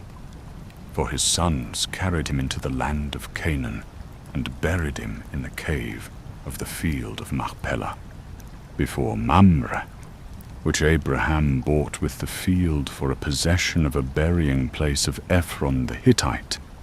And there they buried Abraham and Sarah his wife. There they buried Isaac and Rebekah his wife. And there I buried Leah, the field and the cave that is therein, purchased from the children of Heth. And Joseph returned into Egypt, he and his brethren, and all that went up with him to bury his father, after he had buried his father. And when Joseph's brethren saw that their father was dead, they said, Joseph will hate us, and will certainly requite us all the evil which we did unto him. And they sent a message unto Joseph, saying, thy father did command before he died, saying, Thus shall ye say unto Joseph, Forgive, I pray thee now, the trespass of thy brethren, and their sin, for they did evil unto thee. And now, we pray thee, forgive the trespass of the servants of the God of thy father. And Joseph wept when they spake unto him. And his brethren also went and fell down before his face. And they said, Behold, we are thy servants. And Joseph said unto them, Fear not, for am I in the place of God? As for you, ye thought evil against me, but God meant it unto good, to bring to pass, as it is this day, to save much people alive. Now therefore fear ye not, I will nourish you, and your little ones. And he comforted them, and spake kindly unto them. And Joseph dwelt in Egypt, he and his father's house. And Joseph lived 110 years. And Joseph saw Ephraim's children of the 3rd generation. The children also of Machir, the son of Manasseh, were brought up upon Joseph's knees. And Joseph said unto his brethren, I die, and God will surely visit you, and bring you out of this land, unto the land which he sware to Abraham, to Isaac, and to Jacob. And Joseph made the sons of Israel swear, saying, God will surely visit you, and ye shall carry up my bones from hence. And Joseph died, being 110 years old, and they embalmed him, and he was put in a coffin in Egypt.